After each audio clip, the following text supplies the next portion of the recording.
回来要叫人了，叫人清这个 A 门。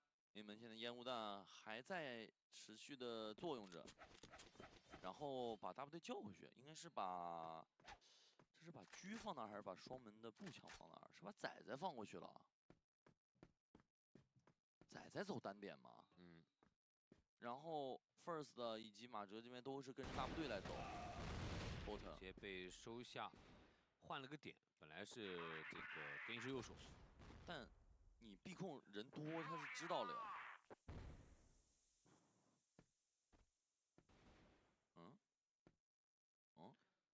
硬汉找了个机会把透的收下。Tèle走廊摸出去看了一眼。Snare 又是被打到了残血 ，A 门的烟雾弹应该是要给吧？给了一颗全底的烟，30秒，躲一下这个手雷的伤害。回来了以后准备飞呀，但正好3BL这一波赌中了，哎想走。 前点 Horse 直接被秒，原点的话也被秒了。A 控这个方向拦了一个，但3打2，人数优势依旧是在 EP 这边。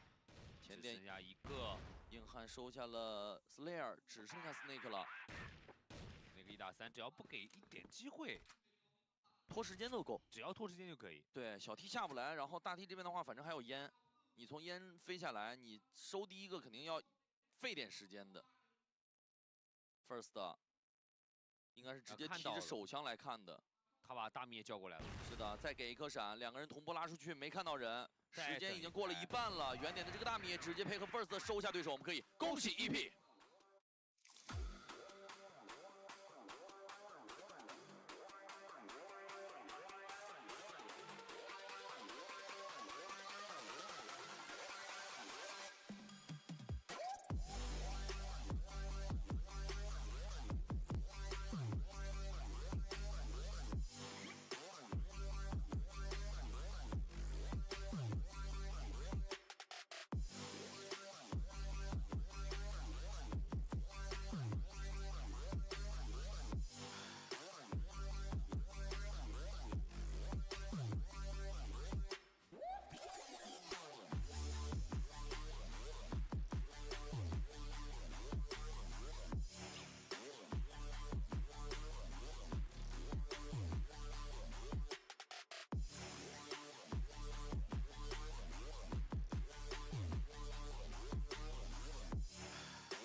来看一看双方开局上来的动作啊。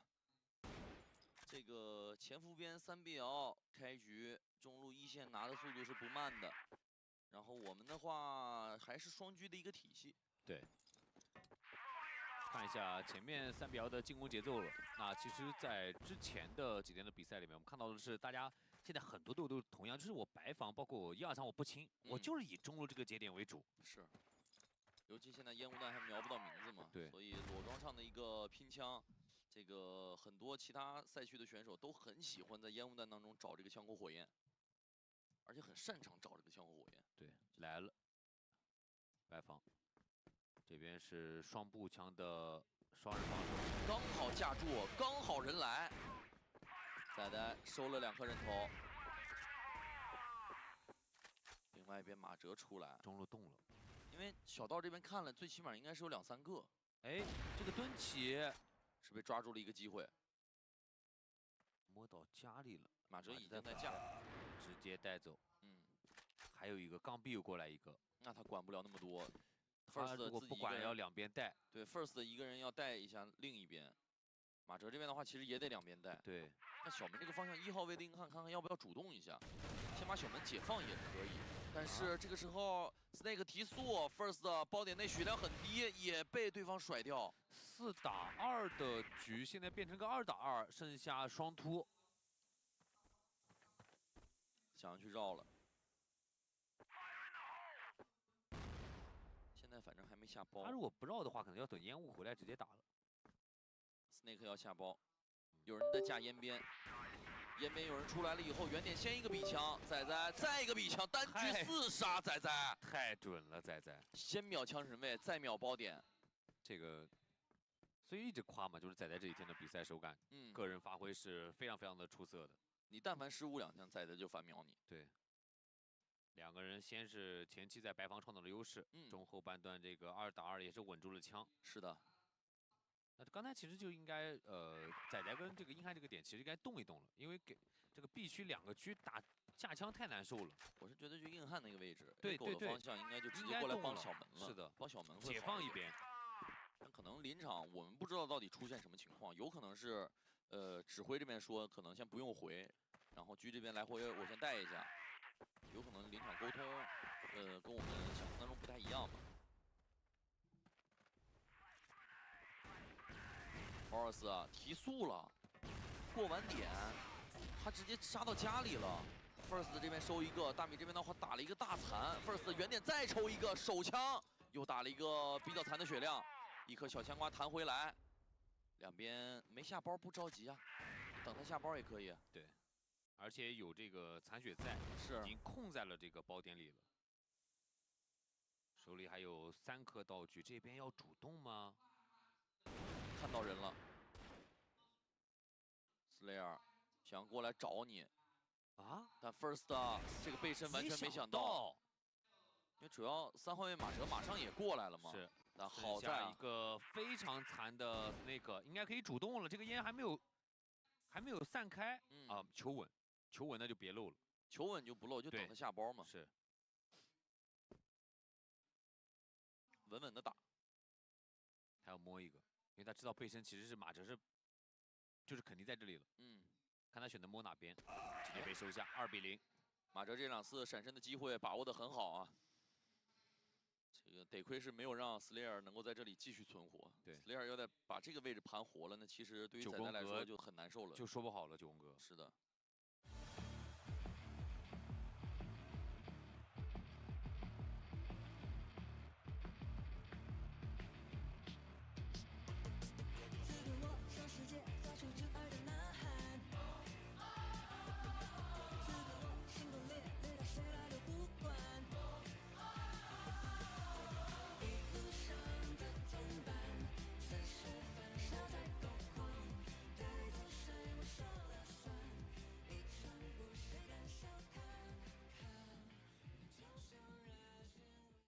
各位 Safer， 大家好。继上一次发布的2024 CFS 电竞计划，今天将给大家介绍一下2024年 CFS 积分制。那么下面让我们一起看看2024年 CFS 赛事体系究竟有何变化吧。从今年起，各赛区职业联赛将采用年度积分制，旨在率选出顶尖的战队。各位 Safer， 大家好。继上一次发布的2024 CFS 电竞计划，今天将给大家介绍一下2024年 CFS 积分制。 那么下面让我们一起看看2024年 CFS 赛事体系究竟有何变化吧。从今年起，各赛区职业联赛将采用年度积分制，旨在率选出顶尖的战队，提高比赛的竞争力和观赏性，为更多的选手提供展示实力的舞台，为 Safer 们带来更加精彩的赛事。根据各赛区职业联赛的积分排名，排名靠前的队伍将晋级2024 CFS 世界锦标赛和2024 CFS 世界总决赛，即国际顶级赛事的参赛资格取决于1整年的总成绩。这意味着在1年的时间里，持续出色发挥的战队将获得更多的参赛机会。期待通过全新的积分制，能够激发选手的积极性，激发战队的凝聚力。考虑到不同赛区、不同赛事体系，引入符合当地情况的年度积分制。那么接下来，让我们一起看看各赛区的积分制。首先是中国 CFPL 的10支队伍，根据2024 CFPL 2个赛季的常规赛和季后赛排名，获得不同的积分。CFPL 春季赛和季后赛结束后，排名靠前的3支队伍晋级2024 CFS 世界锦标赛。同时，2024 CFS 世界锦标赛的获胜赛区将获得一个额外的2024 CFS 世界总决赛名额。根据名额数量，10支队伍将在中国区预选赛上展开激烈的战斗。其次是欧洲与中东北非区和巴西，这2个赛区采用同样的积分制。与其他赛区不同的一点是，次级联赛 CFOL 也会得到一定数量的积分。但会比职业联赛少，因此取得优异的成绩才能获得参加国际顶级赛事的机会。各赛季结束后，总积分排名靠前的2支队伍晋级2024 CFS 世界锦标赛。最后，总积分排名靠前的4支队伍直接进入到2024 CFS 各赛区预选赛，而排名第5至12的8支队伍通过挑战者赛晋级预选赛，才能进入到最后的争夺。最后是越南，越南也根据职业联赛排名获得积分，次级联赛 CSA 则不获得积分。但 CSA 排名靠前的战队可获得挑战者赛的参赛机会。根据 CFVL 2个赛季的总积分，排名靠前的2支队伍晋级2024 CFS 世界锦标赛。同样，总积分排名靠前的4支队伍直接进入到2024 CFS 越南区预选赛。排名靠后的8支队伍通过挑战者赛晋级预选赛。期待能够看到更多队伍在国际舞台上展示实力。激烈的积分竞争将使全年的赛事更加紧张和刺激，谁能脱颖而出，最终晋级到2024 CFS 世界总决赛，让我们拭目以待。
Hello, I'm Aris Alde.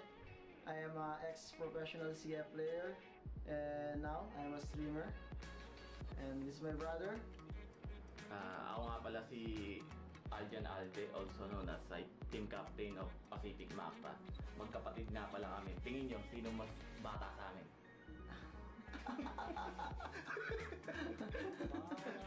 Hindi pala marunong talaga.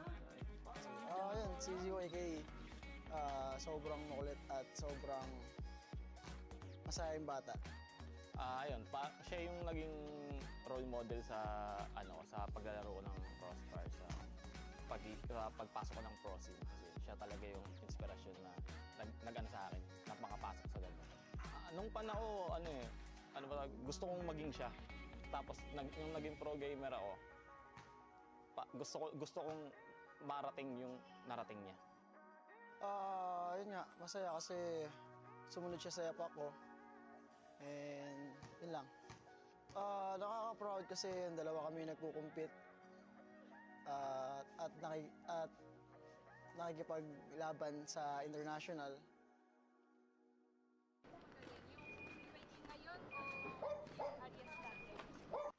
Siguro parehas eh. Kasi parehas kami ng gameplay eh. Parehas kami naging professional crossfire player. Kaya feeling ko parehas lang.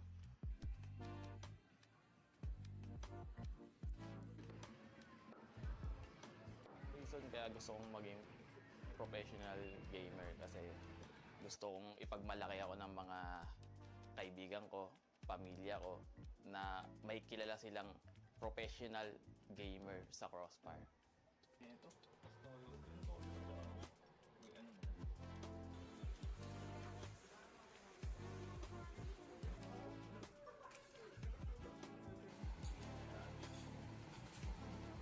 Sobrang napamahal na kasi sa akin yung Crossfire. And ayun nga, ang hirap iwan ng isang bagay lalo na kapag napamahal na sa'yo eh. And gusto ko rin kasi talagang matulungan yung ibang mga kapwa ko Crossfire player na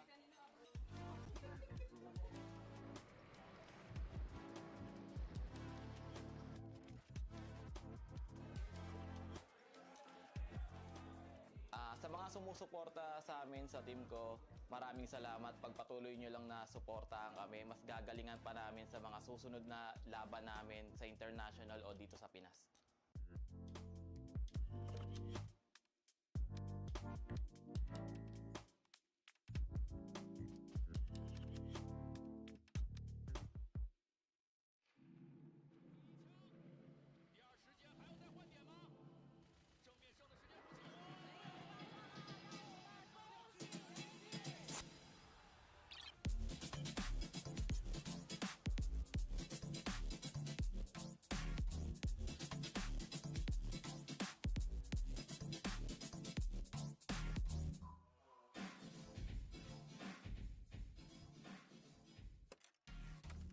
是那个马尼拉 CFS 邀请赛嘛，这个大概是在2016年吧。那时候我还是在上小学，我也是刚接触 CF， 也是从来没有想过能跟这么顶尖的选手做队友吧。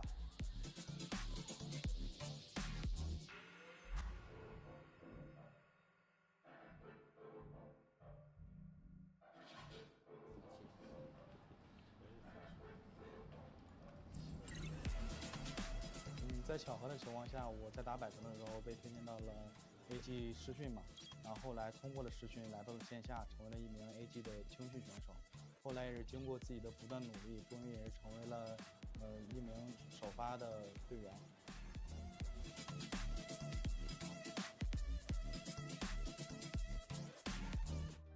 最困难的时候是去年发挥不好的时候吧，那时候微博也不敢看，然后直播也不敢开，然后那时候也是一直被骂吧，然后我也比较在乎外界的舆论，然后后来也是通过自己慢慢的走了出来，通过大哥们的不断帮助、不断鼓励，让我从这个困难中走了出来。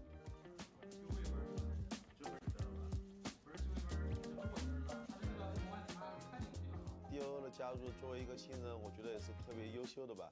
但是裸装的比赛，我们还需要更多的磨合。如果我们磨合的够好的话，我们很有机会冲击冠军。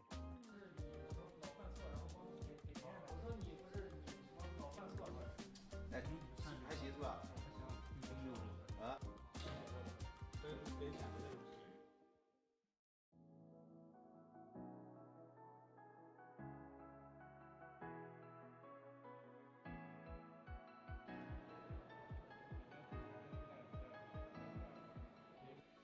我对我的枪法和反应是不会质疑的，即使放在 CFS 世界舞台上，我对我的枪法和反应也是非常自信的。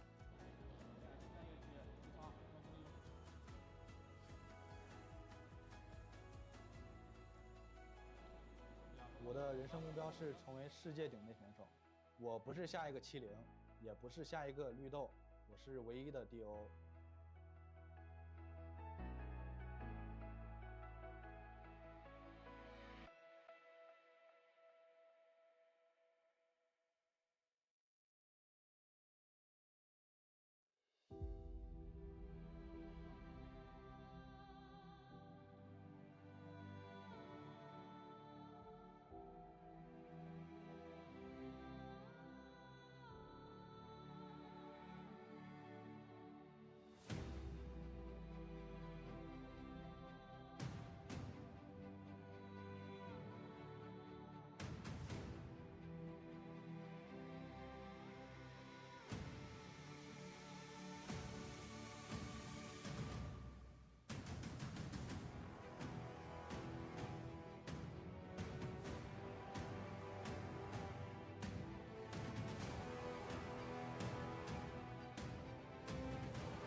feel possible all game, as you just can't let this happen.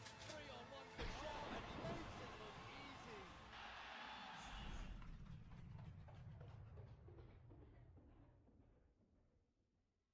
Every way, shape, and form. That was the worst 3-on-1 I've seen from them in this event. 3 1v1s for a team that we said had the best team play.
Summer 2024, the story begins. More than just a game, a celebration of surpassing limits.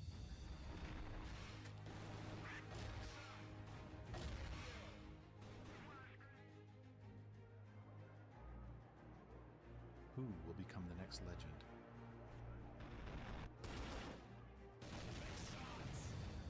In a place filled with passion and intensity, the story continues.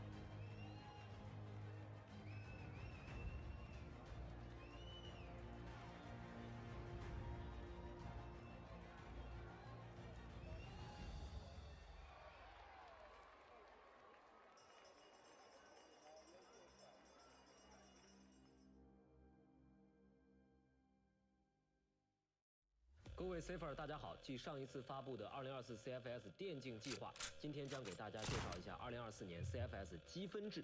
那么下面让我们一起看看2024年 CFS 赛事体系究竟有何变化吧。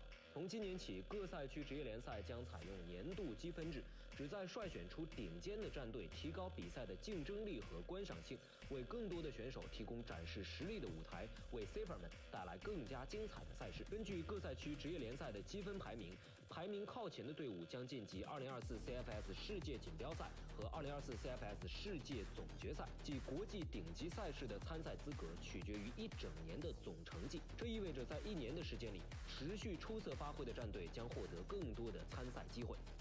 期待通过全新的积分制，能够激发选手的积极性，激发战队的凝聚力。考虑到不同赛区、不同赛事体系，引入符合当地情况的年度积分制。那么接下来，让我们一起看看各赛区的积分制。首先是中国 CFPL 的10支队伍，根据2024 CFPL 2个赛季的常规赛和季后赛排名，获得不同的积分。CFPL 春季赛和季后赛结束后，排名靠前的3支队伍晋级2024 CFS 世界锦标赛。同时，2024 CFS 世界锦标赛的获胜赛区将获得一个额外的2024 CFS 世界总决赛名额。根据名额数量，10支队伍将在中国区预选赛上展开激烈的战斗。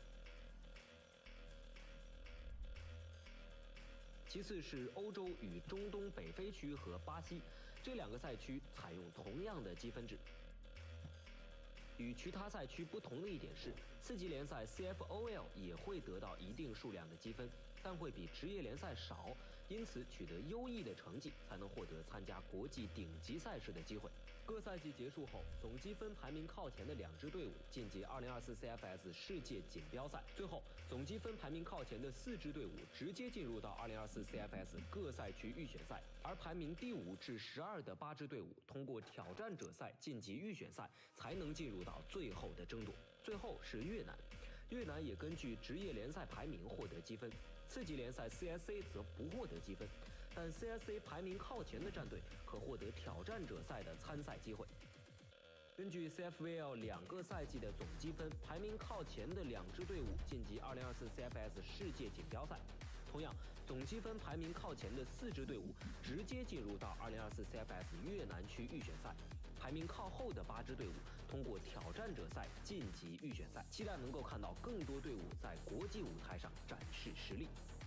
激烈的积分竞争将使全年的赛事更加紧张和刺激。谁能脱颖而出，最终晋级到2024 CFS 世界总决赛，让我们拭目以待。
是那个马尼拉 CFS 邀请赛嘛，这个是大概是在2016年吧，然后那时候我还是在上小学，我也是刚接触 CF， 也是从来没有想过能跟这么顶尖的选手做队友吧。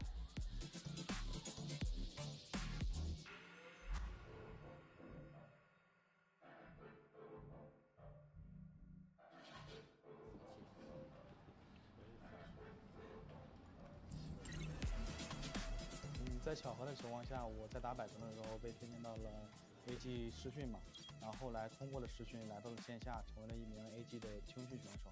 后来也是经过自己的不断努力，终于也是成为了一名首发的队员。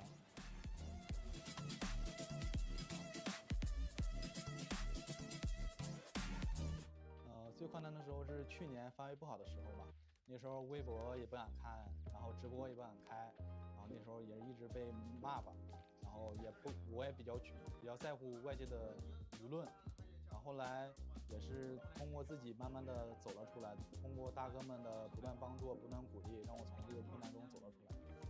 就是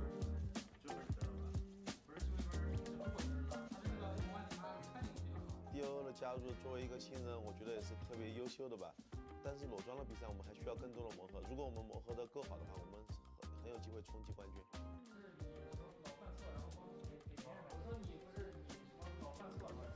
哎，还行是吧？啊？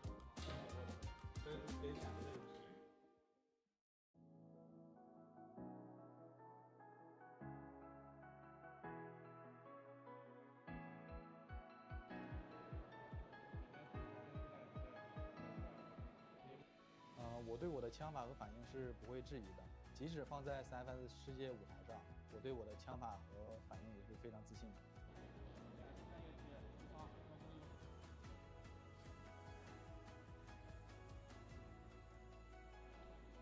我的人生目标是成为世界顶尖选手，我不是下一个70，也不是下一个绿豆，我是唯一的 DO。Summer 2024,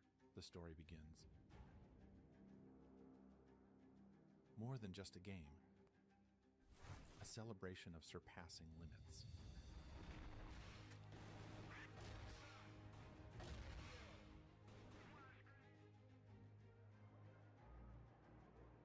Who will become the next legend?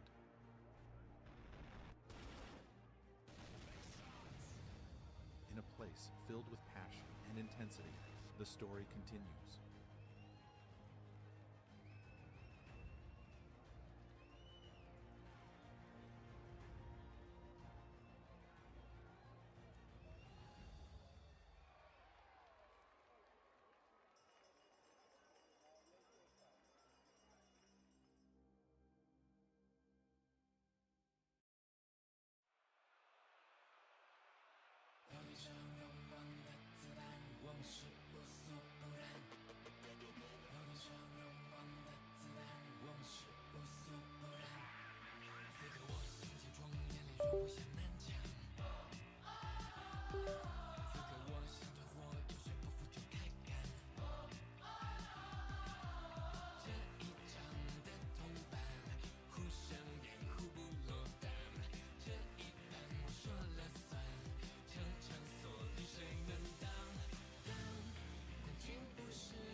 欢迎各位 C 粉收看2024 CFSSC 世界锦标赛，我是今天的主持人妮。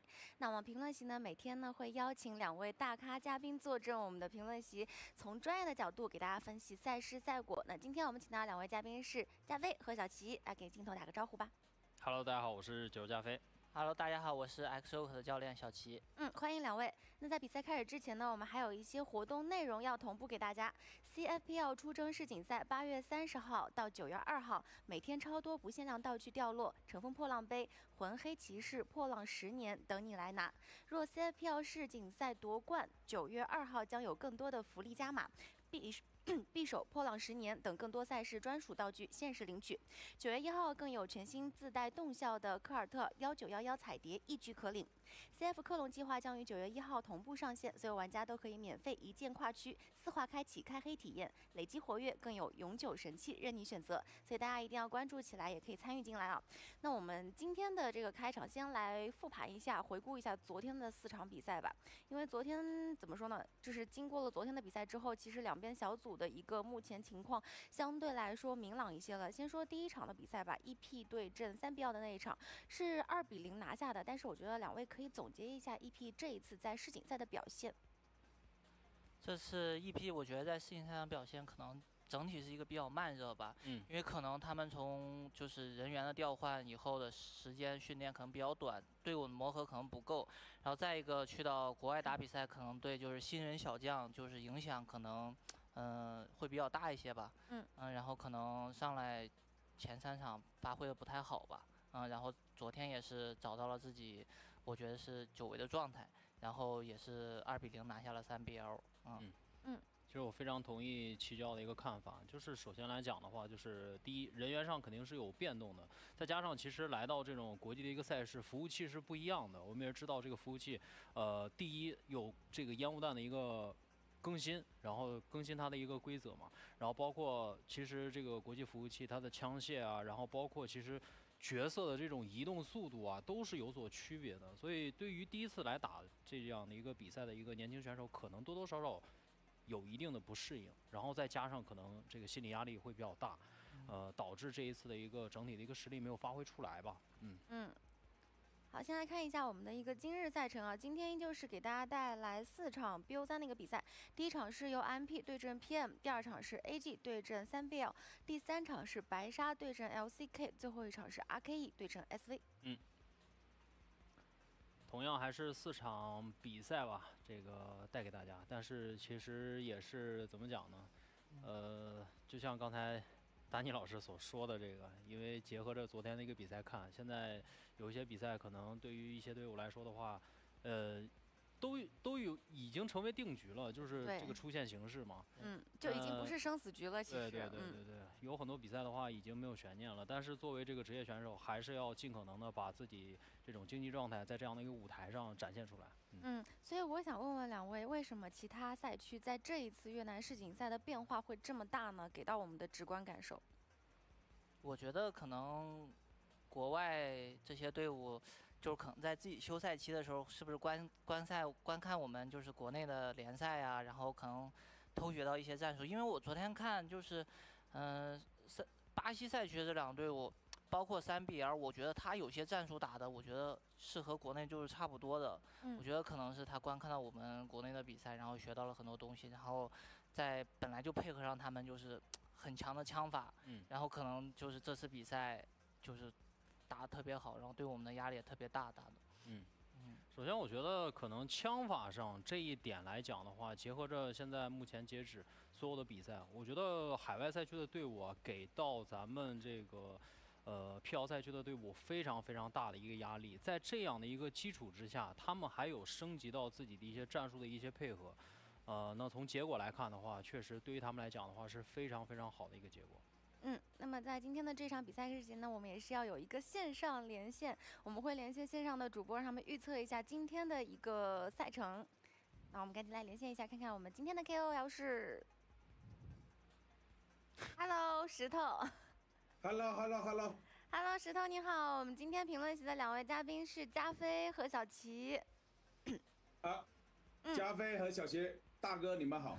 别，徐总好。好，先来问问最近的这个越南世锦赛都有关注吗？有关注的。前2天你自己的预测结果怎么样？完美，没输过。真的假的？完美。好，今天我们就要有挑战了。今天我们依旧是4场 BO3的一个比赛。前2天呢，我们的 KOL 的挑战是每天要猜对胜利的队伍和比分。要获胜3场才能够逃过惩罚。今天对你来说加大一点点难度，全部都要胜，全都要猜对，就是你既要押对队伍，又要押对比分 ，OK 吗？既然你这么有自信，说之前都没有，之前都完美。好的，好的。好，那我们来说一下，今天的第1场是 IMP 对阵 PM， 你的预测是？我的预测是 IMP 2-0 PM。IMP 2-0 PM。好，第2场 AG 对阵 3BL。AG 2-0 3BL。AG 2-0 3BL。好的，那么第3场白鲨对阵 LCK。白鲨2-0 LCK。好，最后1场 RKE 对阵 SV。SV 2-0 RKE。好 ，SV 2-0 RKE， 所以4场都是一个2-0的猜测是吗？所以你会觉得今天，所有队伍之间的较量应该都是实力上差距比较大一些的。对。那你个人有没有觉得就是哪个海外赛区的队伍让你印象比较深刻的 ？IMP。原因是什么？原因状态以及枪法全部在线。那通过这几天的比赛看下来，有出乎自己意料的吗？昨天最后1场。那这个确实是，我说的是对于海外赛区的其他队伍，有没有他们的发挥会出乎你意料的？IMP 吧，还是 IMP。还是 IMP。好，那我也要跟大家公布一下我们石头的惩罚内容。我们看什么惩罚？惩罚内容，第1个是吃鲱鱼罐头，第2个是穿女装去楼下的便利店买东西。第3个呢？女装好像看到过了，是不是？第3个是去人多的地方，比方说类似于咖啡店或者饭店、餐厅这种，给大家介绍1分钟穿越火线，呼吁大家来玩儿。这个不是3选1啊，是每一个都要做啊。真的假的？是真的，真的，真的。就是你要边吃着鲱鱼罐头，然后穿好女装去楼下便利店，然后完了之后要找一个人巨多的便利店，然后跟所有的这个不管是店主也好，还是这个顾客也好，然后跟他们介绍咱们的穿越火线。对，宣传穿越火线，让他们来玩。3个同步一起来的，不是说你3选1。但是我害怕我吃的鲱鱼罐头，然后去跟别人交流的时候会臭到别人。放在最后也可以，你在宣传完呼吁大家来玩穿越火线以后，再吃鲱鱼罐头也是可以的。对 ，OK 的，OK 的。是只选1个吧？不是只选1个，3个一起，3个一起。可以让你直播间的粉丝水友们替你做选择，他们是愿意看其中1项呢，还是愿意一起看呢？对。他们说叫我选1下就可以了。他们肯定是说都一起。水友的习性我还是知道的。齐教希望看到一起吗？一起。一起。看大家的心声，你懂了吧，石头？我选1下吧，我选我最爱吃的鱼吧，好吧？最爱吃的鲱鱼罐头，这是基础挑战，好不好？你刚才都说了，你前2天的这个预测，你都是完美的，所以你是对自己肯定有充分的这个十足的一个信心的，所以不可能输。今天这个预测，而且你给的全是2-0。但是我看其他都是选1项，为什么我是全部啊？这样才能证明你的预测你是预测之神啊！你才会跟大家证明你这些预测不单单是你嘴硬而已。对，以后大家都跟着你呀。对。没毛病吧？我说一个吧，我今天的预测肯定是不会错的。但是如果我是输了，我选了这条鲱鱼罐头的话，我输了，只要是输了1场，我直接连刺带汤全吞下，好吧？行，也不是不行，也不是不行。好，可以，没有问题。可以 ，OK 了。OK， 那我们就期待一下接下来今天4场比赛的比分了，好不好？石头加油！好的，辛苦了啊。其实我们的强度也挺大的，3选1，但是每天大家都希望看到所有惩罚，我们主播们都一起上。还可以。其实因为大家都说这石头是玩的比较开的，对不对？就是应该什么惩罚类型都能接受吧。我们来看一下今天的比赛，我们这一次的6位嘉宾老师的预测，几乎都是比较统一的2比0。小齐在最后一场，RKE 和 SV， 然后看我们的是各位解说主持老师们的预测。但我看到嘉宾预测的话，对于最后一场，RK 和 SV， 有人支持 RK， 有人支持 SV 的。可能这2个队的话要结合状态来说一下吧。那 SV 确实猛的时候确实很猛，这个颓的时候也特别颓，就是这种你飘忽不定的这样的一个状态，所以有的时候确实也挺难去判断他们的。因为现在的一个比赛，更多的还是要结合选手们的这种临场的一个状态。有的时候无论怎样的一个调整，你如果状态的那个兴奋度调整不过来的话，你拥有再好的战术，可能这一波你都很难去拿分。那你们感觉昨天和成都 AG 对阵的 SV 是拿出他们全部的实力了吗？尽力举吧，对于他们来讲的话，可能是尽力举。确实，而且另外一方面来讲的话，可以去这个怎么讲，很好的褒奖一下这边的成都 AG， 确实在这样的一个局面，而且整个团队的话，大家都是比较偏年轻化的，而且对于2个新人来说的话，也是第一次的一个国际赛事，然后他们的一个发挥相对来说也是比较稳定的，而且给到这个观众很多的一些惊喜嘛。是的。首先在第1天的时候，因为他们还没有上场之前，大家就会觉得从全装切换到裸装，选手们有没有一个适应的一个过程，有没有习惯。另外就是2位最新的小将选手1222和家宝，第一次来到了这个世界赛的舞台，跟国外队伍交手，会是怎么样的一个发挥？更何况因为最早一开始过去的时候，他们还说可能身体状况不是特别的好，有点拉肚子了嘛，所以就更加要寄希望于2位小将。而且从前期的分析，就是到了世界赛的裸装，其实狙击枪的狙枪端其实是削弱了嘛，更需要一个步枪的发挥。所以2个小将在这几场比赛当中给大家表现出来的可以说是非常不错了，特别像是昨天家宝的一个发挥。对，怎么讲呢？就是现在来讲的话，我觉得就是拿了PL的冠军，对他们来讲的话是很大的一个自信心上的一个鼓舞。那又来到下半年的一个裸装赛事。他们肯定对自己有更多的一些期许，然后需要去兑换这个自己的一些天赋。那他们肯定是这个非常有信心的。那我们可以具体来聊一下今天的第1场 IMP 和 PM 嘛。首先 PM 这支队伍，我感觉在这一次也是能够让我眼前一亮的，几次预测都是败在了他身上，确实是没想到 PM 能够在这一次成为他们小组的黑马了，也算是。PM 一直以来他都是一个老牌，就是每次在 CFS 的比赛上都能看到，对。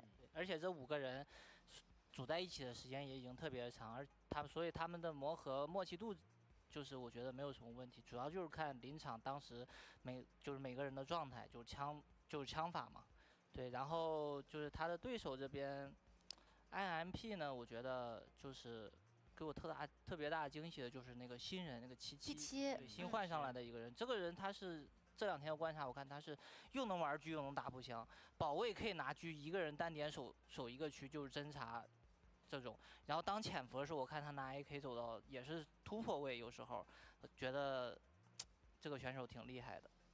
这个位置确实是的。七前几场的发挥应该都是比较爆的，因为其实作为我们对于巴西赛区的了解，七应该说是今年才出现在我们眼前嘛，之前他是一个替补的位置嘛，然后今年作为首发上场，也确实是让大家眼前一亮。那其实这一场的比赛，先看一下双方的一个历史交手记录。在2022年 CFSSC 的小组赛上 ，IMP 是2比0战胜的 PM， 在去年的 CFSSC 小组赛上，依旧也是2比0的一个比分。两边关键选手是给到了 IMP 的77和 PM 的 Eldrin。都是这边其实不相端的大腿，他们的一个数据对比。那确实 PM Elgin 这个爷们儿也是准起来的时候挺夸张的，因为去年年底的时候 CFS 的时候 PM 这个队伍就一直在靠他在这个步枪端上在血 C。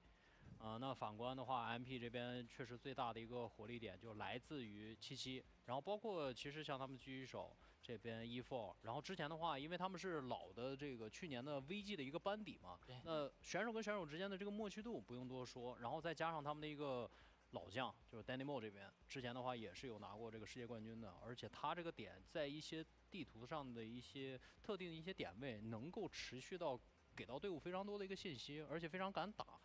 确实 IMP 的话，这个实力也不容小觑。对，因为对于 IMP 来说，原先我们是觉得没了 LKK 和 Goken， 可能这支队伍就没有这么大的希望了。但是现在的这个阵容组合，你们看下来如何呢？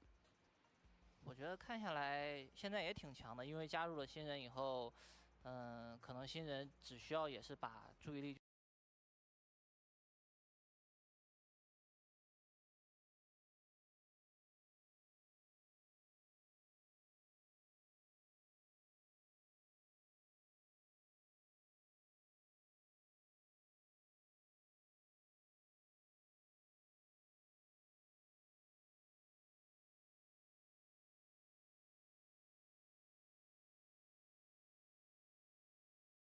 that you see on the screen is that I think, you know, like Ryu Zhao has been very consistent. Like he's been putting himself at like 1.60 KD when he played on port yesterday. He was also putting himself, you know, at a 1.43 when they played on Ankara. You know, he's been able to just find a lot of entries. He's been able to play his attacking role very efficiently. So I think for Pacific Mokta, they have to be able to find a way to shut this down. And look, I mean, the predictions are here. This one was really tough for me personally. I mean, it's, you know, surprising actually. You went with Imperial here too. You already know. Yeah. After what happened yesterday, I feel like I can do it again. a little sprinkle of a curse, maybe. Yeah, maybe. You know, and I like this thought. I like this thought process because I was talking about this with some of the group here, and I was saying like I think this match is a bit of a coin toss because I think Imperial do need to show their consistency. They need to show the form that we saw against Baishan. If they do what they did yesterday, I think Pacific Mokta have a chance. I think Pacific Mokta are going to be able to capitalize and take reins of this if they want. Yeah, I tried my best to do what I can from my side. So hey, I appreciate it. I get it. It's all up to the boys now to see if they can actually execute it. But yeah, Imperial is not a joke of a team, man, especially with the pace that they play. It's very, very slow, but still has the pace that they want to play at. But at the same time, Pacific Mokta maybe trying to see if they can look for some counterplay in and around the map here, because I think they've already successfully punished slower teams, just like Wolf Empire the other day. They kind of caught them with their own pace. I think Wolf Empire was forced to play Pacific Mokta's way of things. And yeah, I mean, it worked. It definitely worked. But we do have the map ban and pick right up our alley. First ban probably is gonna be I'm trying to think. Mexico? Yeah, okay. Yeah. Probably no surprise. I mean, that's going to be a call from... That's going to be Pacific Mokta calling that. I mean, there's no doubt. Yeah, Black Widow makes sense because that's also their best map. So Imperial, they've done a little bit of homework. All right, so I think we are going to go map 1 port, of course. Map 1 port. I've been watching these scrims here for the past few times, and I feel like I'm not too instilled in the continent of Eagles, and especially in how he plays top A. So I would have wished he was a bit more aggressive when it comes to that one. Subbase going to be map number 2, which I think it is understandable from the side of Imperial because, yeah, they did beat Baisha on that map and their retakes are super solid in that map. So the next 2 ones are going to be Ankara. Understandable, especially Imperial is really good on that map. And you want to ban Compound against Mokta to be specific because you don't want to go up against that exact thing. So most likely we're going to go Eagle Eye for map number 3. And it's a pretty good veto for Imperial actually. But I think if Mokta shows up today, they can maybe take it in 2. But if they cannot, Eagle Eye is going to be interesting. Yeah, I'm a little bit torn about this one because I think... You know, for me, I think Imperial actually won this veto. I think, you know, Port, I mean, for me, from what I've been able to find out from these guys, it's not really a Pacific Mokta's like, I don't think that's a bread and butter. I don't think this is like what they want, but maybe they can, right? Maybe they've been able to practice, maybe they've been able to watch a lot of the games, but I mean, it is important. This is where the veto, in my opinion, is if Pacific Mokta want to win this, it has to be Port they find first. Like, there is no doubt. Like, a reverse sweep, I don't think there's the odds there. Yeah, for sure. But Port's going to be interesting, especially with, you already noticed that Pacific Magda is really good at handling with their their momentum. And even though they were down for the first 4 rounds in their match against Wolf Empire, they came back with an 8-point streak. Yeah. And that was just, I was mind blown on their side. So yeah, hopefully that can result in the exact same thing. But Imperial, of course, not a joke of a team at all. 7-7, of course, has been picking up the slack for Eagles for the past few times, and he's been picking up the sniper for their side. And here we go, Pacific Magda is going to start things off with the BL side of Port. Imperial going to go on the GR side. 7-7 with the sniper is not going to hit Justin, so they're going to get a bit of mid-control.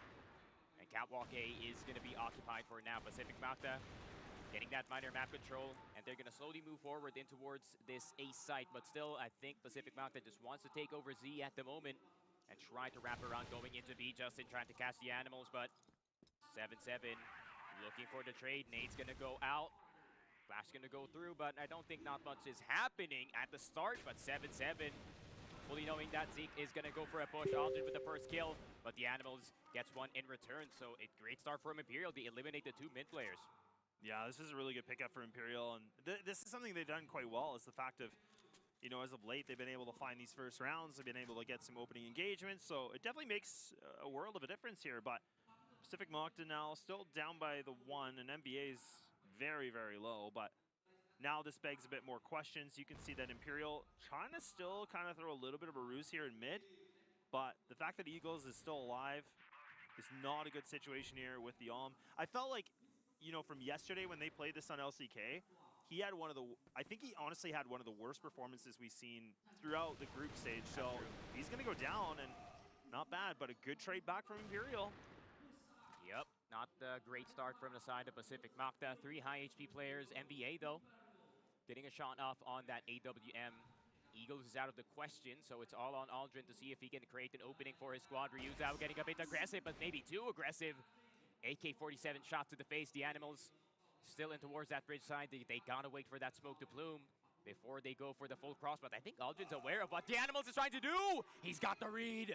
But GDSC so far from the side. 29 seconds left on the clock, but they're not gonna go for the plant just yet. They want to hunt for this last player. But Aldrin steps down from top A. MVA trying to swing from his side. Aldrin gets shot in the head, but MVA the only one left alive. 15. GDSC, do you have any idea of where the last player is? Sniper in the hands of MVA. GDSC does not hit the shot.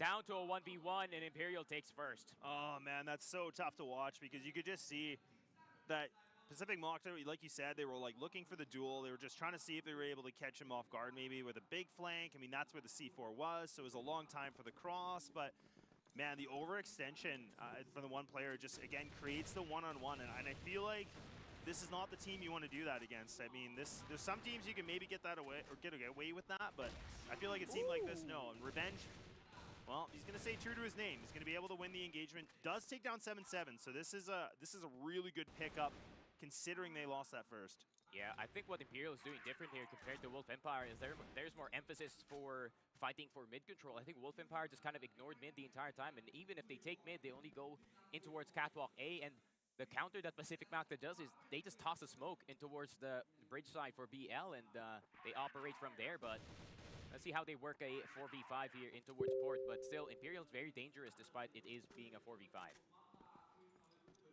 Yeah, I do like the composure of this from in Pacific Magda, like the fact they're just kind of waiting it out. I don't mind this at all, because they got the man advantage.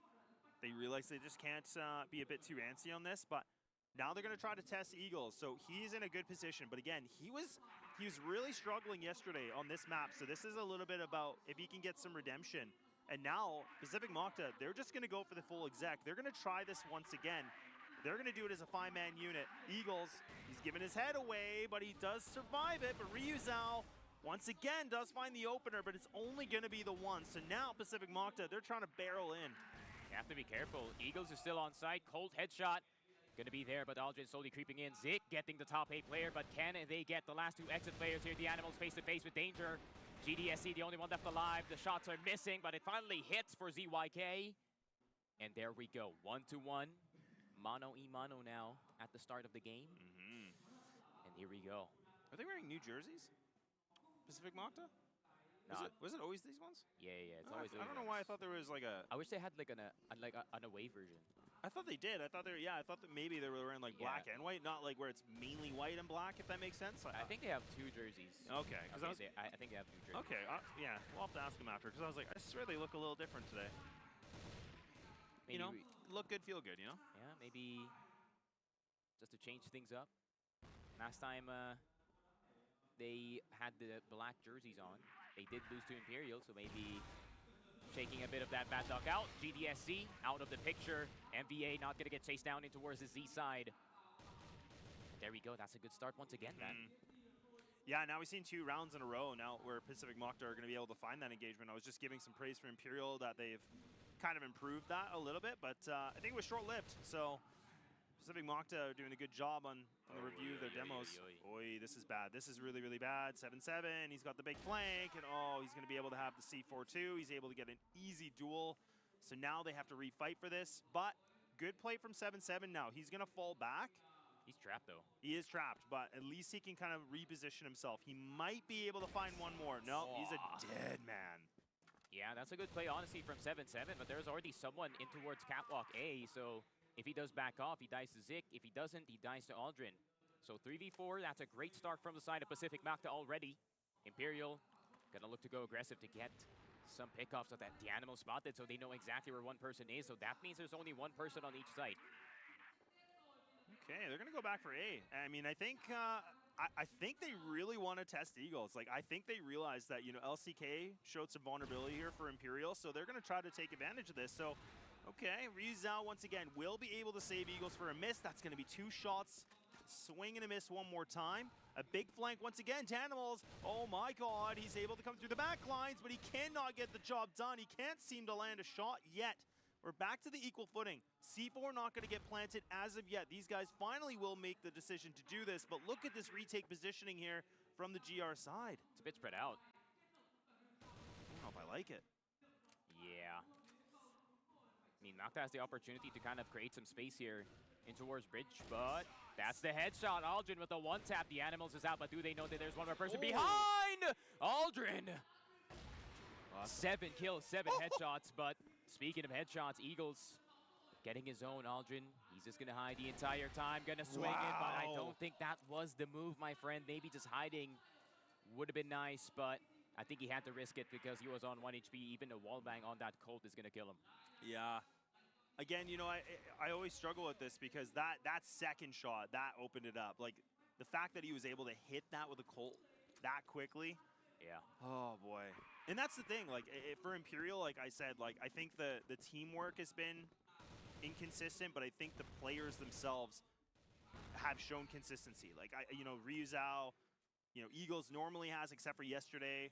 Yep. You know, 7-7, so... This is probably like 7-7's best tournament, honestly. I think it might be. Like, it's something I'm going to have to look up, but it seems like it is, because he's been influential this entire last couple days. But... Oh, man, those ones hurt. Revenge slowly. Oh my god, how did he know? Wow. How did he know? That was a good pre-fire, and now Danimal's trying to find a little bit of reply back, maybe, but I mean, there's a lot of damage going against Imperial for them trying to find another duel, but double player on drop, and oh, they're gonna go for the boost. Yeah, okay. 7-7. Yeah, he's been having a hard time trying to climb up here. Yeah, you gotta. There we go. Finally does it. Oh, this could be so big, though. I mean, this is a good position. I think I like this better than him just swinging, but, I mean, he could get timing if they try to slip through mid like this. I think as soon as they do get that catwalk A position, they just back off immediately. They don't have to guard that top A. Instead, they can kind of focus on B. But at the same time, they're only playing flashes at the moment, but Ryuzao is very close in terms of the rotation. So as soon as Mokta attempts anything in the B side, Ryuzao is going to go for something, but Revenge has to be careful. Someone is already going for a flank on the backside. Nades are going to go through, but Revenge, are you going to get away in time? Here comes the flashes on towards the B side. The Animal is going to get the first kill, but everyone is absolutely fine. 7-7 coming in from behind. 3 versus 4. Zik. Oh, he's going to get taken down by 7-7 as well. Well played lurk coming in from him. Aldrin trying to get the trade, but look at the HP bars from the side of Imperial, but it doesn't matter. M4 shot to the face still. Aldrin, the only one left alive, but this is 4 low HP players. He has the C4. But Eagles with the sniper. Aldrin, I think he knows what's up here in the B side. They want to go for the stack first, maybe a 4-man retake. But that sniper is going to be super dangerous, especially for Aldrin. He's going to have to look to see if he can kill Eagles first here. Yeah, and the fact they're so low, I mean, this makes a very good chance for him to be able to have a winnable round, right? I mean, this is pretty much one shot each person if he can land it, but it's the numbers that are against him, and now Eagles, okay, yeah, plays that perfectly. Just toys with him, just a little jiggle peek, and then just goes back for a swing. But I was thinking, if Aldrin was going to be able to find a duel like that, it just could have, you know, created some space. But right now, the space is for Imperial. Yeah, I can't blame him for going for that one, man. I mean, if he does eliminate 2 players in towards the spawn side, that's going to force the other 2 players to go from long. And especially with how far the angles here are on towards that long side, I think that AK is going to do a number. But Imperial so far on the more favorable side of the port map. So far, so good coming in from them. I mean, those 2 flanks coming in from 7-7 has been pretty effective in stopping Pacific Magda.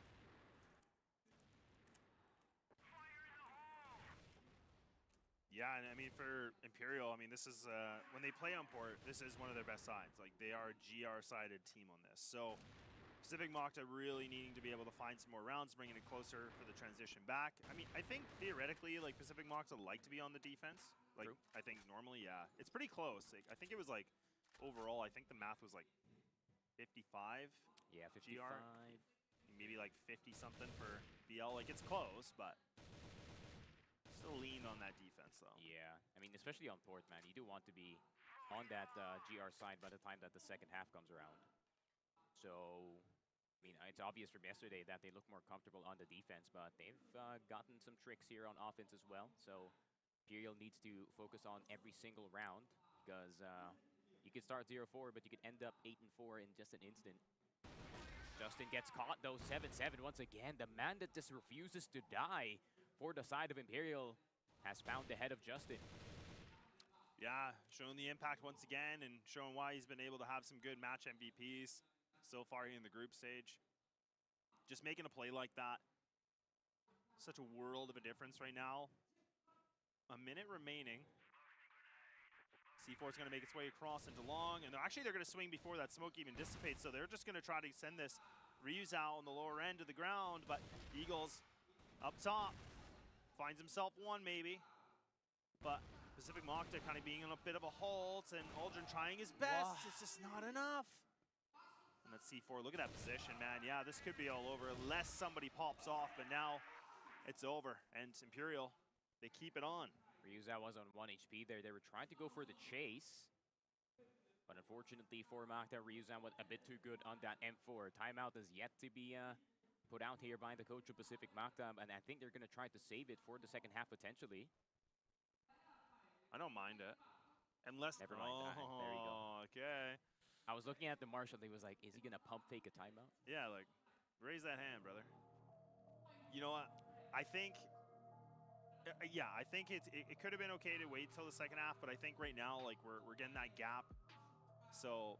I think this might be good just to clean it up. There's still a couple more rounds they can get through onto this first half, so it's not like it's going to be wasted. But it feels like they're being really, really slow. In my opinion, like I feel they're not playing the same kind of, not aggression, but kind of a little bit more assertiveness, if that makes sense, than we've seen in the past games. Could be. But last time that they pulled a timeout here on port, the streak did start, but I think they're just going to try to talk it out what mistakes kind of happened. I think they're having a hard time trying to kill Eagles on towards top A. Eagles actually playing a lot more aggressive this time. So I think they're countering the counter of Pacific Magda at the moment. Yeah. So I think Pacific Magda is going to try to figure out in this timeout what to do. Yeah. I mean, B-side is pretty hard to take, especially how good the Animals is with that M4. Yeah, and you know, it's great that you bring up Egos too, because I think yesterday him and Spoxy were kind of playing the same position when they were on the GR side, and it wasn't working. Yeah. Like it kind of felt like it was a one-trick pony, and it just, you know, it was a short ride, and then the teams were able to read that really quickly. But you can tell that Eagles being aggressive is helping, but he's also playing very passive, where he's gonna readjust his position. He's just going to allow his teammate, like Ryu Zhao's always there with him now. So it looks like they've definitely, you know, kind of patched things up a little bit in the sense of, you know, the gap they had yesterday. So it's good to see. I mean, I always talk about how the group stage is just so, you know, ruthless in terms of timing. Like, you don't always get a lot of time to clean things up. But it's looking like it is. But Justin hasn't been too good of a start for him in this game. 0-5. Hasn't had the best games in Port. But when it comes to any other map, though, maybe Port's kind of cursed here for Justin. But to be fair, his role is pretty hard. You're going to have to take Catwalk A, and 7-7 has been doing a great job of just facilitating it. And 7-7 once again, right at the bottom of that Catwalk A side. And he is just going to be a human landmine for now, but Justin is looking for this one. Nades are going to go through. Are they going to swing it in time? And it seems like the timing is not good for Justin once again. And 7-7, how have you done this? Wow, he is just really looking for those entries, trying everything he can. A good counter flash, thrown from Eagles, staying alive, still in the nest. But look at this, Pacific Mokta now been able to do something with this, and even the C4 can pull back. They got lots of time. They don't have to commit to this. Ryu Zhao still playing on the tower. And now even the rotates are commencing as well. They have a feeling that something could be afoot, but Pacific Mokta, instead of just completely going back and rushing B, they're actually just going to chill. They're just going to wait things out. Yeah, Revenge. They already know exactly where he is. But Ryu Zhao barely breathing. So MVA is going to get called in since he does have the M4 in his hands. Easy one, wallbang would be the way of him dying in this position. MVA, who's going to peek first? Maybe Revenge is going to try to peek, maybe bait the shot here from Ryu Zhao. One wallbang later would be the difference. EYK spotting out Ryu Zhao, but instead Ryu Zhao hitting. 35 seconds left on the clock, and the Animals, great teamwork from the side of Imperial, but MVA is finally going to finish off Ryu Zhao here, and he's going to go back all the way into spawn. But that was pretty disappointing from the side of Pacific Mokta. I mean, Ryu Zhao was on 1 HP. He's the only one with the sniper. MVA with his knife out, going to get caught. And the 5 has been given by the side of Imperial. Pacific Mokta has yet to recover ever since that 1 point that they've taken. Yeah, this is kind of feeling, you know, I don't know. It looks a little deflated right now from Pacific Mokta, right? It doesn't kind of feel like the same energy and the, you know, manifesto that they had earlier on. But, I mean, look, it is a tough side. Yeah. But they got to be able to bring a couple rounds to make that GR side a little bit more of a, not a long stretch, but because it could be a marathon, which is never fun to do on this map. Where's that nade going? Oh, that actually goes on the second floor of B house. It's pretty cheeky, actually. Yeah.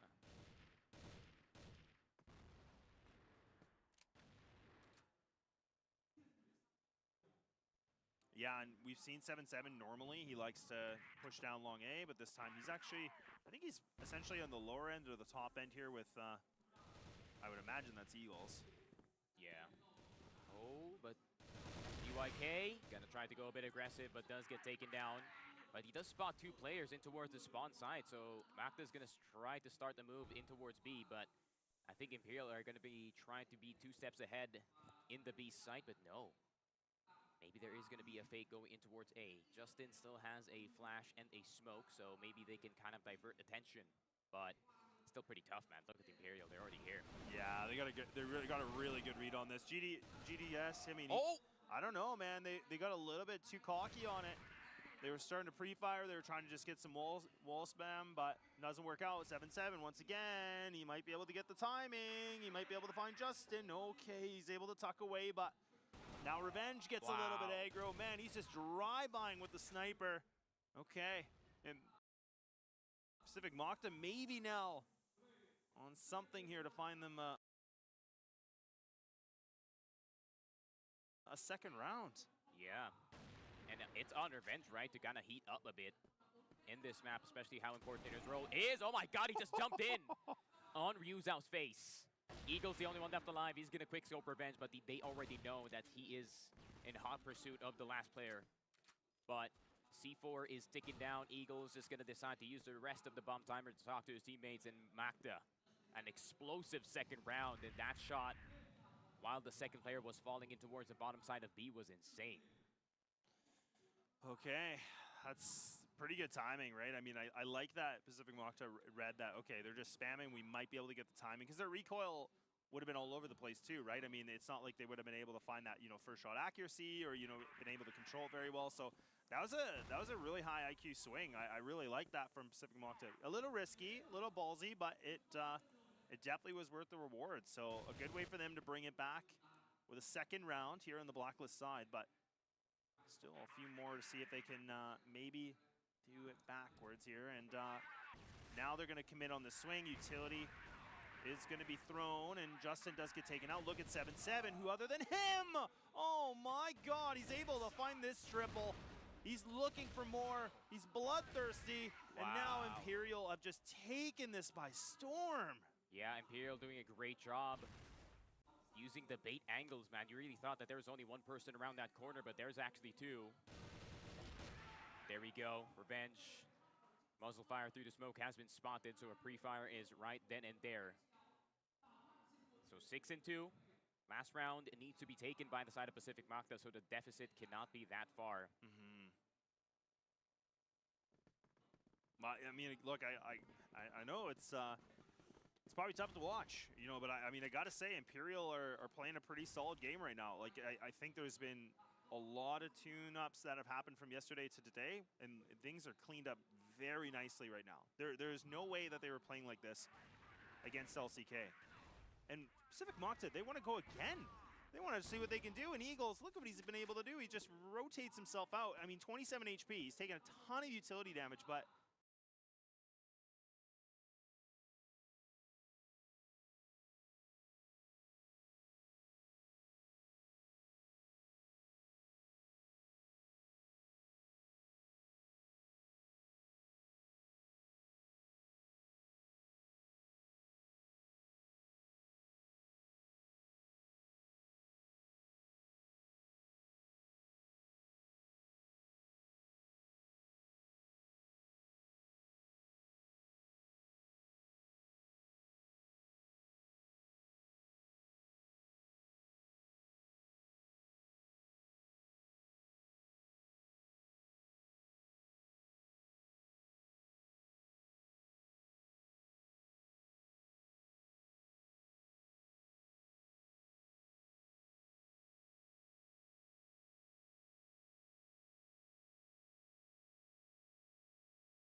person in the B side, and that's going to be Eagles.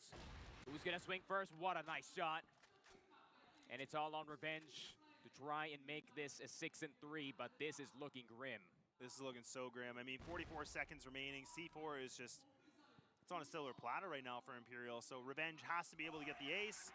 Not meant to be. It's going to be a 7-2. That's actually one of the most, I think that's actually one of the highest scores we've seen going into a second half, if I'm not mistaken. Maybe the 3BL game that they lost on. I think that might be different because that was a 10-1 loss, so that might be different. But this is definitely the top two, and oh boy, I don't love that play from MVA. Like it was so risky. He just needed to wait. He just had to wait for Revenge. I know time was getting low, but that's a 1v1 fight that it's not easy to win. Yep, and we are gonna go in the classic pace of Imperial at the moment, very slow. NBA gonna smoke this one early, does not like the feeling of lower B at the moment. But look at Imperial, man. Look at the patience from the boys. But Justin gonna try to see if he can spray a bit of damage. He's always been hanging in that second floor of house, that little lip that you can play on LB. But no damage just yet on the side of Imperial.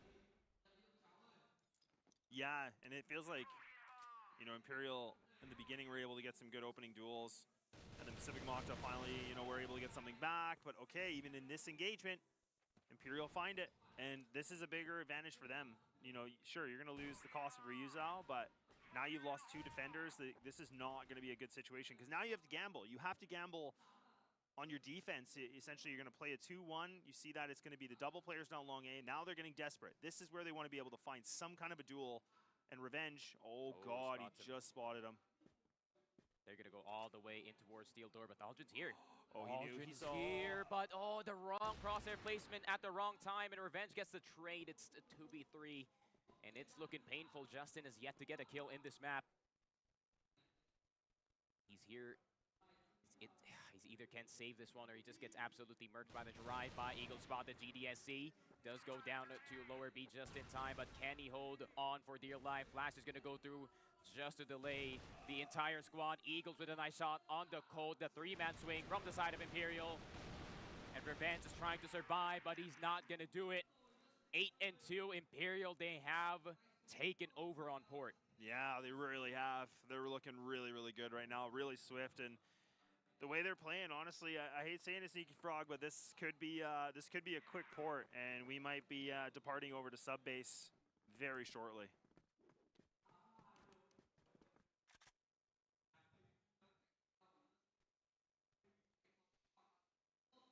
Still, pretty tough road for the side of Magda. Especially, this is their map pick. Sub base is not too unfamiliar with their map pool, but you just want to close out the first map just in case. Yeah, very aggressive angle here from ZYK. You can see all the way into the left side of lower B. The spot reuse out crossing, so they do get a clue. ZYK getting a bit aggressive, but does he want to repeat? Yep, I think that might. Oh, he still wants to go for more. Oh, doesn't get it.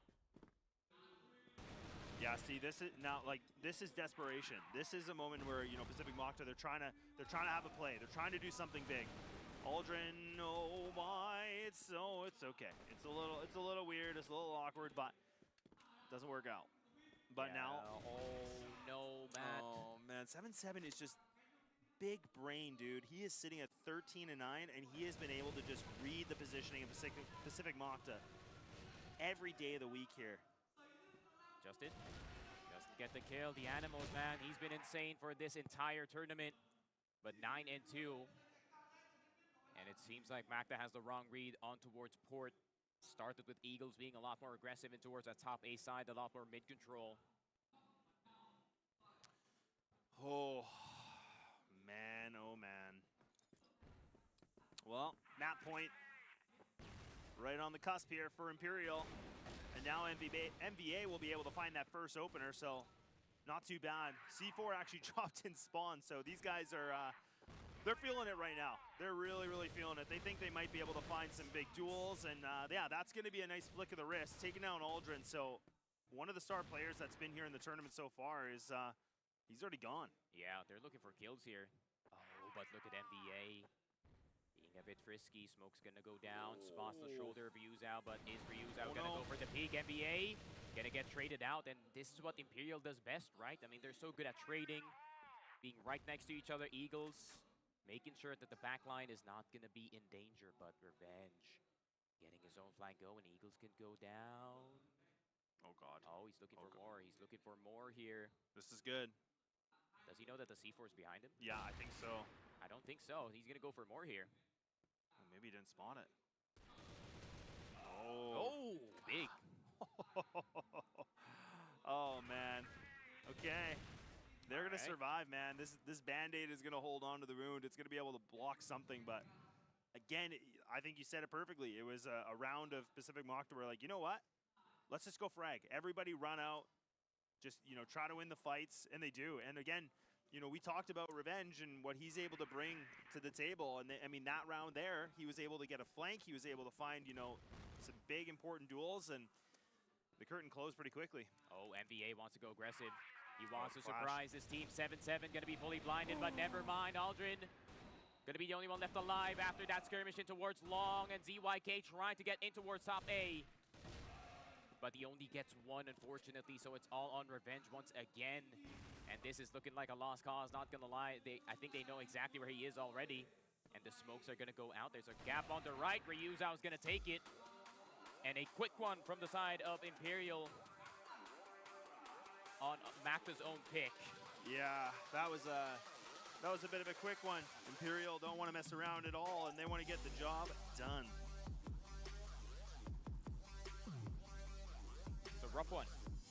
Rough one in all honesty, but map 1 is not really the best for Macta. Judging from the pattern for the past few days, I might just be coping, but yeah, let's see if they can reconvene. Justin had a not too good of a game in all honesty. I think they kind of needed them there, not gonna lie, especially on that B site. Couldn't really get anything going.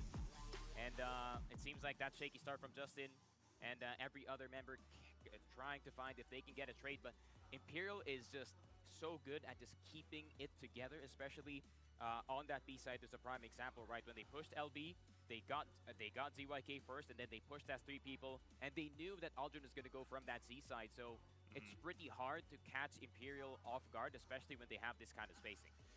Yeah, and honestly, it felt like for Imperial, they were just creating all the space. And I mean, they took that map and they were able to do a lot of, medic repairs and everything like that. And they were able to, put the bandages on for themselves from yesterday, the bumps and bruises from LCK. And this is what we talked about, man. This is where, again, I'm going to play the same track. I'm going to be, a little bit of a broken record. But that consistency factor of Imperial, it's just... it feels so up and down, like it's a bit of a scale. We have no idea because we saw them do something like this to Baisha, not on this map, but dominance, like just crazy performance. We don't see it the next day, and now here for the last day of the group stage, they just bulldoze these guys. I mean, I hate to say it, but it was just a masterclass from these guys.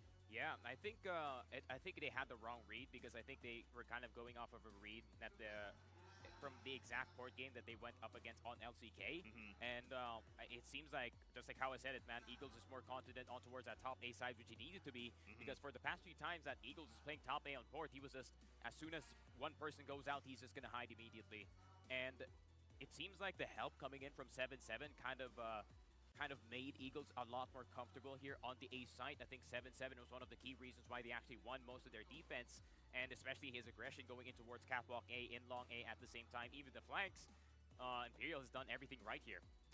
Imperial really has done a lot of things right, and I mean, getting this 10-2 is going to be a pretty nice little bit of a swift victory. But look, it ain't over yet. There is still a possibility where we've seen a lot of these teams here in the group stage have been able to somehow, some way make the second map in their favor and even do a reverse sweep. I think actually it's happened a lot. Like I think it's only been the odd time where a team does win the second map and then they can't close it out. But this is the thing where Imperial do have to still have the proper form. I mean, now we're going to be playing on sub base. This is a good map for them. So I mean, they showed that they have a lot of packing to here to do. And I mean, I think for Pacific Mocta, they don't have too much time, but they're going to have a pretty quick pep talk here with the coach. Yeah, to be fair, I think comparing the competition from the side of the Philippines and the side of Brazil, I think Brazil has a really good sub base. They love playing it fast. It's not similar to what Horus did in this map. Horus is a whole nother beast of just taking woods by himself, and that's not the thing that we usually see back at home.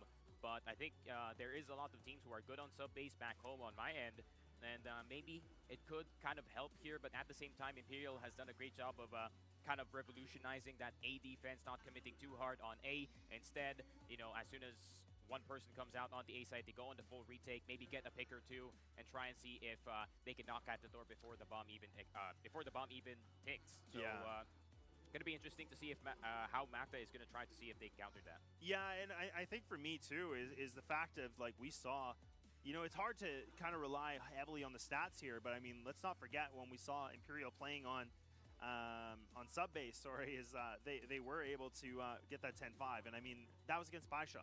That was probably the number 2 ranked team here at this tournament going into it, and they're not even here anymore. But I mean, they're here, but they're out. But I mean, might be watching, I don't know. But to get a 10-5 against a strong Chinese team like that, and the way they played too, like it didn't even feel like it was a fluke. You can't make those arguments. Those guys played a flawless GR side. Their rotates were perfect. Their retakes looked really good. So, I mean, if they can do even a quarter of that, I think Pacific Mocta, they're going to have a lot of work cut out for them here. Yeah, I think the course of action here for the side of Pacific Magda is to just try and forget what happened in map number 1 and try and see if they can lock in towards Subbase. Subbase was one of those maps where they kind of done better internationally, especially in 2023. Yeah. But still, you know, it's Imperial, man. Just like how I said it, it's Imperial. I think, are they the strongest team on Subbase? I think Vasco had a better record on Subbase in CFBL, but I think, you know, just having Vasco, you already know what they're throwing in towards Subbase, especially the BL side of Vasco is really good on that map, so maybe might have picked up a thing or two from their fellow Brazilians here. Maybe, and I mean, this was the other thing too, where I'm going to be actually a little bit curious about the overall stats from this game, because I didn't really feel like, you know, last time on we saw Ryuzao, he was able to get himself into high numbers, pushing over, you know, a 2.0 KD. I think he did quite well. He's definitely going to be one of those guys that he should be near the top, but I really do think that we got to see Imperial having all the players, you know, equally contributing. Like 7-7, I probably would put as the MVP in this game once again, just because he was able to read a lot of the plays from Pacific Magda. He was able to get big flanks when he needed to, but I mean, it was maybe not the amount of frags in his way, but it was the fact that he was able to maybe find that one, maybe find that third one later in the round that really did change everything. Yeah, for sure. And yeah, overall it was a better game here from the side of Eagles. And every single time, Imperial, every turn, everything that Pacific Magda was trying, they got an answer to it.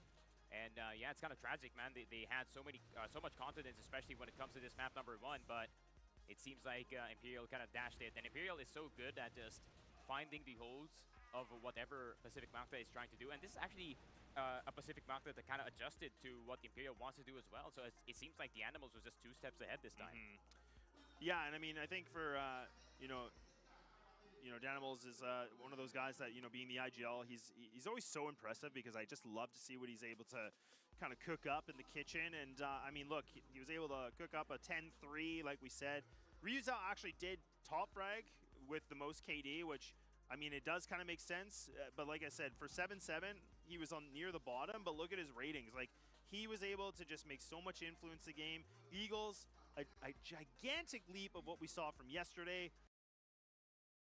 Such a bigger improvement. I mean, he was able to have himself, you saw those highlights before, he had some really great shots, but I just love the way that he was repositioning himself. He wasn't over peaking. He was playing a very passive setup, and he was just allowing time to be built, which is really important. And I mean, look, I never like pinpointing anything, so I'll do it so you don't have to, is look, I feel bad for Justin, because he was absent in this game. He did not exist, and I think you made a really strong point for him, is this map is really difficult for his role. So I think obviously there's going to have to be some things tweaked after this group stage in the tournament, but I mean, for him, he's now in a moment where maybe this will light a fire under him. Yeah, for sure. I think having a bad first game is definitely, you know, not the best, especially with the way that Justin did it. He had 0.0 across all the stats, so anything that he does in Subbase is an improvement at this point. So maybe he's like, guys, I'm sorry about this first game. Let's kind of try to lock in for the second. I'll try to see if I can do the carrying this time, because Revenge is doing such a great job in map number 1. But Subbase is going to be right up next. Kind of depends on what is going to happen here on the A side specifically, right? I mean, Imperial has a really good BL side on this map. I think their percentage on the BL side on Subbase is actually higher than their GR side. And it's been kind of the trend for the past few times that we have casted, or Subbase has appeared in this event, that the BL has gotten more and more rounds, and it seems like it's more about the teams getting more creative on this BL side more than the sides actually kind of switching. But yeah, it's going to be interesting to see what kind of take Pacific Magda has in map number 2, but Imperial, they're looking good, man. Yeah, they're looking really good, and I mean, if they're able to find themselves, you know, this win here, I mean, this could really just kind of put them as a pretty scary team, you know, pushing into the playoffs. So, and I mean, that was the thing. Like, I think even for me in the beginning of the tournament, I was kind of saying Vasco were the team that, you know, if I was going to pick a Brazilian team to get pushed through, I probably would have said them. And I think Imperial have really done a lot of preparation, a lot of homework, you know, before we got here for the Summer Championship. So you gotta give it to them, because now this is going to be their map pick, like you were just talking about. And it's going to look good here. And I mean, for them, we'll have to see if we have the same effect from some of those players. And I think out of 4 to 5 players, they were like well over a 1.3 KD, which is which is just filthy to say the least. But I mean, Pacific Mokta, do you think there's anything different we're expecting from them on a map like this? Yeah, I think they're going to be a lot more comfortable in towards that defense. I think the trouble is going to brew once the BL side does come. Okay. But it seems like there is a whole lot more problems that you have to think. But it's still pretty tough, man, especially after what happened in map number 1. And momentum is kind of at an all-time low, and both teams kind of do a great job of just kind of carrying their momentum slowly in this game, but it wasn't slow at all from the side of Pacific Mokta. No, it really wasn't. But look, they'll be on the GR side. They're gonna get aggressive, and that aggression is gonna kick back a little bit because Eagles has other things in store. Justin, unfortunately, still on the tail end of not finding the impact he's looking for yet. Still plenty more to go, but Imperial have just been really a step ahead here in terms of the opening duels. Now with that opener, they're going to try to overwhelm potentially on Revenge. And this is interesting. I feel like I never get to see an on player kind of sitting in this spot, right? You normally have the rifler ready for the counter flash, just biding a little bit more time. So this is a unique little thing they've cooked up. Yep. Especially there's not much pressure that you can gain from the A side. The only problem is your entire second mid is wide open, so Aldrin having to watch 2 angles at the same time, especially with how aggressive Mokta is on this machine room side. So as soon as the smoke goes down, they're probably going to try to call the rest of the members right back here, and Aldrin going to shoot a warning shot, just going to tell Imperial that this is not a safe place to cross in, but 2 flashes later, Aldrin not going to get spotted, but they're all blind. And Aldrin's going to go down. He was blinded by a flash, maybe by his teammate, but he already saw the opportunity to make a big play happen. But Revenge and NBA, the only 2 left alive. Oh man, that could have been everything too, because I think he even went for the shot. He was blind, right? So, I mean, that quick little shot just cost him his life, unfortunately. But you had like every single player in front of you, and they didn't even clear him, which is so funny. So, what could have been? But Danimal's gonna open the round up here with a triple kill. They're gonna carry on what they, started off from port, and now bring it into sub base and. All right. Yeah. Well, yeah, it's sort of a risky defense to go for that one, but I think they're trying to blindside Imperial from round number 1 by taking machine room control. But Eagles is kind of expecting it, and look at the defense, or look at the offense on the side of Imperial. They're actively trying to punish those early peaks coming in from Pacific Mokta, and yeah, I feel like they've done a bit of watching on some of these games, and they know what they are capable of.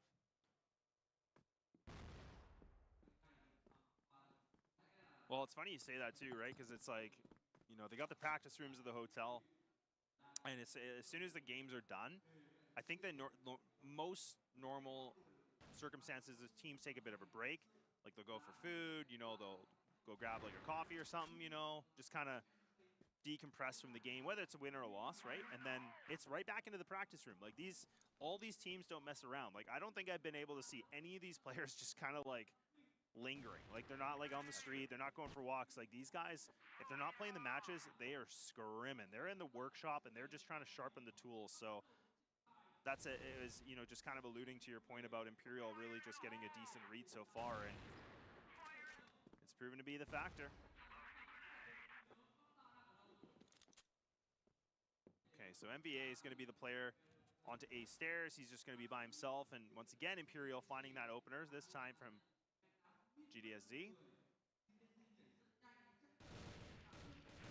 Oh, NBA getting a little aggro. They're really trying to play into the desperation of Pacific Mokta to get a trade here, man. It's kind of giving them a lot of trouble. Maybe it's the pacing. It's the pacing that Imperial plays at that, yeah, they do get 1 kill, and then they back off immediately. And just like how I said it, man, they're basically the slowest team to come in from the CFBL side, so I mean, Pacific Mokta expecting something fast, but it's not coming at all. But Revenge coming in from the dark room side. Justin has to defend his backside here. He's kind of in trouble from lockers at the moment. GDSC is going to spot him for Yuzao coming in from the second floor. 7-7 is getting absolutely pelted, but 7-7 gets the kill anyways. And it's a trade after trade after trade. NBA catching all the players from the second mid side.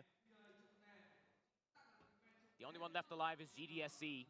Does have the advantage in terms of the health. Revenge calling for help here, and that's a blind GDSC.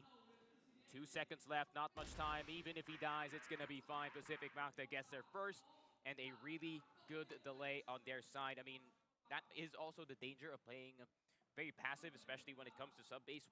As soon as any delay comes, I mean, that timer is going to tick down very, very slowly. So Imperial, maybe they're going to switch up something, going to try to go for some fast map control. Good flash is going to come into Machine Room. And Justin is going to try to fly in, but he might want to avoid Eagle's angle here.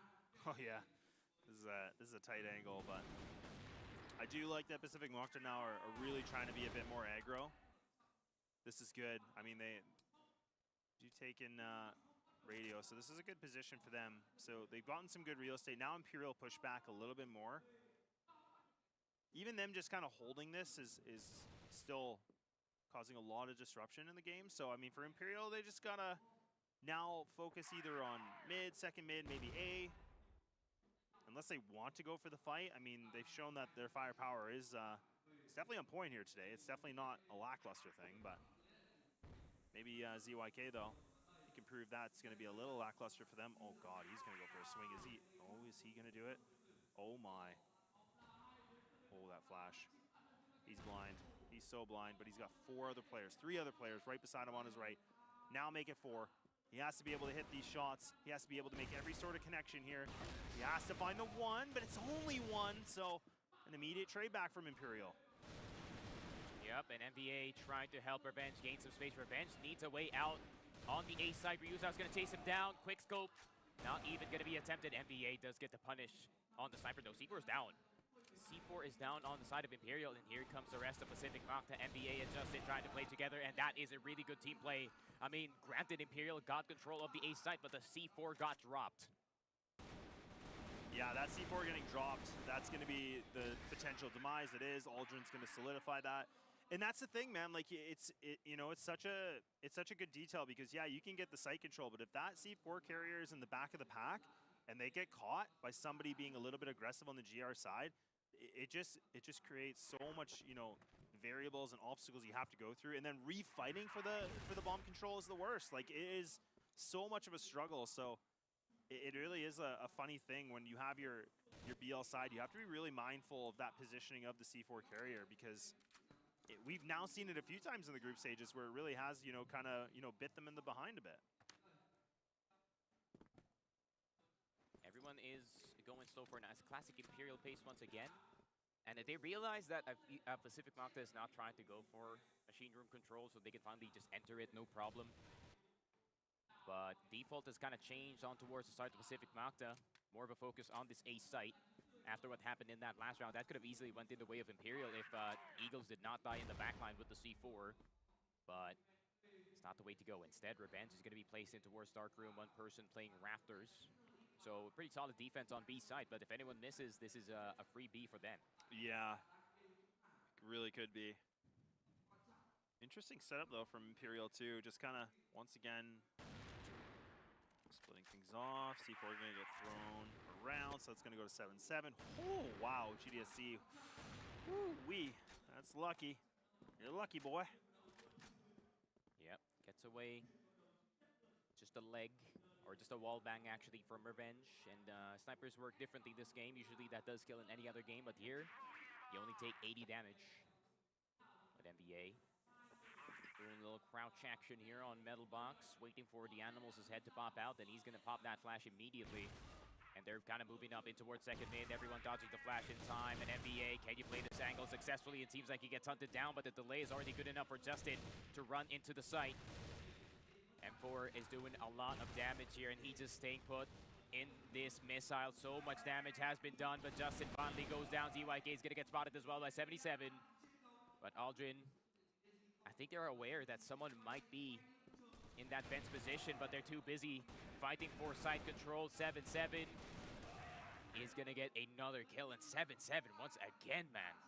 What is this guy on? It's been so consistent for the past 5 days. It really has. Like, if there's a player that's been consistent, it's definitely him. It's somebody in the group stage that he's been having a phenomenal run. So, and he's still maintaining it. And I mean, look, like through all those unique fights, like Imperial didn't even lose a single person. Like, I don't know, like if it's just me noticing this, or maybe you are too, but I feel like Pacific Mokta, like that firepower, it just doesn't seem like it's quite there. There's something kind of slowed back. Like it feels like they're kind of just coasting with the amount of frags they're finding. Kind of similar to some of the games here of 3BL, right? Oh, NBA, okay. That's a good start. But it's kind of like 3BL yesterday where they were playing catch-up the entire time. They weren't really in the lead. So they're going to need to see if they can gain a lead. Oh, Justin, so unlucky, man. Through a smoke, through two smokes, actually. Does get taken down on jail, but it's not too bad. Everyone can adjust just in time. But still, 4 on this map. That means there is going to be 2 split players on each side. So, I mean, it's a 4v2 once people get into the site. Yeah. Once again, I mean, now things are brought back to the 4-on-4, and I mean, this is always, you never want it to be the man disadvantage here on the GR side, because then it just you have to change this composition. But a good composition setup right now. You got a couple players, or actually 3, double in jail. They're just going to wait things out. Revenge going to get smoked out though, unfortunately, so his alm's not going to be as effective as normally. Danimals now, he's just trying to barrel on through, and now Revenge tries to get a little bit cheeky, but Imperial, once again, this firepower is something else right now. Aldrin and NBA needing to come up with a clutch scenario. They find this one. So things are opening. Ryuzo's not going down for Vance. He's still watching that stair side. And they're kind of looking for GDSC here. But Ryuzo is going to go low. Aldrin, the only one left alive, and the clutch is needed from him. See how much of a key player really is. But no nades on the side of Imperial. The Animals using that little cover on the site. His head does get spotted, and that's going to call 7-7 from the stair side. But it seems like the Animals has got the handle of things here. And 3-2, Imperial gets the lead once again. Oh boy. Yeah, this is a very impressive showing right now for Imperial. I gotta say, like, it just feels like a bit of a masterclass performance we're getting from them. It is still a close game, but it just feels like they're, you know, any kind of a situation they're in, they look like they have some decent control. But now Justin does try to assist here with NBA, but even despite getting those duels, Justin will be able to win that engagement. So now Pacific Mokta put themselves in a man advantage early. That's more like it, kid. Oh, but good support from Aldrin, and there we go. Finally, a machine room crunch working. And that was the exact strat that they have attempted in round 1 and also now in here. So it finally works. So that might be one thing Pacific Mokta can hold on to in these next few rounds. And are they going to try it again? Yes, they will. They're going to go cocky. GDSC on towards Machine Room. Justin from the left side. He's going to get faded immediately. NBA is going to go down as well. But here comes EYK. GDSC is going to spot him. And maybe a bit too frisky from the side of Pacific Mokta. 2 versus 4, Aldrin and Revenge.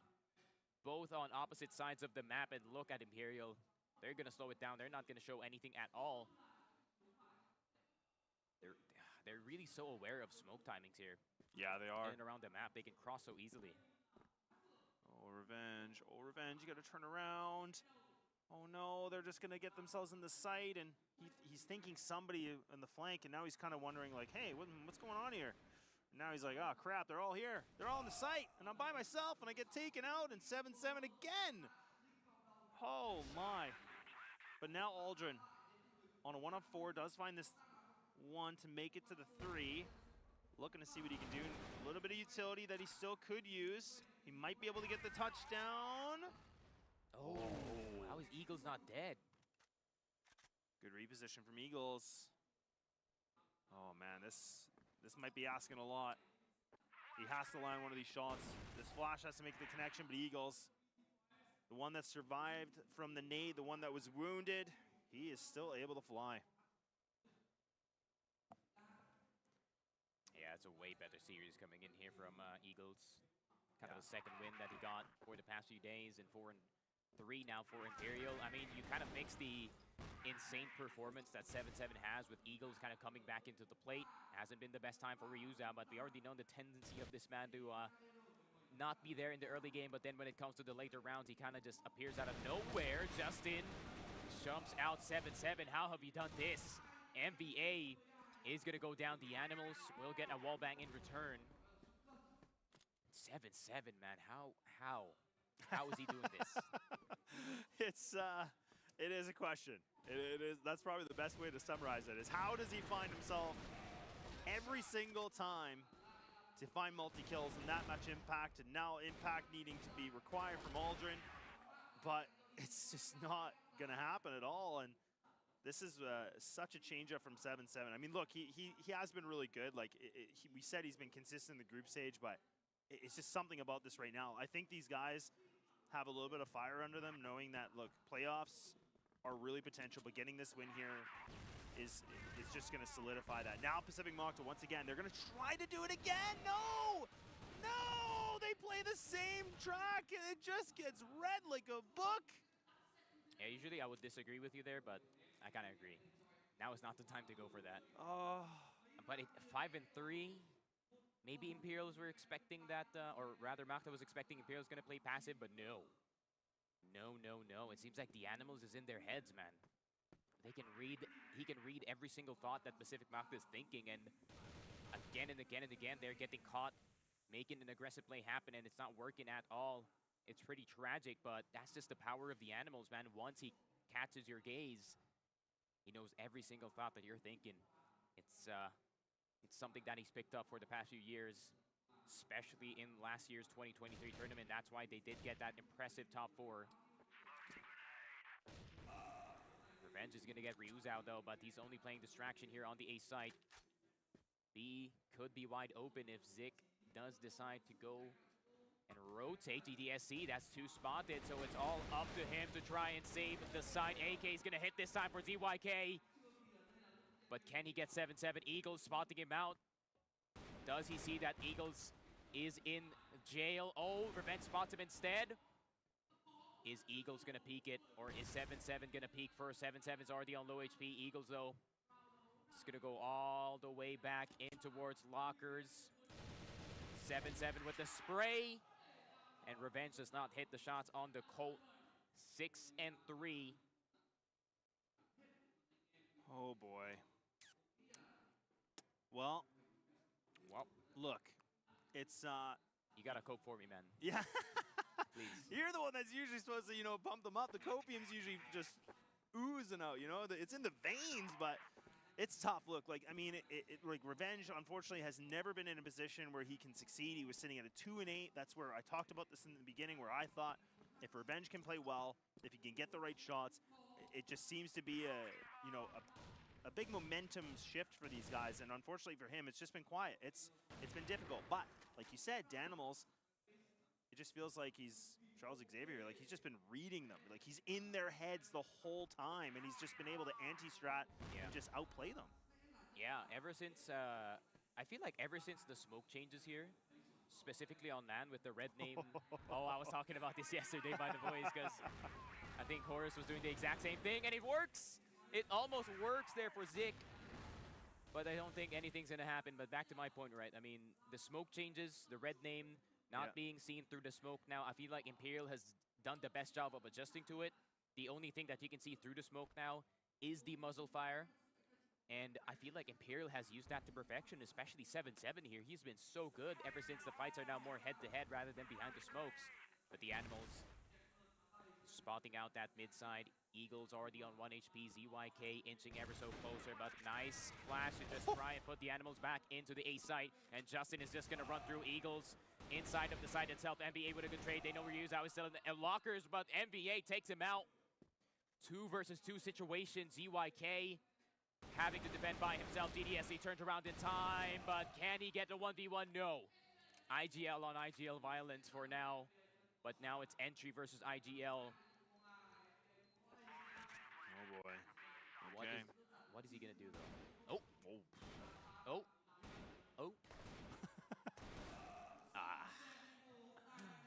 That's not gonna feel good. That's Felt like sure. a Michael Jackson song. Oh. Oh man. All right, Paul's gonna be tossed in. Not the towel, but just a pause. Just a pause. They enough's enough. They want to have a chat. They want to reconvene. They want to figure out What on earth do we do differently? How do we get Danimals out of our heads? How do we find a way to put that helmet on his head so he cannot read our minds? Gotta get the tinfoil now, man. Yeah, you gotta get the tinfoil hats out. Maybe, just maybe.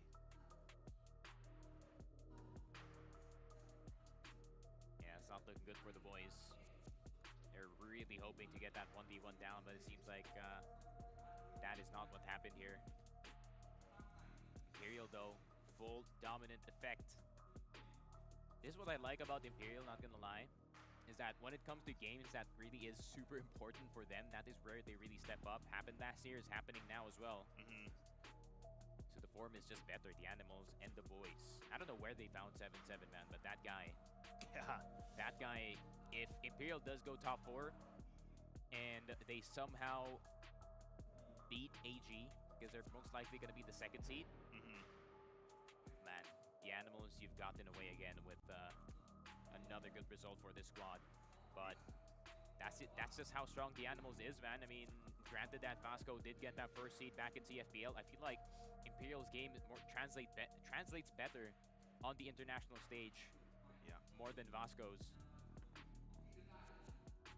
Yeah, you know, and it was such a, it was so interesting because like for Imperial and their debut it was just heartbreak, right? Like it's hard not to not talk about it because Wolf Empire, I mean yesterday was nuts, but I mean the fact that, you know, Wolf Empire were able to, you know, do a reverse sweep golden round overtime against a team like Imperial, where I thought they were playing really, really well, and then just seeing the difference of Imperial, their journey here in the group stage. I mean, they've really been tested a lot. A lot of these games, I'm just looking at them right now, like 2-1, 2-0, 2-0, 2-1, like no matter what, there always seems to be a third. It's just, these playoffs just are just, it's so exciting because it just, now that we've lost 2 Chinese teams, like this thing is just blown out of the water. Anything can happen now. Like a BO5 possibly could be like 3-2s, which is just even insane. If Imperial gets in, that's 100%. That's a game 5. They love it slow. They love it slow. Oh, Eagles. Ah, he's just on fire, man. It's impossible for them to get into the side when Eagles is playing this position. 8-5 so far in the game. I mean, it's not much of an explosive game from Eagles, but you put him in an angle where he doesn't have to move too much. And he does exactly this. Revenge gonna try to spot him out, but it's not been too stellar this time. ZYK getting tagged through the box. Eagles has been on fire, man. How have this man came back from the depths? ZYK trying to tap him out. Ryuzao is right on top for the insurance policy, but most likely it is gonna be Imperial just taking it. Oh, this is gonna be the ace? Okay, all right, nah, shut down. Not happening on Pacific Mockery's watch. But a round is gonna come through for the old Imperial. Yep. Why not? Really at 8? Yep. Oh my god. Well, this has just been such a, like, I'm not even gonna say it. I'm not gonna say it. I'm not gonna say it. It doesn't matter. 8-3 is the score. Pacific Mokta. What do we got? What is left in the chamber? What are we going to be able to scrape up? Ooh, Justin. Wow, I thought he was going to actually win that fight. Was that MVA that just pushed downstairs? Yeah, he kind of just sent it. Oh no. Oh no, not again. 7-7. Are you kidding? Oh, the trigger discipline. Oh my god. How does Revenge know? How does he know? Wait, he was breathing down his neck. Oh. You've got to be kidding me. I stared at the screen. I was like, what? Dude. I thought that was done. I thought that was cooked, but it seems like Revenge. Looking behind at the right time. Revenge planting out in the open, so ZYK can also see the C4, but he has to back off. Oh, he gets spotted. Ryuzao gets the spray, so it's all on Zik to make something happen. Oh, they might even try to go for the ninja. I think they just threw a smoke on top of the C4. It's pretty tough. They can see, he can see it, I think. Can he? Oh, you might be right. Yeah, I think you're right. Such a big brain, sneaky frog. Oh god. ZYK now. Okay, so Diffuse is going to get stuck. Ryuzao sticking it. Oh, but he gets taken out. So now Eagles not able to have his back. And I think this round has been able to come through for Pacific Mokta now. Somehow, in some way, and... It's the plan. Oh, man, I wish... Holy revenge. That highlight's going to be sick to watch later. I can't believe it. I just caught the glimpse of 7-7. I was like, oh my god, he's already behind them. Like, he just pushed, and then Revenge is like, something doesn't smell good here, and bam! Takes him out. Oh. Yikes. I mean, MBA's gone already. He's been the best fracker for the entire squad, and Pacific Mokta has to work a 4v5.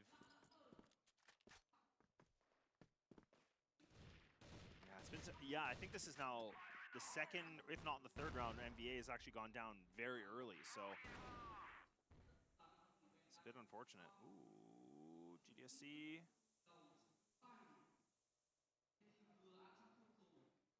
Okay, they're gonna commit. No flank yet.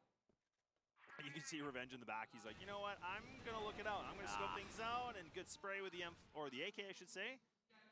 I mean, it's pretty much fine. But the animal's scared of this man because as soon as that smoke disappears, he's just going to push through it. But ZYK kind of welcoming that joust. Pacific Mokta having to slow down a bit, but Revenge, going to get pelted through the door, and he misses the shot as well. And this is most likely 9 for the side of Imperial. Well, you know what that means. The music's cued. It means that Imperial are on map and series point to close things out with a potential 2-0 of the day. I had this as a 3-mapper, a possible 3-mapper. But now they want to get it done. They want to be able to just go relax, hit the jacuzzi, be able to get ready for the playoffs. And it's looking so good right now. Pacific Mokta, they're all just dropping like flies, and there's Imperial. They make the statement, they find the victory, and Brazil is going to be on top. There we go. We are going to have one representative from South America in the top 4. And top 4 is looking very colorful right now in terms of the flags. We have Brazil, we have Vietnam, and we have China, possibly either Egypt or Vietnam, or maybe even Brazil once again. I mean, Imperial, if they play exactly like this, it is well-deserved, but honestly, Pacific Mokta, yeah, the animals, once again, he was just in their heads reading every single strategy that they pulled out in both maps. Port, I think Port, the Mokta side kind of expected that it was going to be more of a passive game from Eagles, more of a passive game from the other side, maybe try and see if they can stick the weakness on the defense. But it seems like Imperial has been watching a fair few games of Pacific Mokta as well, and has kind of caught their tendencies here, and especially time and time again, Machine Room was being punished. Time and time again, second mid was actually being opened up by the side of Imperial. And it's not even the exact same game that they showed from the side of, from their game against Baisha Gaming. It was a lot more active. It was a lot more, how would you say this?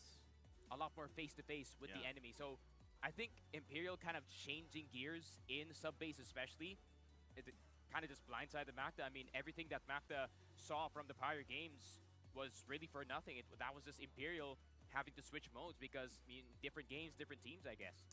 Yeah, different games, different teams, and I think Imperial definitely did a lot of hard studying. You know, they were able to get themselves cracking down on the books, and they were able to get a 2-0 here today. And look, I mean, this does raise a lot of excitement here because this is going to be the first Brazilian team, like we said, that is, you know, going to be guaranteed into the playoffs now. Both these teams were sitting at a 2-1 when they were walking into this matchup, so this has now put them at a 3-1 with only one loss that happened. But, I mean, even that loss was right down to a nail-biter. But, look, I digress. And we move on. And, I mean, for Pacific Mokta, a tough defeat for them.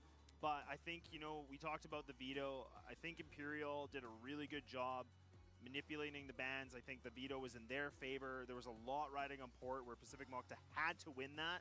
Because then if we did make it to a third with the sub-base being the wash, it would have been Eagle Eye, and that maybe could have been something different. But unfortunately, with them losing it the way it did, it just meant that the rug was pulled under. Yeah, for sure. And overall, I think, once again, 7-7 with a very nice showing in this tournament.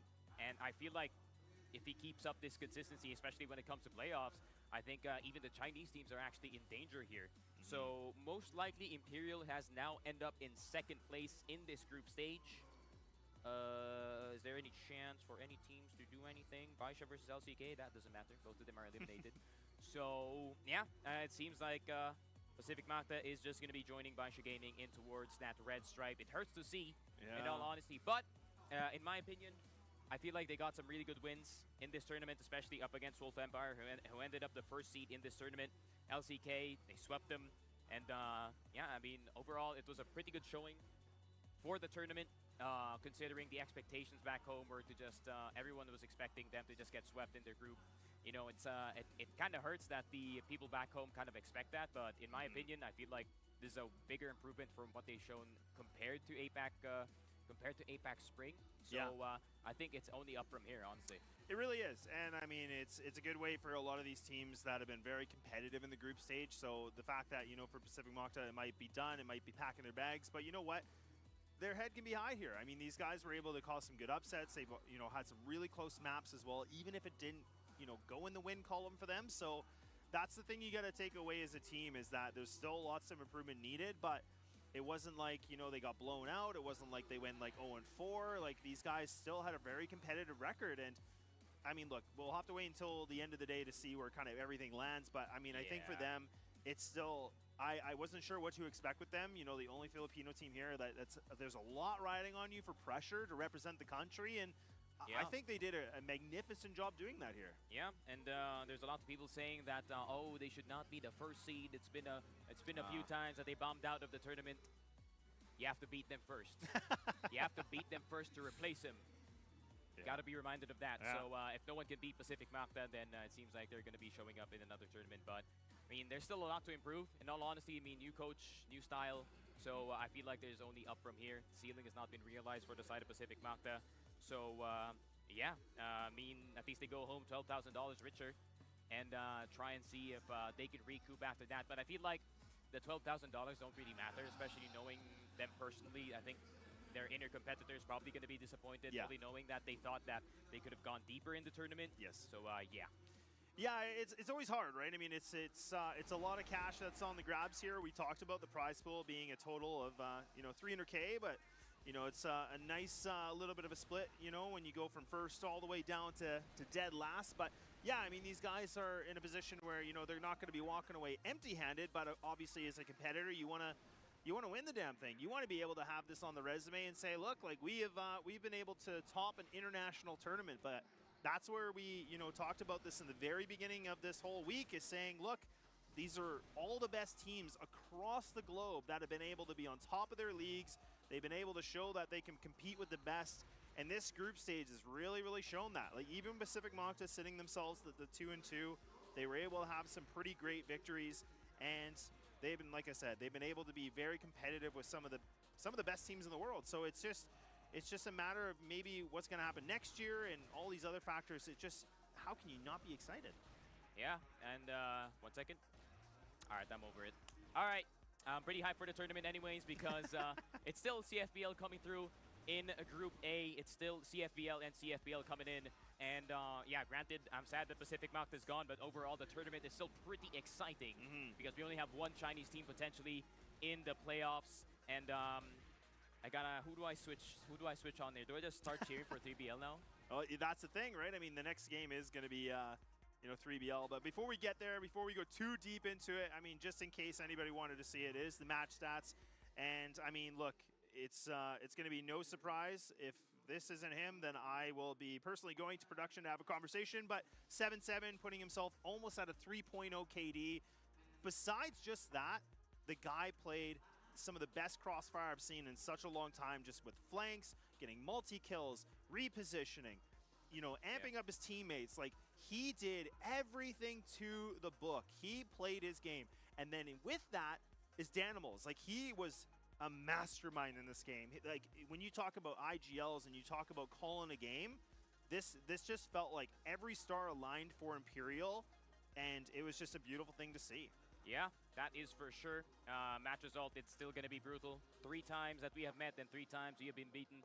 But still, Imperial, pretty good game, pretty good showing coming in from them strategically and also in terms of the frag department. I think it is going to be 7-7 once again, possibly on that MVP who has been on a tear going head-to-head against the best international riflers here. And since Imperial has gotten second, so they might go up against AG. That's a matchup I'm looking forward to. In all honesty, I mean, if ZY is peaking at the right time, it's the Animals actually. What?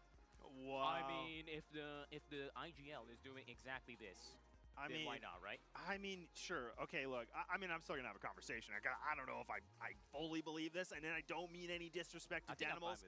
Look, I mean, I think, like I said, he played his role. He did all the right things. I just felt like 7-7 had a bit more influence where he was able to kind of make the plays happen what Danimals is calling. So it is a combination here. It really is that 1 and 2. But I mean, look, that's a huge thing where an IGL is able to put himself as the MVP. He did have an overall 2.12 KD, just under 1,500 damage. But like I said, I think this is some of the best calling we've seen so far in the group stage. I definitely think this is no doubt actually probably the top in my opinion. So it's great to see, and a big congrats for him.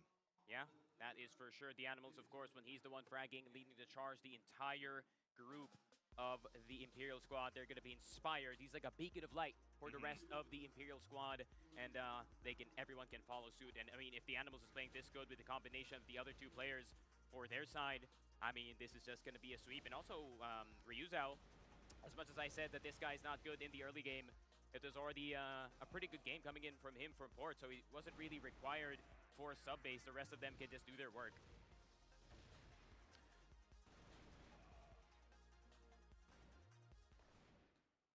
Okay, well, we're just going to wait it out a little bit longer. I think an interview is just about to commence here, and that is going to be Danimals that will be the man having a conversation to just talk about everything.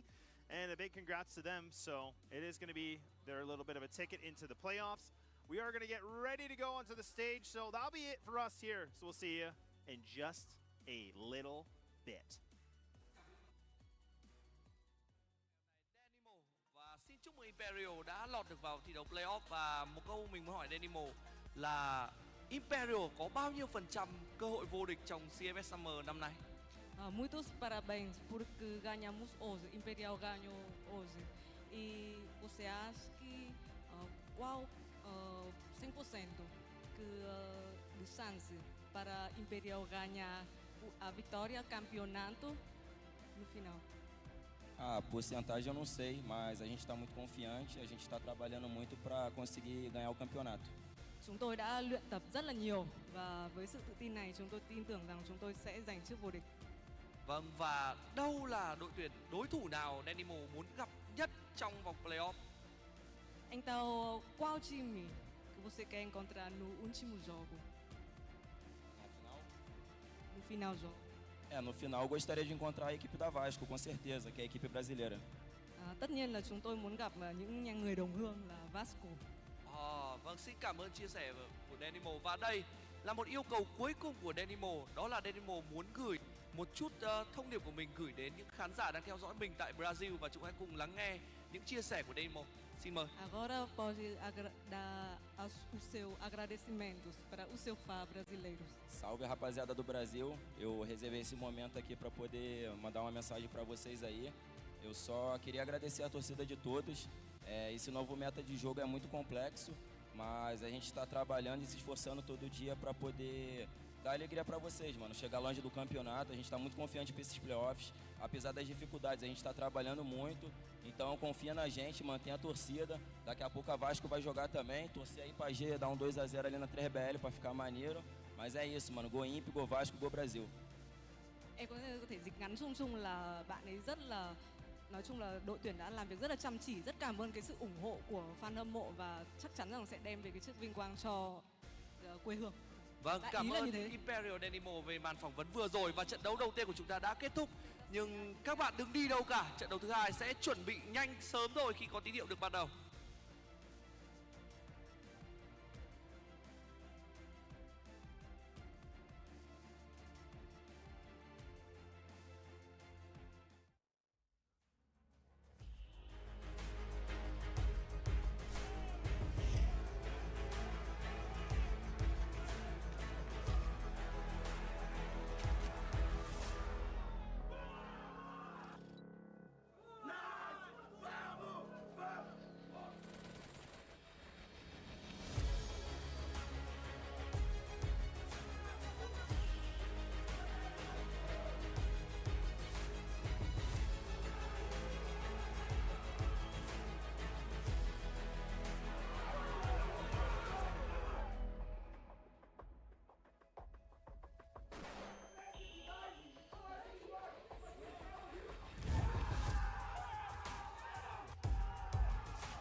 Summer 2024, the story begins.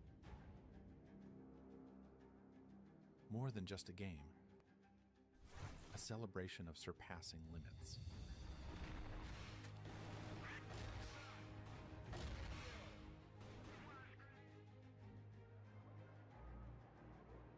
Who will become the next legend?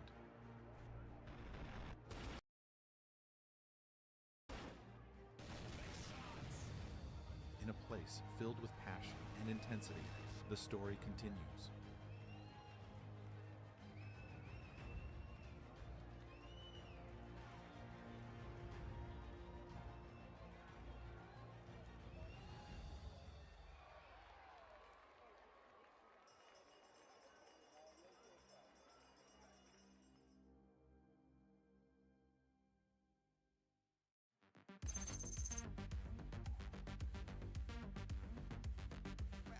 Đi luôn.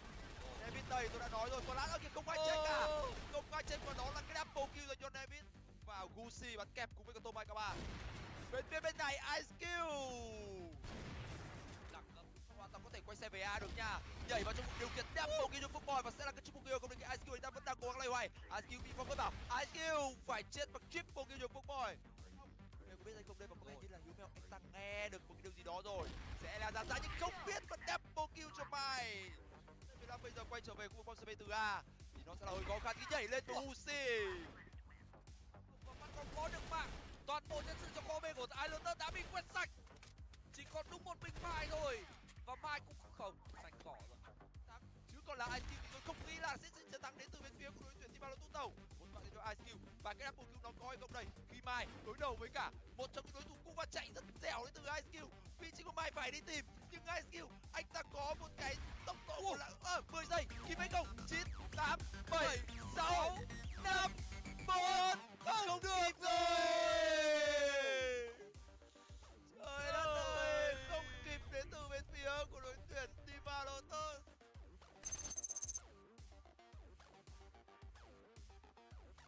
Nó bị mù rồi. Cover.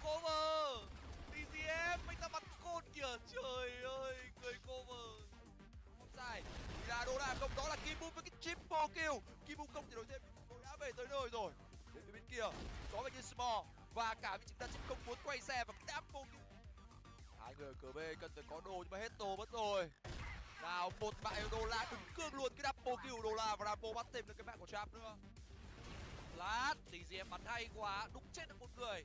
Sẽ có sự cover lỗ, double kill cho TGM. Đoán quân cao. Chào Lát ra.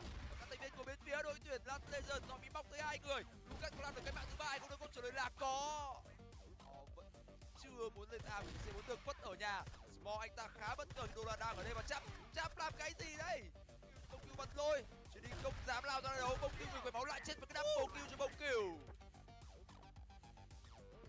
Đô la 1m4 trước có đỉnh, sau cũng có đỉnh, double kill cho đô la.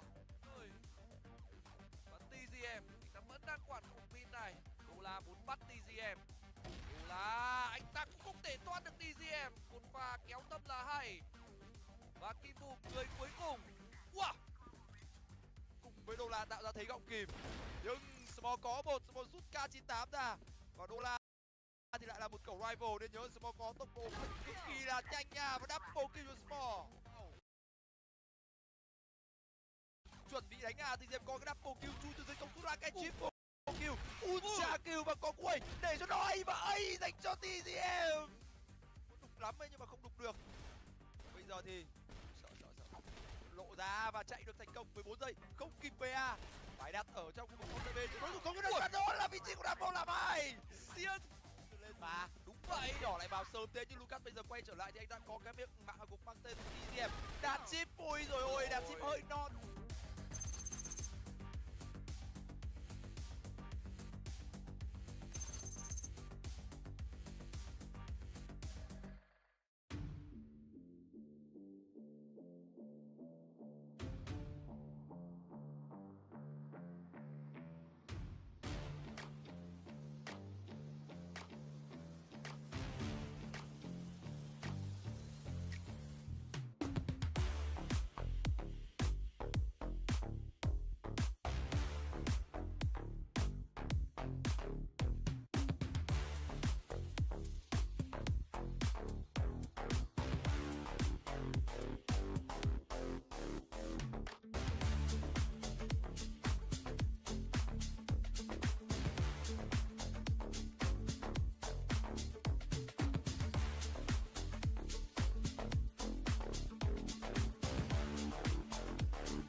bringing out the second able to find one on MKZ. Beck goes down as well.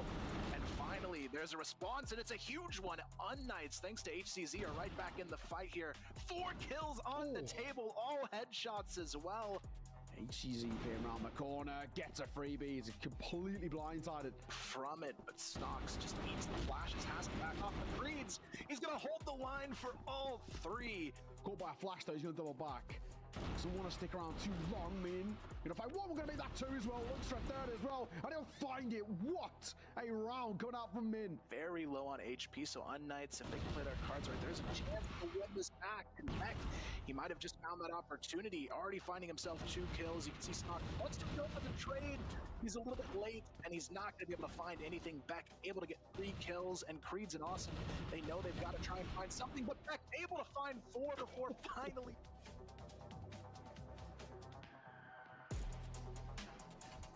Alucard taking a hell of a lot of damage early.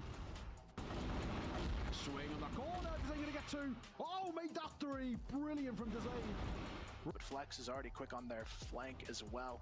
They're gonna have to be ready to deal with this, and I just don't think they have the positioning to be aware of it, but it may not matter. Raffin gets the quad kill spray down, gets the ace on top of it. 25 seconds, not under a lot of pressure in terms of time just yet, but now that he's known, absolutely is. Missed shot. Pistol pulled out, Raffin will fall. 1v1, now it's doable, absolutely doable. Trying to find this last guy, Spots, he's lost him though, and he finds him on the drive-by. Oh, Alucard. Spray is good, a hell of a lot of damage. Spoxy, Raffin, and Lionclaw all taking significant damage here. HC for 1. Spray on the corner, gonna find both. Oh no, it's crumbling. LCK, let that one fall apart.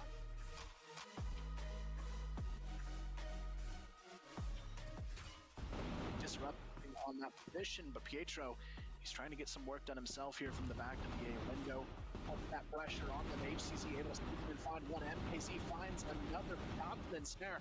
They're still hanging on to this one. 2 kills going the way of Snare. Alucard would be good for a first here. Gets all 4 kills. Insanity. Close. Gonna get tested here on the back of the information. MKZ for 2. HGZ for 2 as well. Oh, what a way to close it. Fully swinging into this as well.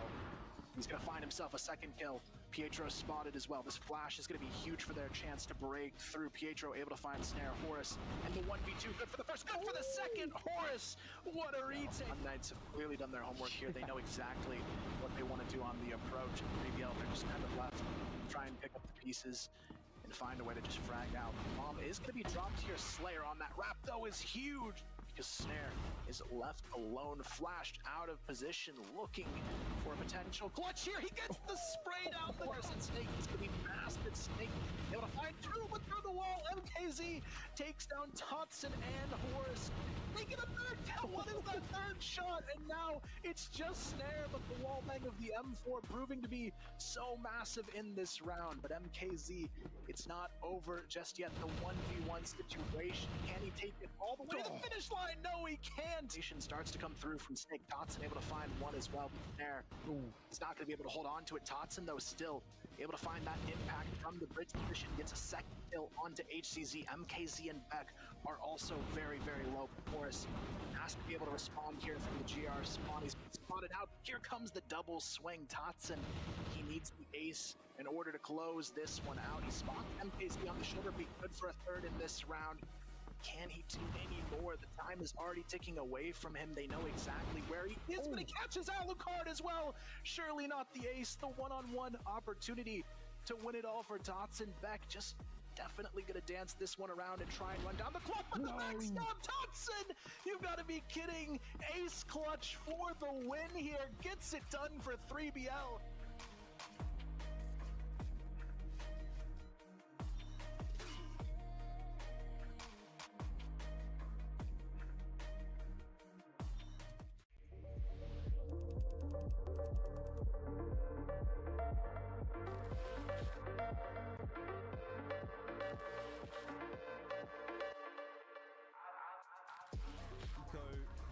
His way forward, try and open the door up, find that space for HCZ, and he's done just that, and then some. Double kill. Seven has got some utility to try and work with here. He's trying to hop his way in. It's a lovely shot on HCZ. It's now down to Alucard. You'd always want to rely on him in a clutch.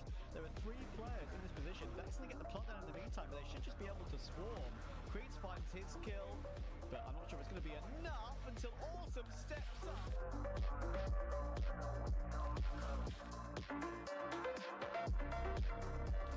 Knights stand up to the pressure. Well, it's going to be a big fight in mid. There's 4 3BL members here, and that might actually work out for Knights. That's a lot of players to kill. Tot is in position, listening for everything, sees that his teammate has already delivered, and now he chooses to pounce. And perfect timing! Goodness gracious. Alucard's still playing with these angles. Beck gets his one, but unfortunately it's only one. Now Alucard, so he's very stuck. One, Colt up for the second. And there's an opportunity. He's just wasting the clock. He's tacked down Slayer even lower. No. And Alucard takes it. So maybe they've got the bit between their teeth, as you can see here with some of these entries and the way they're playing. Look at Beck. He's on the high ground. He'd have no idea he's on the high ground. Sayer's going to try and take an advanced angle. Stake does trade it at least. 2 versus 2. Headshot angle being taken up by Kiko. It's a good reaction. A player push out the warehouse. Knights have 3 to defend. Initially, that's not a bad setup. Numbers still favourable for 3BL, and the trades are as well for the moment until Kiko strikes. He's got a double and a triple onto Snake. Knights are not going down without... Welcome back, everybody. We're ready here for the CFS Summer Championship 2024, and it's myself, Laz, and I am now joined with the handsome, most lovely of all, Mr. Neo. Thank you. I'm excited, dude. That was a quick game, man. I mean, that was a quick game. I feel like that actually probably might be the quickest series we've had so far. The only one I'm thinking is maybe the 3BL one. Yeah. But against Evolution Power, they also did have OT map 1, but there was 10-1. I don't know how it evens out, but that was pretty quick, is what we're saying. Imperial looked very, very good, right? And I think that now that we are starting to see Imperial play well, it might spice up the playoffs a little bit. We'll come to all that a little bit later. There's some exciting times happening. We are heading into a bit of a banger. Everyone's setting up behind us. You can see it. 3BL Chengdu All Gamers. And this is a pretty important game for 3BL. Win this, they put themselves towards playoffs. Chengdu All Gamers have already booked themselves in towards playoffs. So fellas, just do us a solid here. Let the West League have a team in the playoffs. It's been so damn long. Just let us have this one. It is true, right? I mean, this is such a unique spot when we're talking about the group stage, because like you said, AG 3-0, they've pretty much bulldozed every single team that they've been able to play. And then 3BL, like, honestly, you know, I think we all agreed, like you, Jordan, and I were talking about, you know, for the West teams, we were like, look, it's a tough one for LCK, but you know, 3BL were definitely the team that maybe could have been able to do something, and even for them to be in a 2-1 right now it was unexpected, to say the least. It's very true. It's very, very true. And of course, Imperial, with that win, they booked themselves their spot, and that is, you know, regardless of the result later on today with that 5-shot LCK game, it is already done, right? We know the teams who are going to be making out. It's going to be Imperial, it's going to be Wolf Empire from Group A, and Imperial actually with that win, but because it was so clean, they actually go a little bit ahead on round difference and map difference too by the +1 for them. So good stuff. Wolf Empire have obviously found themselves already out of the groups, so good stuff from them. And we have to say goodbye, of course, to Pacific Macta, Baisha, surprising one, and LCK, sadly, for our very own. But LCK and Baisha do have a game a little bit later on, so LCK do have an opportunity to maybe pick up a win. We have, of course, 3 more games for today. We already touched on All Gamers 3BL. We already touched on Baisha LCK. To finish off today, we ranking taking on Vasco. That's another game with a bit of spice behind it. Both ranking and Vasco find themselves 1 and 2 currently. 3BL find themselves 2 and 1. If 3BL lose this, they go 2 and 2, and by guarantee, one of ranking and Vasco will also go 2 and 2. And then it comes down to map difference. Then it comes down to this, that, and the other. So even 3BL taking a map off of the All Gamers, which nobody's been able to do so far, that could even just book them a spot in towards the next stage. Yeah, it's just such different storylines for a lot of these teams, because it feels like, you know, in AG, like, I mean, for them, it'll probably feel really good to get a 4-0 and they're going to sweep it. But at the same time, do they need to? No, they really, really don't. So it's kind of one of those things where I don't know what to expect from them in this one, but I think, you know, 3BL, they've been doing a lot of homework. They've been doing a lot of studying. I actually got to talk to them a little bit. And the one thing that I really appreciated was the fact of, you know, I asked, like, are you guys, what was the goal? What did we want? And they were just like, honestly, we just wanted to be competitive. We wanted to make sure our games are close. We didn't want to get blown out. And I was like, was playoffs even in the view? They're like, honestly, no. Like, we just wanted to be able to make sure the practice and everything we're doing is kind of going the right direction. And so far, it's been good, but we are not looking past any of these games. They've been taking it game by game.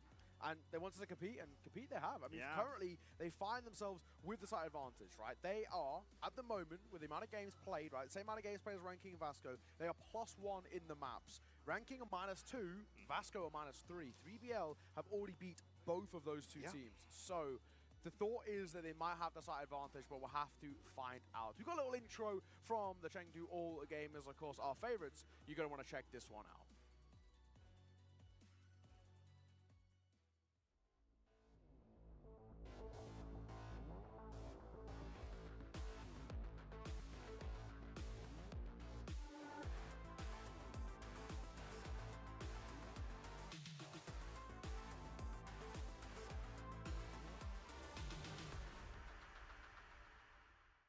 Well, it's the Chengdu All Gamers, and man, they have definitely been gaming because they have, you know, just a little bit of a recap. They're undefeated. They're sitting themselves, you know, just 2-0, 2-0, and 2-0. So these guys haven't even lost the damn map, and they're coming in and making a statement. And they're the only representative of China to now put themselves in playoffs. And now it's a question if they want to sweep or not, maybe. But man, it's an exciting time here. Yeah, everybody keeps talking about, you know, the Chinese dominance of Crossfire, and that is now maybe a tale of old. Potentially, if we're looking long-term, absolutely the best team in this tournament so far. There is no doubt about it. Only team that have not even dropped a map, never mind a series. However, the rest of the region is struggling. Baisha and Evolution Power, obviously Evolution Power was sort of expected. I did see them as one of the weakest teams here at this tournament, but Baisha, they were expected not only to make playoffs, to make finals, right? And the fact that we don't find themselves there is very interesting indeed. But this side have been nigh on flawless. They've had a couple of close maps. They've had a few 10-8s. So at least it's been kind of conversations here, but this is a side that's so damn much to like about the Chengdu All Gamers, right? I think, you know, they've got a lot of different facets of firepower. Zai, the man in the middle, the leader, the IGL, regarded as one of the best riflers, of course, in the entire region, regarded as one of the best riflers in the world, never mind the region, right? And an incredible talent. Do, an incredible AWPer as well, a sniper who can really step up in a massive way. So definitely keep an eye out for this guy. When Do gets going with the AWM, he's so difficult to stop. He is. I mean, that's, I think, you know, Sneaky Frog made a funny little bit of a comparison for him. Is like, if he had a top 5, you know, sniper player, he's like, Do's #1. And then Do, you know, on a bad day would be #3, and if he's really bad, he'll be #4. So he's just that good. Like, he really is a consistent factor for the most part for these guys, and it's obviously proven to be the factor for these guys. But look, I mean, we can't go too far deep about the All Gamers because we got to talk about the West team. The best team in the West is 3BL, so we're going to show you a little bit of who they are and what they're ready to go against for the All Gamers.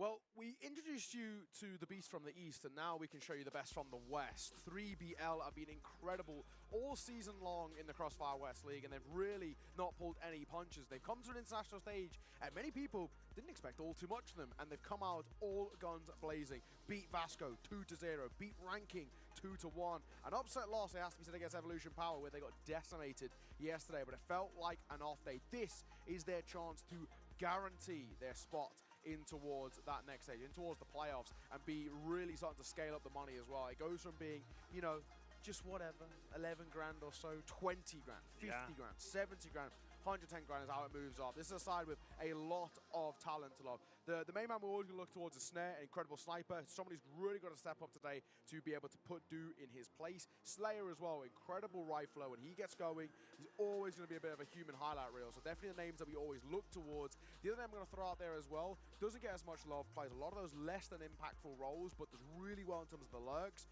Tot, lurking player, an anchor, but very, very solid. The youngster in towards this team, but ever reliable. Yeah, it is. And, you know, we talked a lot about, you know, for a team like Wolf Empire, they were kind of this, you know, super team. And that's actually the exact same thing here for 3BL. They were a team that had a different roster previously. They're a full Egyptian team. They were able to pick up Slayer from last season. And honestly, it's been really showing a lot of progress. They didn't win the CFWL, but they've always shown that they can take out everybody. And I think they kind of had an off day where they fell a little bit short to LCK, but they've been so competitive, and honestly, all the right roles in this team. Like you said, Tot, he was one of the highlight players that was able to, solidify them getting a 2-1 victory in the golden round. So I'm always looking a lot for him too. But like you said, I think it's a really good point is talking about Snare, is that he is going to be going against arguably one of the best players here. So he has to be able to have some crazy impact, but of course the veto is going to really make a big factor for this one. Yeah, very easy permabans coming through.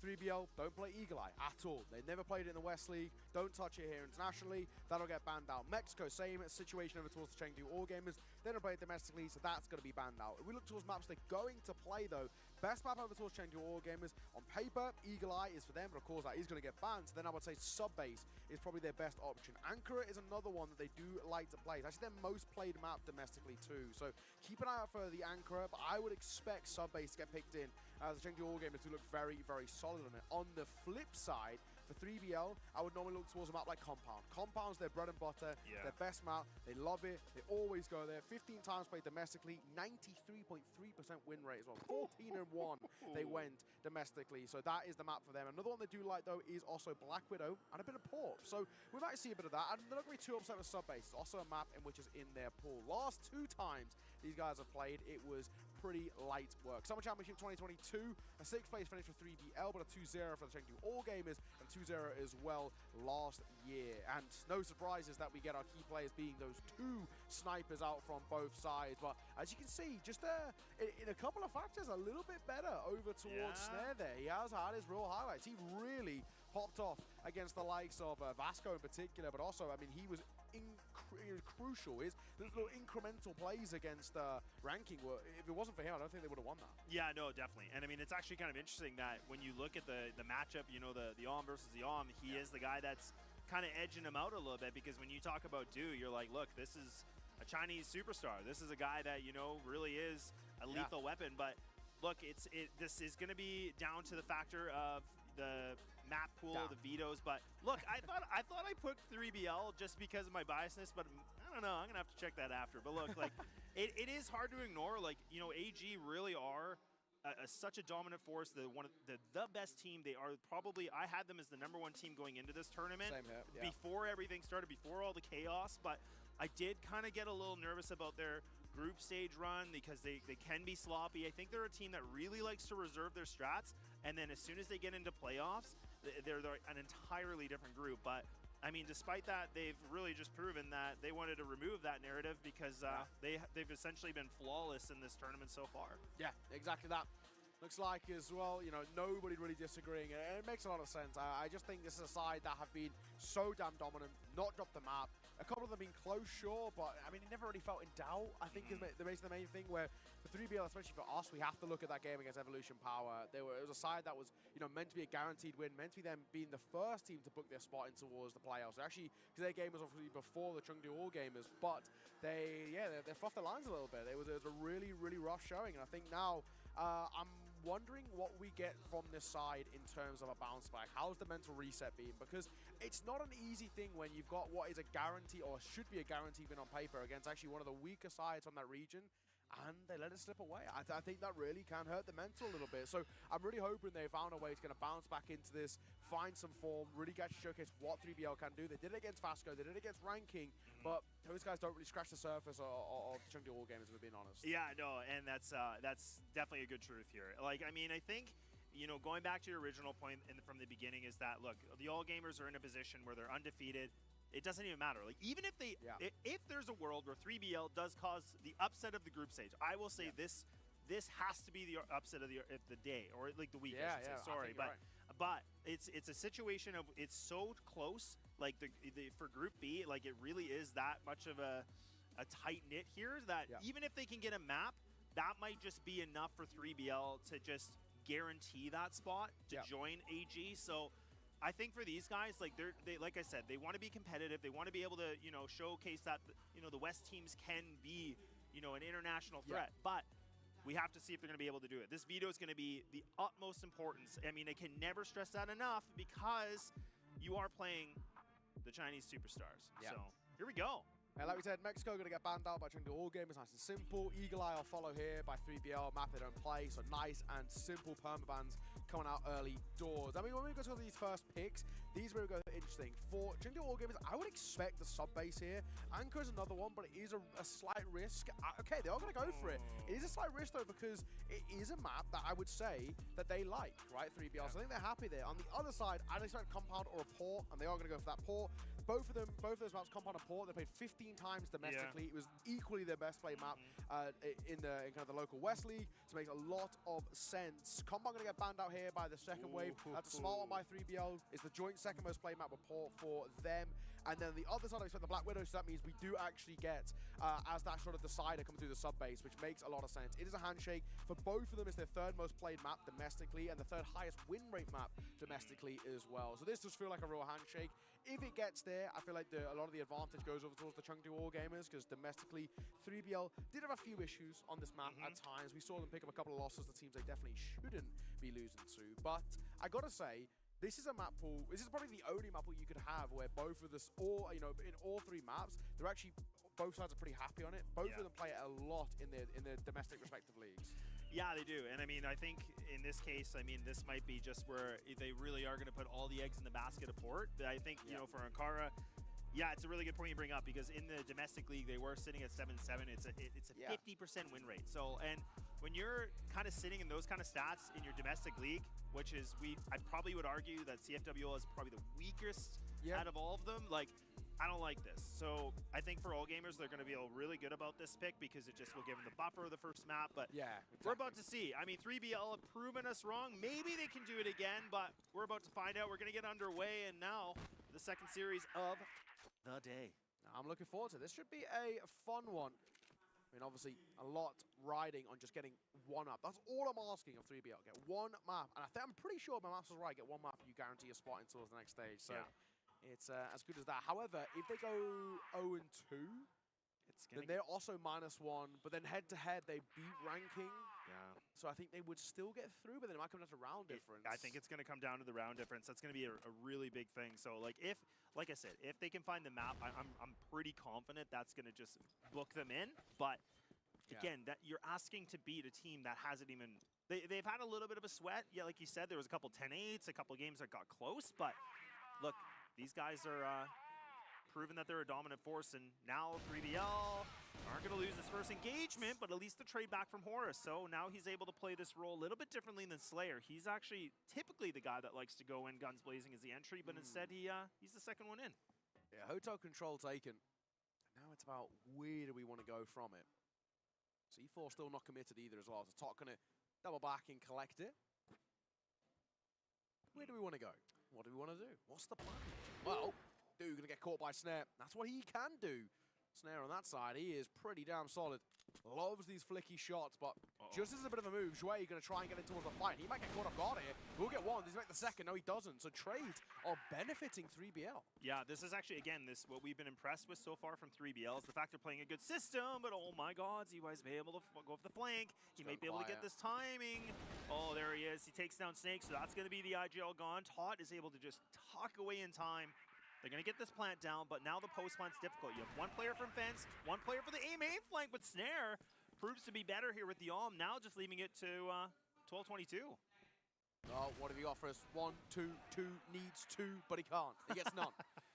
Not even one. Not even the start of his name. He get killed. That's a really good start for 3BL. They just trade all the way throughout that map. They get flanked a couple of times, but they make it work out for them. Unfortunately, went to a very quick tech pause. I'm having a look now. I'm looking down. Having a look-see, please. My assumption is that it's on 3BL, I think, because... Is it? Oh, wait, no. Maybe I tell a lie. Chengdu All Gamers, they've gone over towards Giải here. So, I'm looking down from above.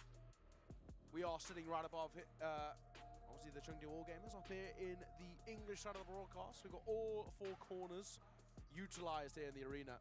Sure do. Yeah, it's cool to see. A lot of coverage. We've got 1, 2, 3, 4, 5, 6 people going to come have a look here. So, yeah, it's so different, right? Like fixed quick. Man, if there's a tech issue, you just get pounced by staff. They're like, okay, what is it? Tell me. And look at them, they're just bombarding him. They're like, hey, tell us what's wrong. And he's like, things aren't working. Well, I do know, the girl on the right in the glasses, that's the translator. She was speaking to him in the bus earlier, yesterday, when I was heading back. So now she'll be translating, I guess, what's going on. But yeah, I hope we get it fixed in just a moment. Yeah, it's always, you got to give it a couple minutes. But yeah, we saw her on stage as well with the interview yesterday. I think it was, who did they have? I think they had 1222 doing the interview yesterday. Obviously the youngster, one of the newer players in the team, and seemed like a pretty nice guy, some nice answers. But looks like it's a headphone issue, I'm going to assume, since his headphones aren't on. Yeah, and it's never fun when you have an audio issue, because that's pretty important when you play Crossfire. You just you need sound. Yeah. You need sound, you need a mouse, you need a keyboard. So he was actually trying on a couple of different headphones before we got underway. So he probably has realized that whatever he changed isn't working the best. Yeah, not the best. But worst time to get a tech pause as well, because nothing really to talk about. Yeah, and I'm trying to remember if they're actually allowed to talk. I'm pretty sure you're not. I'm pretty sure you have to be like hands off keyboard and mice, and you got to just pretty much be sitting there. So yeah. So that's a really good thing. I actually like that, because you could always argue and make a debate that it's like an extra like timeout, but it's not. So, but I mean, look, for 3BL, what a great way for them to get the opening rounds. This was where I think, for me, like, they do play a very structured style. They have for a long, long time. And then, like I said, adding Slayer was something I was really happy with, because he came from Anubis. He was this guy that, he was kind of my first intake from Crossfire, and he was just, you would just watch him just bully every single team in the West. And the fact that he was able to do it, and I said to them, like, 3BL, if you pick up Slayer, you guys really could be a threat. Like, you could possibly, be talking about international competition. Here we are. So, I'm just saying, 3BL, like, I figured it's something out. Yeah, exactly. Exactly. We know a thing or two. I might not be able to shoot, but we got some mindsets in this. Yeah.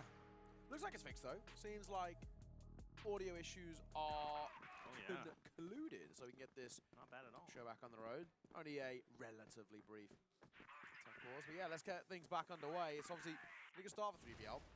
So we're going to come down. Shabal going to take first contact here. He wants to fight, and a fight will work out well for him. M4 good on the spam, of course, and will deliver as Tot gets caught.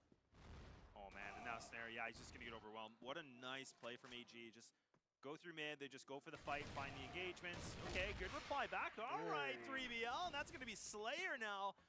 He takes a big bite, and oh, God, it's a labored stray, but they need to find something a little bit more, but these players are just waiting, and oh, man, what an outclass moment here for the lockdown of the site. Yeah, Giải does super well. Super well. Gets a double kill, and on that second one, I think he's running like 10 HP as well. Yeah. Really nice work coming through from him. And this is the other thing, right? All gamers, we know that 3BL are actually inherently a much quicker side, especially compared to like some Imperial, for example. They will play very, very quick Crossfire. The thing is that, sure, you like to play quick, but AG will happily meet you there. They are a side who are one of the more puggier teams, and they're just mechanically so crisp. So they're going to have absolutely no issues kind of fighting fire with fire, and that's exactly what they do there. Jouet, he gets super aggro towards mid. He gets caught, sure, but then Giải is double down. I mean, it's all in all, that's exactly what this sort of AG side can do. And for 3BL, I don't think they like playing too slow. Yeah, 3BL, I mean, it's interesting because historically they used to be kind of the team that would just drain the clock and go for late executes. But I think there's been adjustments because Penguin used to call for this team, and then they brought back in Snake. So I think they really have shown a good mix of their strategies. And okay, yeah, that's what we were talking about, man. Just again, this aiming is just precise and crispy. Yeah. Damn.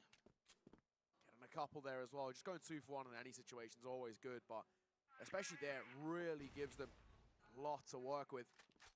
So yeah, nice work. Now maybe something on the cards. Maybe.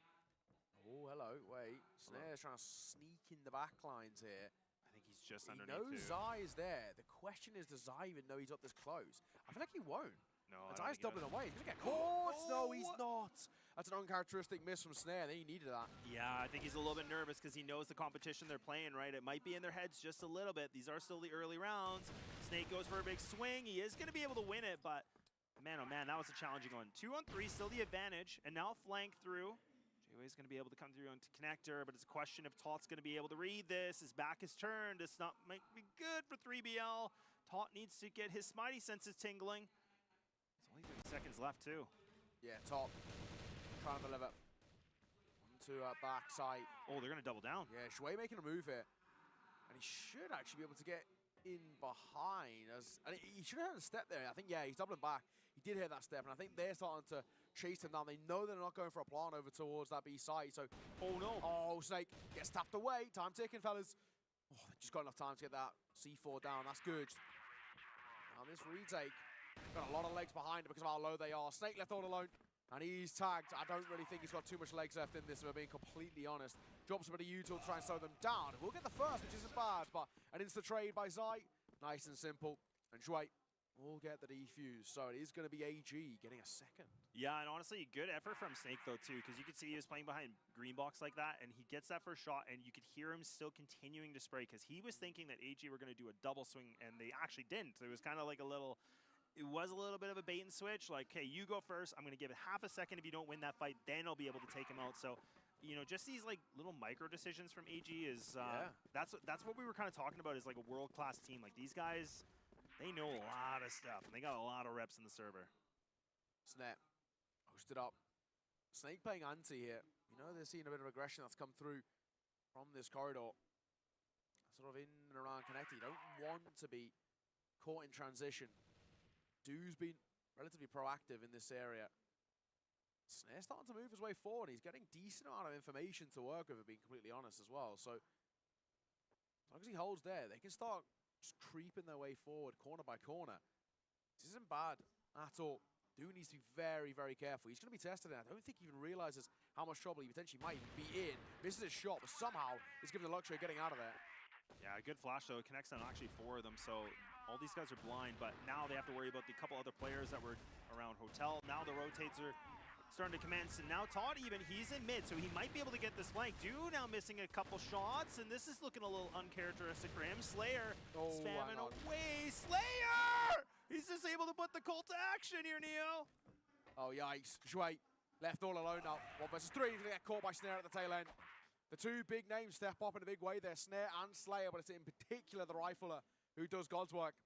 3BL needed that, and they'll take it. They've got to make this first half stick as well.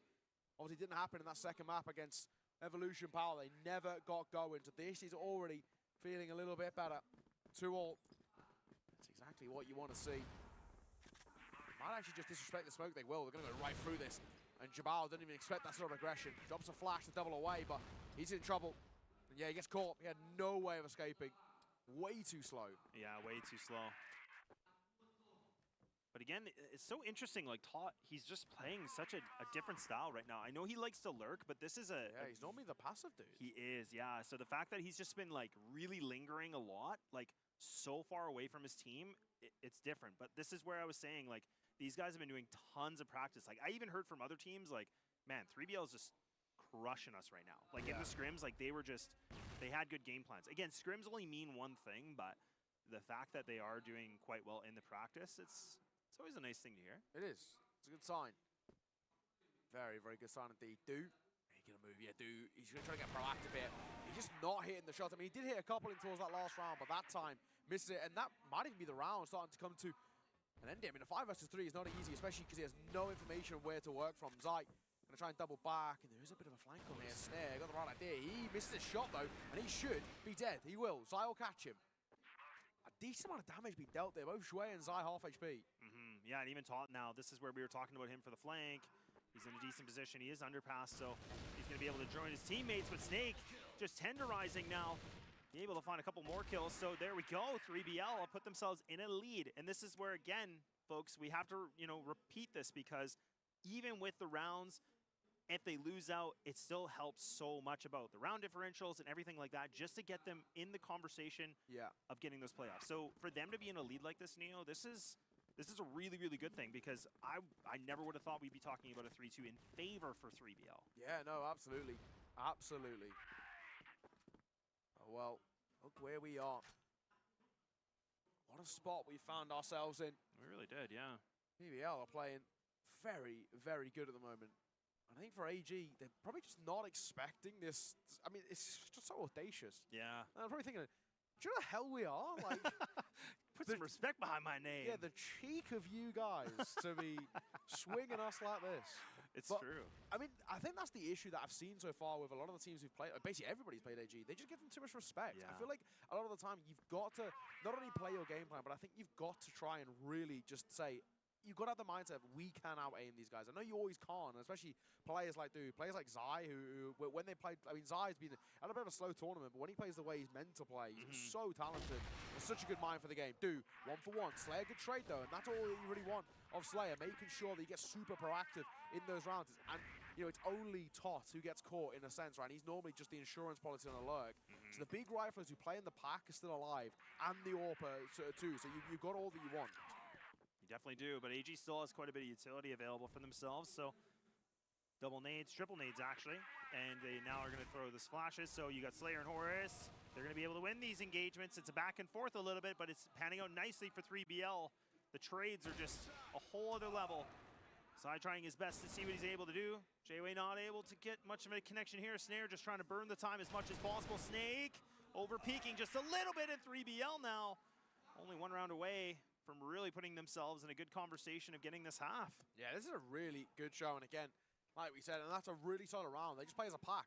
And in that time, there's no lurking, you know, kind of possibilities on show. They are just playing together, stick it up, play for trades, and know that wherever you go, you're always going to have a numbers advantage. There's no way AG are going to gamble stack a, you know, a 5-man site. So you know that you can just play the trade game, and they do. Very solid work. They move their way up. They clear the corners perfectly, and then when the first fight's taken, Dude just gets instantly put back in his place, and that's exactly what you want to try and do in these sort of situations. I might try and do the same over towards A. A is, though, where AG do a lot of their best holds. This is actually, especially we'll see this on towards the second half. This is where they, especially yesterday, they found a lot of weaknesses against Vasco. So, and this is Jouet's position as well. He is the vent man. He will always be able to play this perfectly. His timing is so inert. Yeah, and I just actually was, you know, I was watching a little bit of that Vasco game too, and AG just, man, they really dismantled them. Like a 10-6, and it didn't even feel like really Vasco, they were doing that kind of catch-up, right? Like they just never felt like they were in the game. It just felt like AG were always steps ahead of them. So yeah. So that's what I mean. But I think 3BL probably were able to watch that a little bit last night to go, okay, well, here's some gimmicks. How much are they really going to adjust their game plan from yesterday? That's always a question, right? Especially with the history of AG. But, oh, Snare. All right. Oh, man. He's still going to go. Oh, he's still going to go. Oh, he gets caught. Jabal. Nice find. That's one you want to take. Oh, now Horus is tagged. You know, he's been tagged for a lot of this round very, very low. So he's even waiting for a vent push that isn't coming. Slayer trying to bait in a bit of a fight as well, but again, not being given over. And C4's not committed. This still feels like they want to finish towards A here. And Jouet's been spotted pushing through. Horus might want to try and get a bit of movement going on timing. But the only thing is they're now starting to lose a bit of timing. And Rotate's come back over as 1-2 will come over to support. Flash comes down. Horus still sitting up close. Jouet still making move. Gets one. Doesn't stick around that much for 2. Might try and make a little bit of move here, and he will. Jouet doing what he does best. He is being flanked on the site, but Jouet still delivering. That's his 3rd kill in the round, and he might look for a little bit more as well. Jouet delivers with a beautiful, a bountiful 4K in the round, and that is how you shut it down. I said he's the vent man, and that's what he does best. Yeah, man, he really is, and that is like kind of his home ground, right? I mean, he loves playing there. He just does such a good job just to isolate the fights, able to get the engagements, and we get it there. 3BL, that's where they kind of crumble sometimes historically, is when they get in these kind of big brawly sessions. It seems like getting those trades or finding that player can be such a nuisance for them. So, look, that's a big round for AG, but only one round. And okay, Slayer now, they pick up the pace a little bit here with Horus, so not too bad. Oh my god, that's a whiff actually from Zai. So, what is going on here? Snap, that Colt jumping across. Got the numbers advantage now, but HP isn't exactly favorable, but it's on the Orm, so it's okay in that sense. Smokes to come down. They've got Yuto to get a plant out here. This is the good thing. They can start making a bit of a move. 1-2 holding for a flank, and a flank that will never come. Not at least for the moment, as it is looking like they're all going to join up together here. Obviously, Tot, they always worry about him because he does love getting in behind, but for now, he's actually going to play up with the pack. Do on second floor was trying to find someone to fight. Snake jumps down at the best possible time. It will cost Snare his life, sure, but they are just trying to play the clock a little bit. And this is perfect, and that's where Tot comes alive. They're sticking it! Tot will fall. They are sticking it like he said, but they get him off. That's usually still got time, thankfully, but that went down to 0.1 of a second, surely. Oh my goodness. The fact they were able to deny, they just needed that extra second or two, and that could have been enough time for them to be able to get just the explosion, but holy moly. That's the thing. Like, a lot of teams don't just kind of stick the defuse like that. I mean, right? They always look for the fights. They want to just make sure they check everything off, cross the T, dot and I, but whew, okay. Things are cooking, man. We're only on the first map. Yeah, I know. This is a pretty even game. Final round of the half, and the only thing I will throw out there is that AG always, for me, look more scary on the BL side, right? Yeah. So, while I think, you know, 4 rounds, if 3BL get a 5-4 in their half, I think they'd probably be fine. If they let AG take a lead going into the second half, that's when I get a little worried. No Especially doubt. yesterday, they looked incredible. Oh, that's an unfortunate miss by Snare. He needed that. Yeah, you can see him kind of like that face, like kind of biting his lip a little bit. Yeah, just angry. Dude's a lucky man to stay alive. That's for damn sure. Yeah, that's for sure. No doubt. Oh, they're going to try to go through mid again to just try to pinch into this B site. But look at AG. They got a full read on it. They already have 2 other players in GR spawn now. Oh, this is a big brain play for them. 3BL being a bit predictable. And maybe even to go to underpass. Quite possibly. They've done this over and over again, but looks like that's what they want to do. A little bit of damage dealt with the nade, but nothing worrying really at all. Snare once again. Gonna move, he'll cross over, doesn't really see anything. Needs to be careful of the close left. This is the big fight, and one in which he loses. Trades to come through, sure, but at the very least, he's starting to scale up now on towards this B site and do backside. This is where he can also come alive as well. Happy to take these fights, happy to deliver. Do for 2, looks for 3 as well. He might just get it. He's got the support aside. Colt pulled out, and Do goes huge. That is a big round from the sniper. Yeah, and that was the thing when we talked about him as one of the player highlights, and there you go. That's exactly why. I mean, he was this guy that he's so scary, but okay, he locks it down, he plays his role. He was a little bit, you know, a little bit shaky in the beginning. Yeah. But it just feels like as soon as they kind of get the engine warmed up here with a few rounds, it's just, this thing's purring. And I mean, this was a lead at one point for 3BL. Now it's fallen for AG to get that 5-4, but I mean, it's disappointing for 3BL, but we'll see if they can bounce back from this one. And AG still playing a very passive setup, some deep utility in mid. Not going to make any damage inflicted, so Snare's still looking for something in A main. Yeah. You know, Snare likes to fight, get kind of super proactive. Speaking of proactive, Snare, you're in trouble here, mate. Yeah, dead man walking, just flanked. Nobody holding for him, so I think the only issue is if Snare's going to play there, he needs a bit of mid support. He needs somebody saying, right, they could have taken mid, but yeah, it just gets completely flanked, so it's a freebie for 1-2-2. I mean, he'll take that every day of the week, and I think probably a little bit perplexing. He was thinking, where the hell's the other guys? Why is this guy back turned to me? Yeah, we've seen that a couple times from different teams in the group stage so far, where there's a big play that they want to go for, but then it's kind of like they don't have the trade opportunity. They don't have that buddy system in place, and you're kind of just leaving your one man in kind of the open island here. So not a good scenario for someone like Snare. So really unfortunate, but now it just means the rifles have to be able to sing something, but yeah, makes a connection with the again, so this is where they get really scary in this aggression to the Blacklist side. They're going to go for the name of the game here into this B site. It's an execute. Paul's going to get called, and rightfully so, from 3BL. They got to clean things up, but right now, they got a round to worry about. Bit of spam. Do, again, another find from him. Leaves just Taurus and Tot with it all to do, and yeah, unfortunately, this one's never getting off the ground. This is a done round already. C4 will come down momentarily, but AG going to make sure they clear everything before they do exactly that, and Zai leading by example. Horus, the last man, dropped, and a flawless round by AG to showcase just what they've got in the locker.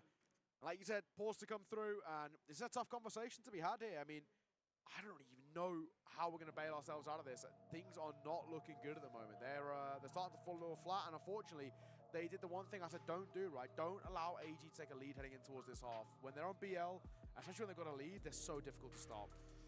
Yeah, they really are, but I think at least for now, they can just kind of use this to clean things up. Oh, Snare's got some, he's got some words, man. I haven't seen him this animated in a long time. Probably asking who the hell was holding mid. Why did I get flanked there, guys? What's going on? Why are you not watching my 6? Yeah. Like, and rightfully so, right? I mean, you have the responsibility as being the sniper. You know, every single sniper that we see here in the group stage, you know, they statistically are the best players. They have the, you know, the most amount of kills. They're able to find these really big opening engagements. But when you get taken out like that with such a critical error and just something that should be second nature, it's tilting. It is tilting, and there's a lot of pressure, right? And this is where 3BL historically have been quite shaky. I'm not going to say the same thing with this roster necessarily, but it's definitely been a bit of a new face with some of the new players. But look, we put a lot of, you know, the Chinese teams on a bit of a pedestal, but rightfully so, because you can never count them out at any given moment. Even Baisha, for goodness sakes, like, you know, there was games where they made a comeback when they were down by, like, you know, 7-2 or something and win the map. So 3BL know that. So yeah, can't completely count them out, I think, is the main thing. But I don't know, I'm looking at this, I'm a little bit concerned for 3BL. It does feel not evolution power level checked out, but it does feel like I think they realize, and unfortunately I think this is the thing that every team will come to realize, is this is AG. What can you actually do to stop this side? Not a lot, unfortunately. They are just so damn good at what they do. So 6-4 is already a tough spot that you put yourselves in, right, where AG are inching closer and closer to the finish line, and not a spot that you want to find yourselves in at all. Well, it looks like a little bit of a cleanup here. So now Snare does have somebody with him.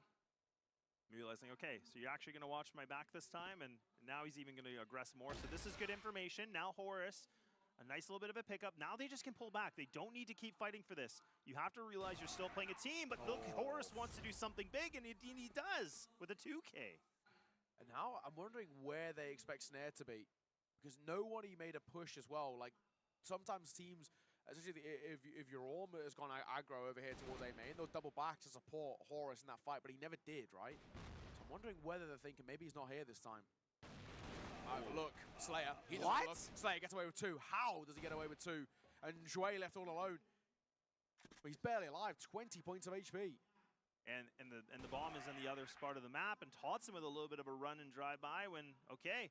So the timeout works out nicely. These guys do get a pretty convincing round.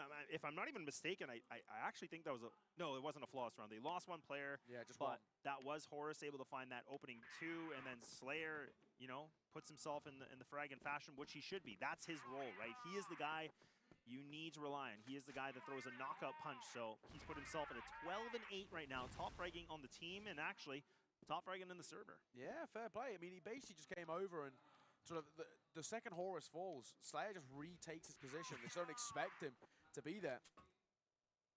Snail will dip a little bit further away. Tot crosses for information. Oh, good info. The only thing is, though, you're trying to play Jouet's position against Jouet. Yeah, I don't know if I recommend that. He is the king of Ven. Yeah, I wouldn't do that.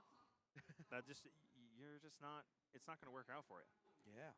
But AG still very, very passive on this.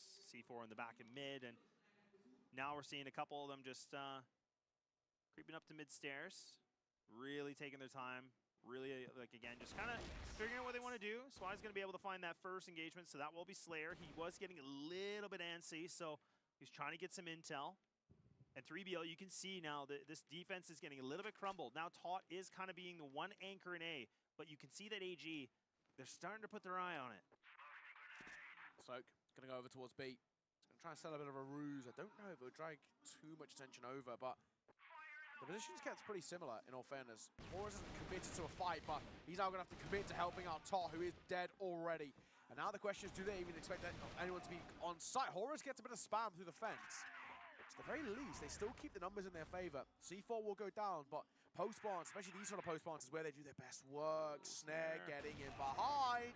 Do catches him 180, head on a swivel. How does he hit that shot? I have no idea, Neo. And now 2 players, the last 2 on the fence, and this is one of the worst positions you have to go through. I mean, it's smoked out. Snake somehow does win an engagement, but still the man advantage for AG now. Popping flashes. Horus needs to be able to do something big, but no, AG, they'll be able to lock down this site. And yeah, such an unfortunate position here for Tot, because look, you're being the A anchor, you have to be able to buy some time. You have to be able to minimum get 1. You have to be able to find a duel. look, but I get it. It's the positioning here from AG on that execute was just, it was perfect. Very true. Oh my God, Jabal should have caught Snare there. How was Snare not falling? Jabal's a bit of a labored spray, it has to be said. He should have caught him. He was already a missed shot, and he was recocking the sniper, and he should have done enough damage to kill him. I think he does about 95, so an unfortunate situation there for Jabal, but yeah, Snare's a lucky man. Smoke to come down. Zai just gonna dip away. Doesn't want to stick around. Probably a smart choice. Yeah, not bad at all. And 3BL, not usually a team that likes to, kind of push their way into a smoke or kind of, be a little bit of a smoke criminal, like some people we know. But this time they're going to be a little bit more patient. And now they're going to reset up the defensive composition here with the 2-1-2. So this will be nice just to complement Tot a little bit more. So, but the bomb's not even making its way right now, Neo, and it's still, I think it's even the outskirt of, I think that's Slayer, just in Hotel. This is definitely, oh, hang on. Yeah, Slayer gonna get caught. This will change things. Hang on a moment. Another gonna come back off the back of it. So Snake, as he falls as well, will change things. 5 versus 3, and they're starting to converge on towards the B side. The rotation from Horus is a little late here. He might actually get caught in transition. I feel like Do is at least holding for this sort of contingency plan, but you're not going to slow things down. There he is. Do will pounce. I was waiting for that exact fight. Does he expect the second? He spotted the pixels. Now he will. What? Oh, Do, what a flick. What a find. Tot left all alone in a 1 versus 5, and this one is not getting off the ground. Do a nuclear round coming out from the sniper, and they just cannot find a way to shut him down. Oh my God, what a way to get around. And that's, that's why we put him on the spotlight. That's why we said, look, he's a monster, man. With that arm, like some of those shots were just, I don't want to say inhuman, but like, God, they were filthy. But that's the thing, like 3BL know that they're gonna have some really big bumps like this, and now they're actually gonna run through the smoke, and look at that! Oh man, they just get full aggressive, and now 3BL just scrambling here with the repositions, but at least it's a 3-3. True. Do, oh, he spotted Snare. My assumption is that Snare also spotted him, hence why I didn't peek in. Tot had a little look though, and he's a lucky man to walk out of there unscathed. Never mind. 6 feet under. Oh, he's being flanked though. He has no clue. Zai, this is genius. This is experience paying off in dividends for him. Tot was holding, but it doesn't make a damn difference. Oh, it's so unfortunate too, because you can see Snare was trying so hard to be really, really proper here on the flank. He was just trying to wait it out a little bit. But at least right now he'll be in vent. They might not expect him to be this close. Oh yeah, they definitely will. What am I talking about? They have a full read on this. They are just chapters ahead of 3BL right now. So Horus, a 1-on-3, and not meant to be here, Neo, and we're on map points. And AG, since this blacklist slide, like you talked about, I mean, it's just been a dominant force, man. It's been brute. It doesn't even, you hate to say it, really doesn't even feel like a competition, right? it does actually feel like we're just talking for the sake of talking until the inevitable happens that AG just see this off and see it off in a near flawless fashion too, because this is the issue with Ankara, and when teams pick or at least allow the Chengdu Wargamers to play into it, the second they play BL, it's it. Just give up. Like they don't really lose rounds, and this happened against Vasco. It was exactly the same thing. It was a 5-4 half, and then all gamers lost 1 round in that entire half, and it ended up being a 10-6. And this is, even that might not be the same here. Even 6 might be a luxury for 3BL, but they might not even get the chance of getting top under pressure. They realize A's a weakness. They did the same exact thing against Vasco yesterday. They realized VNC was struggling. They punished him. Tot struggling, and they're punishing him as well. It's a beautiful way to go about it. They're ruthless. They're cutthroat. The second they know there's a weakness, they will continue to push down on it. Yeah, they're just going to put the dagger a little bit deeper, right? So, I mean, it's all down to this. 3BL needing to find something here for the 4-on-5 against them and do a little bit of a swing and a miss, and Snare does find himself a connection, but timer is ticking. That C4, it's still going down, and 3BL are nowhere to be seen close to the site, and AG, it's looking like it could be all over unless Snake is going to be able to do the impossible with 4 HP, but I just don't think it's meant to be in the destiny here for 3BL on this map, and indeed it will not be with a 10-5 for all gamers. Nice and simple, nice and easy, light work, quick work. Chengdu Wargamers showcase just how good they can be on Ankara. And just like that, 3BL, tough spot that they find themselves in now. No two ways about it. Thank God they've got their map pick coming up next, but they never got going. That's meant to be one of their better maps in the pool, and they barely even scratched the surface.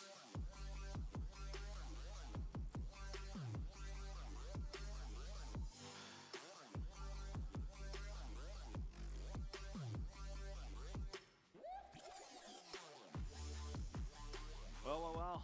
It looks like it went a little bit of that prediction. All the talent, we're saying all gamers. It was a sea of red, right? It was like, okay, all gamers on this map. We knew it was going to be a bit bumpy, and 3BL, unfortunately, we're on the receiving end of it. But look, let's hope that 3BL don't really take a lot away from this, because it wasn't their pick. They know that this team is so good on this map. I mean, like you said, even yesterday when they played Vasco, Vasco's been a contender here in the group stage, and the fact that they just make them look like they're nowhere even near their level, you really can't get tilted at all. No, exactly that. And I think, the positive that we've got coming in is that we do have 3BL's map pick on them next. That's at least going to help things out a little bit. But I think generally speaking, this is just the all gamers. They're not here to mess around. You can kind of see they don't really even need to celebrate, because they know this is not what matters for them, right? They know they're a side that are expected to make it to bare minimum the finals. And if not, especially in this current form, with Baisha now out as well, probably expected to go the whole way, right? This is a side who have won 7 out of the last 9 Chinese domestic leagues, right? They are, when it comes towards all of these sort of competitions nationally, they're always a top 2, if not a champion. They're the reigning champions here at the Summer Championship as well. So we look at them and say, it would be a surprise not to see them go the whole way. So I don't think 3BL can sit here and say, like, damn, like, how did we not compete? Like, these guys are the best of the best, right? Nobody can compete with them right now.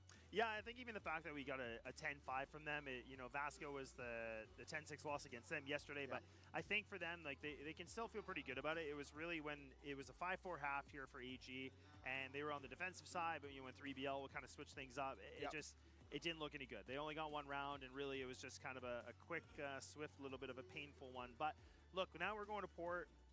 This is a map where, again, 3BL do like to play it. They have decent record on it. It's one of their highest, win rates.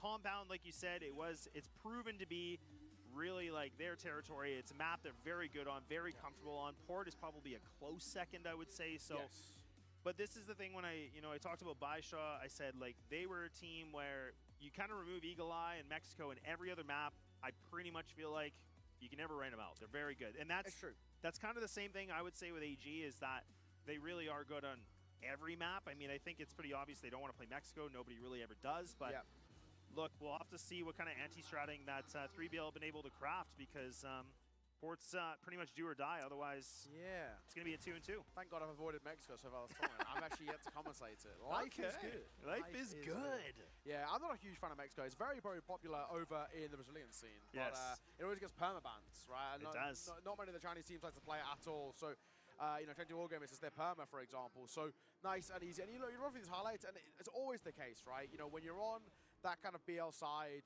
you have a bit of a chance against AG. You can put up a few rounds here or there, make a bit of a conversation about it. But the second you let AG go onto the BL side, they'll run away with things. And the one thing I said, and it was around the time of the attack pause, and I think it was at that point, maybe like 3-0 maybe. I said, if you let AG take a lead heading in towards the second half, that's that. You're probably in a lot of trouble. And unfortunately, that was the case. They let them get a 5-4 half, and then it becomes 6. And yes, 3BL did respond with 1 round of their own, but that's always the wake-up call. The same thing happened, the exact same thing happened with Vasco, right? They had an okay BL side, and then the second AG snowball, they're just so difficult to stop. There's no way of slowing it down. So, yeah, Steam Train went all the way through this 3BL side, and they made it look so easy. 10-5 the scoreline. A couple finishing positive over towards like 3BL, Snare and Slayer, the 2 players we'd look towards, but not exactly running away in terms of the stats. On the other side as well, basically nearly everybody finishing positive. Yeah, and I mean, honestly, it kind of felt like, it was the double S's that were the problem makers here for 3BL, both Slayer and Snare, I should say. But everybody else was quite, quiet on the Western Front here, because, I mean, Taut wasn't able to really play his role the way he wanted to. Snake was really getting caught off in the worst timing, and Horus, I mean, he's kind of the guy that he's really, really important, because he likes to be that entry. He likes to be able to find that first engagement, but even then, like, he just wasn't able to kind of get in his shoes and feel a little bit better. But, I mean, that's the same thing here for AG, where it was just everybody was contributing, everybody was just fragging, there was just so much work, but honestly, despite him being actually the worst KD, I mean, there was a lot of moments where in the later portion of the first half, that's when we really got to see the do effect. Yes, exactly that. I think you're absolutely spot on. Zai as well, not only called a masterclass, but played one as well for 2 KD, 1.07 kills per round is not too shabby. He was crisp all the way throughout. And yeah, I mean, Ankro was just light work. This is the issue that we have with teams allowing AG to play this. They will just dominate. And I think it's always been their pocket pick. It's always a map in which, if they have it in the pool, they're so strong on, as is with most maps, if I'm being completely honest. Yeah. But yeah, AG, brilliant display coming out from them. And I think now they're probably going to look in towards Port and say, we don't actually mind playing this as a map in which domestically they play a fair decent amount as well. So 3BL have really got to have something up their sleeve to try and counter them. And I really don't know what they've got up their sleeve to be able to try and counter them. That's the issue, because they're not winning out in the aim drills. They're losing in the mechanics side of thing. And then Zai feels like he's out calling Snake quite heavily here as well. So it does feel that they're losing in terms of the mental front and the physical front. Yeah, and that is a really good point, because again, where you have such an experienced team like AG, and I mean, just been in the international experience, you know, the top of the league. I mean, this is where we said it is like a David and Goliath situation, where I think that's where they have to make sure they're not being tilted, because 3BL, again, they just have to be able to find themselves to use the building blocks and take away whatever they can in this kind of a situation. But I mean, I'm still optimistic. I'm optimistic there can be definitely a closer game on Port. But look, I mean, like I said, it's going to come down to the fact, are they tilted? Did they really take a lot away from this game?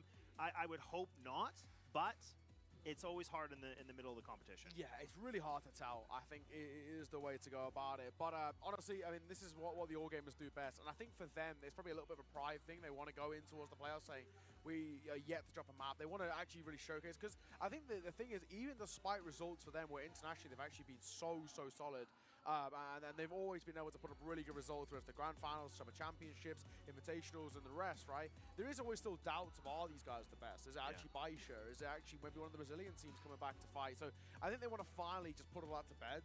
For me, it hasn't really been a doubt this year, at the very least, coming towards this year, saying that Change All Gamers are the best, but it is that thing where I think a lot of teams still doubt it and still say, actually, I think Baisha are their kryptonite, or I think this, that, and the other. And I think they finally want to say, no, nobody's our kryptonite, right? This is what we're doing. And they're showing it, right? So far, they've taken down sides from every single region, and they're doing it 2-0. And that's a big thing for them. That's going to be a massive thing heading into towards playoffs in terms of confidence. And the biggest thing as well is we all know that the All Gamers, they don't really scale up until the playoffs. They kind of, you know, we've even seen them drop sort of 8 rounds against Evolution Power when they're in their rot form, for example.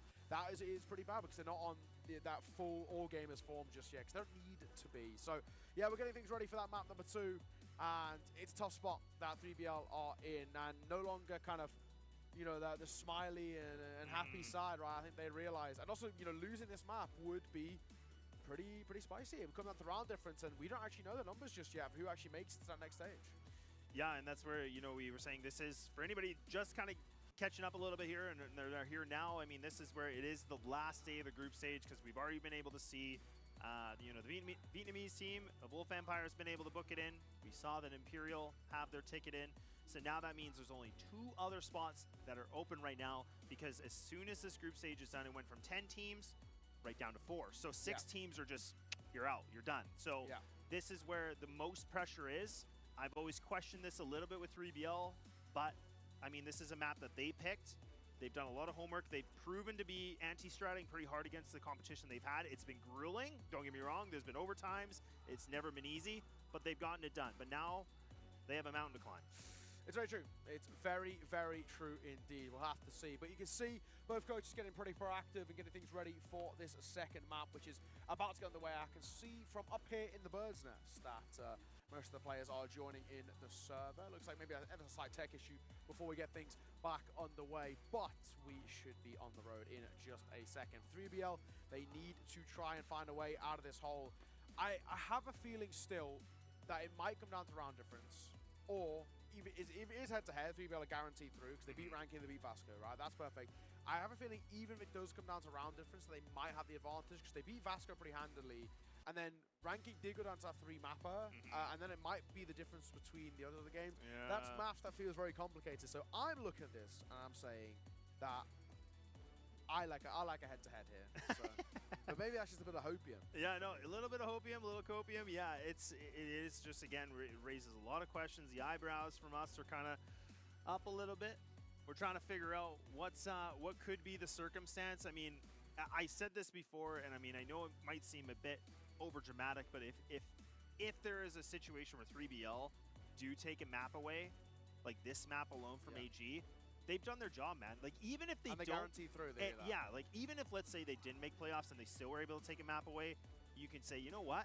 All that practice, all these things we've done with the gaming house, us playing together, you know, constantly living together, it was all worth it, right? So I'm not saying it's not, but I'm just saying that would definitely put the cherry on top for this situation, because you're playing the behemoth of teams. So, and I mean, let's not forget too, like, a team that makes it does open the qualification spot, you know, so there's just, there's so many things that are riding here, not even just some cash and some coin, but I think for 3BL, it's really about kind of raising the West flag here to kind of show that West side is the best side. Yeah, we haven't seen a team in the West League make it to the playoffs.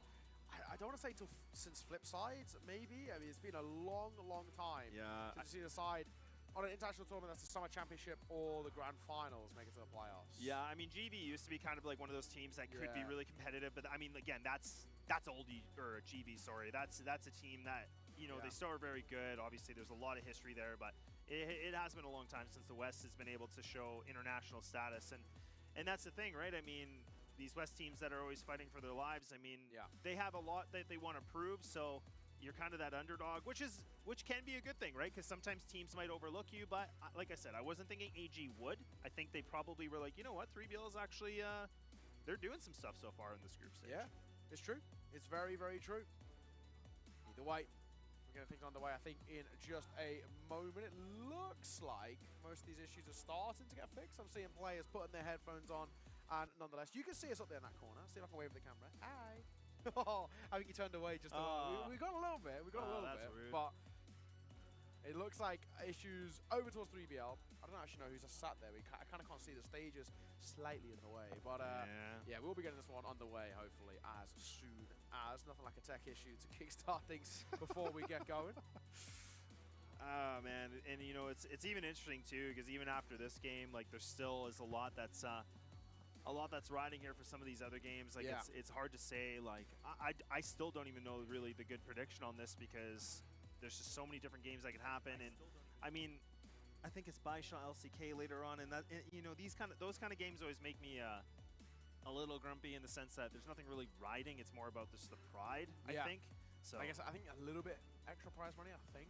Maybe, like, slightly, but I guess. But I mean, it's always like, I feel like it's a moment for Baisha to kind of, you know, if they get a win, then they can, like, have the interview and be like, hey, sorry, you know, sorry China, we didn't, you know, do what we were supposed to, but we'll do something bigger next time. But I don't know. I mean, you know, there was a lot of chances for a lot of these teams to shift things around, and they definitely did. And I mean, you know, I know Jordan or Elfish was pretty astonished that we saw such a difference in the group stage with these teams, and you know, the difference of competition, because you know, the year before it was just China on top. Like, you just knew if you had to play a Chinese team, like, you're probably not getting it. You have a 1% chance to win.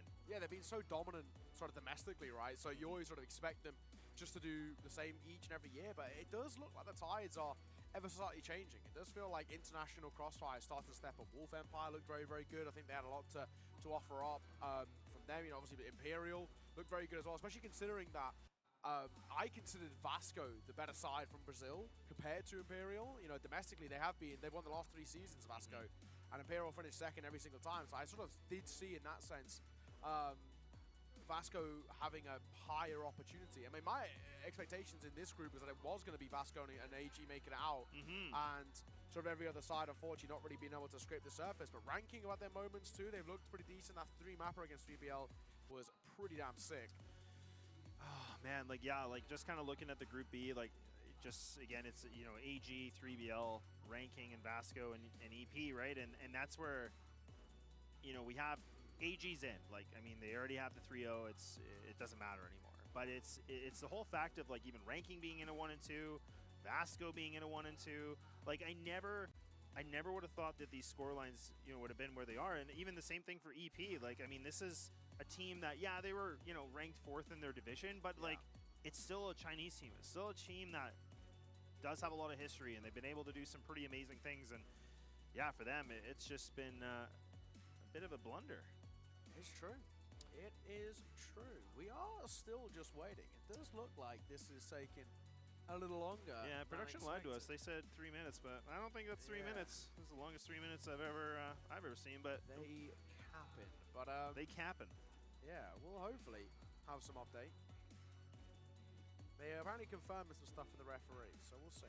We'll see what's going on. But for now, we hold on wait. Of course, it's only our second best of 3 of the day, with a couple more later on. Like you mentioned, we have the Baisha LCK game, and then ranking Vasco to follow that. But it looks like we're going to go to a short break in a second, because this issue's taken a little bit longer than we expected. So sit tight. We will see you all, hopefully, very, very soon.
Well. We're finally back. We're ready to go, and it is for the CFS 24 Summer Championship, and we're ready to go almost, I hope, with 3BL and AG. Second map. I really hope so. We gave them 5 minutes. Come on. That's lots of time, but... Let me see. I'm going to try and bet...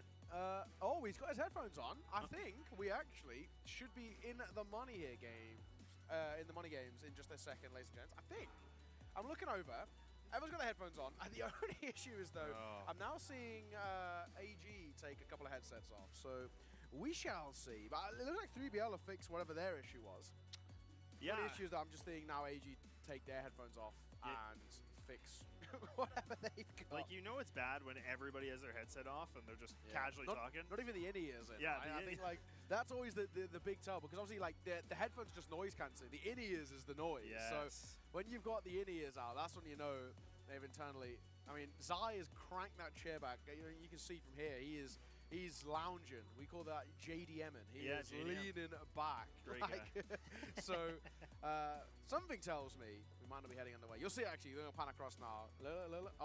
Oh, wait. No. Have they gone past them? They have. Damn it. They've already gone past. But, yeah, he was leaning. He's in. Looks like this issue is maybe getting fixed. Maybe not. So 3BL had a problem. We had a break. We've come back. AG now had a problem. They didn't have a problem beforehand, though. So yeah, you really do hate to see it. You really do. But, you know, I'm glad to see, you know, we got a little glimpse of 3BL here. They're all smiling, they're all smirking, they're joking around, so it's good. Like, the vibes are looking positive, and I like that. Do you reckon we can relay to the cameraman down there to just look up at us so we can wave at him? He's like, he's currently on AG. If he just pans that camera up, we can wave from the corner. Yeah, I don't know. Just waiting for him to do something here. Yeah. Yeah, turn around. He comes this way. Oh, yeah. Oh, he's slowly. Look at the English. Come on. He's starting to come. Oh, he's put it down now. Ah, rude. We're up here above AG. It looks like the issue's getting fixed, though. Good thing to see. I'm seeing some thumbs up being put. I feel like you're jinxing this. Yeah, you know, it's getting fixed, and then it's broken again, Neo. I don't know. I know, man. Let's not cast a curse in anymore. He's got in-ears and headphones on, so that's always a good sign. I mean, maybe that's a good thing, but this is really just... Then nobody else... Oh, no. I mean, to be fair, we haven't had a lot of... Well, I'm going to say it. We haven't had a lot of tech issues so far, surprisingly. Like, so, yeah, like, there's sometimes I remember you and I have just sat, you know, in CFWL, we were just kind of waiting for tech issues, and it feels like they just never end, so it's good to see. Hang on. All headphones run now.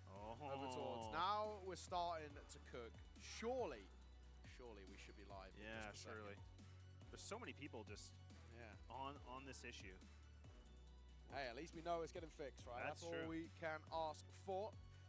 Looks like the sport game will be getting started in a moment, and then we can, get the show on the road. But so far, it's been a very good game out from AG. They've looked comfortable, looked pretty clean. Yeah. Made light work out of 3BL, and I think they're just going to continue doing exactly that in towards port. That's where they do their best work. Oh, the cameraman's coming in our direction. Oh, can you see our legs? Oh, now it's like what? I put my shoe up. There we go. It was in the top corner, but come on.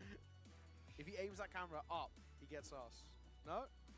We actually don't have a direct line to him, so there's no way he's gonna know. Yeah, he's not looking. There's too many puzzle pieces to get here. But we should be underway, hopefully, as soon as I say hopefully.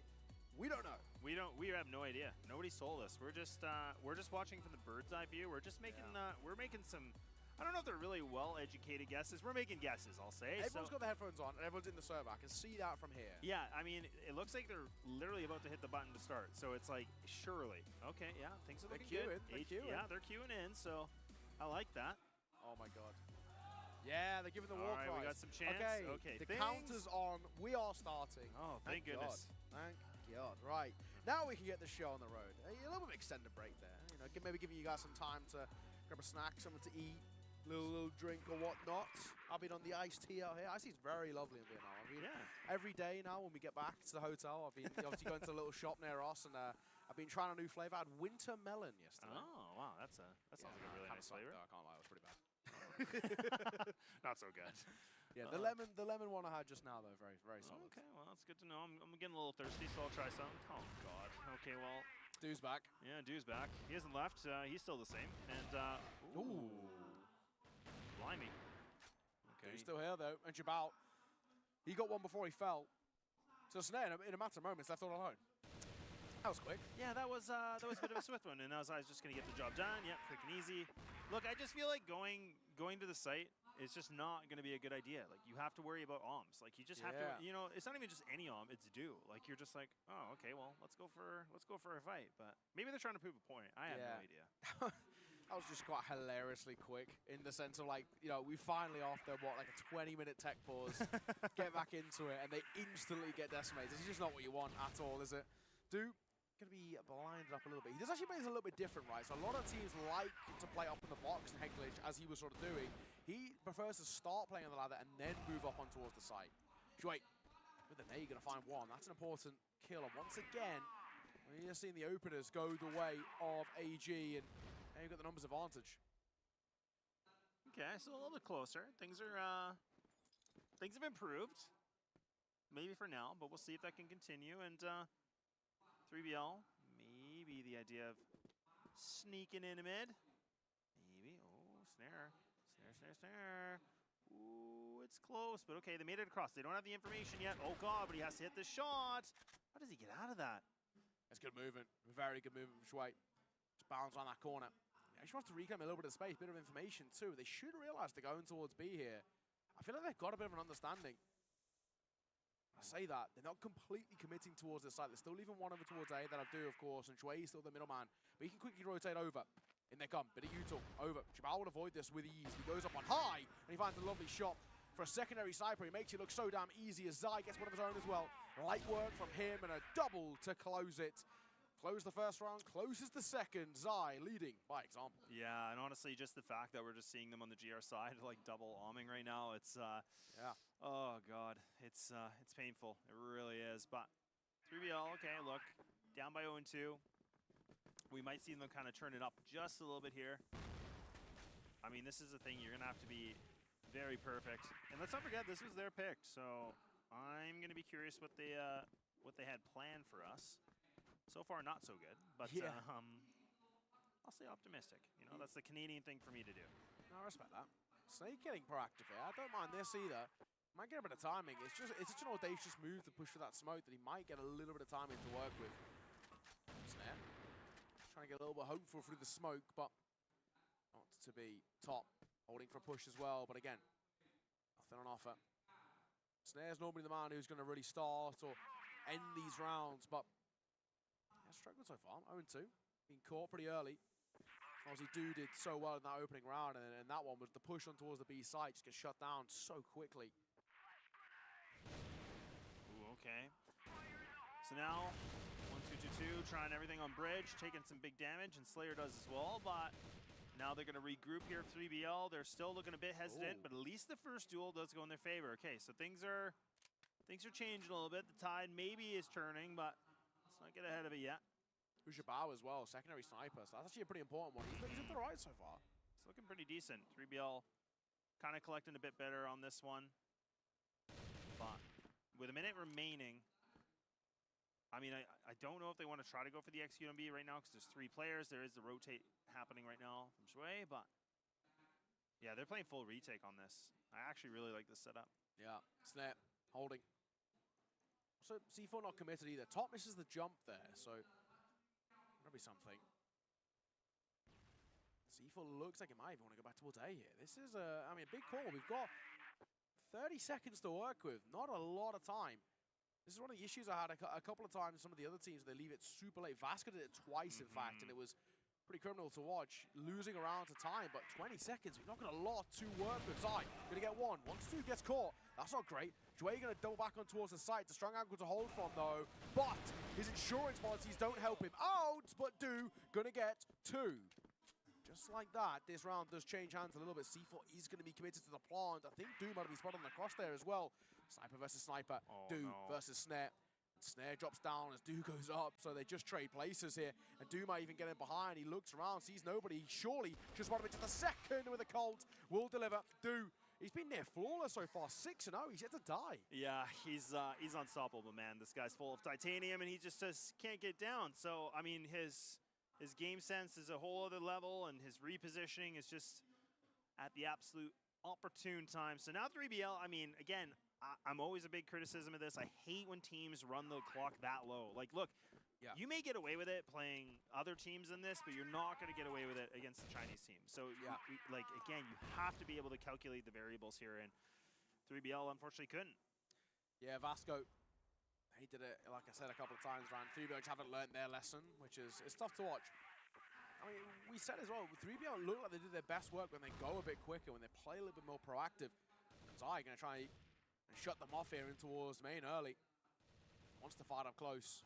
Going to give them this control. I have a feeling Zai probably just goes 1 for 1 here, if I'm being completely honest. It's about whether Jouet can double it down. If Zai can get like 1.5, right, and then Jouet can kind of come behind, clean up the low player, get another off the back of it, something along those lines. Maybe something to work with, but they get this main control and then they just slow things down.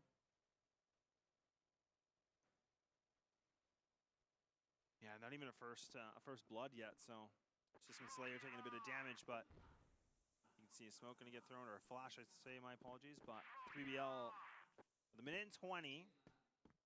Okay, AG now, they got an inkling something might happen today, so they kind of put a little bit more lean on that. 3BL not going to recalibrate, they're going to recollect together. So this is where they're just going to go for the 5-man execute. So they're just going to get ready, they're going to smoke off which way is, but they have to worry for ZY. He's going to play this close angle. It could be a one and done, or it could be something big with the double. He is playing a bit of a cheeky one. I'm going to say, did they expect him here? They don't. They will get one. Bit of a trick going to come through from Jouet. That's not bad, but then the answer back is pretty solid. Coming out, so a 3-on-3 retake going to be required here from AG. They've been pretty flawless in the retake so far. Let's see if that continues. Do yet to die as well. Might want to keep that mantle about him. They're starting to move their way in. They're very slow on the retake, though. They're giving a lot of respect over towards 3BL here, who probably got a very strong position to hold from. Yeah, they're grouped up nicely here, too. So the double players, the timer's already less than half now. So, I mean, 3BL have to hold on. But, oh, God, they're just falling apart. Snake, it's a labored spree. And now AG once again. Man, oh, man, it's flawless. It looks so clean, so swift, and it's still a 4-0. Yeah, I want to. I mean, he does so well there. Gets a double kill. Well, he probably only should really go 1 for 1, but the second spray at range is really, really solid out from him. So, great work, simple stuff, and hey, in the end, it will be another round on the board for AG.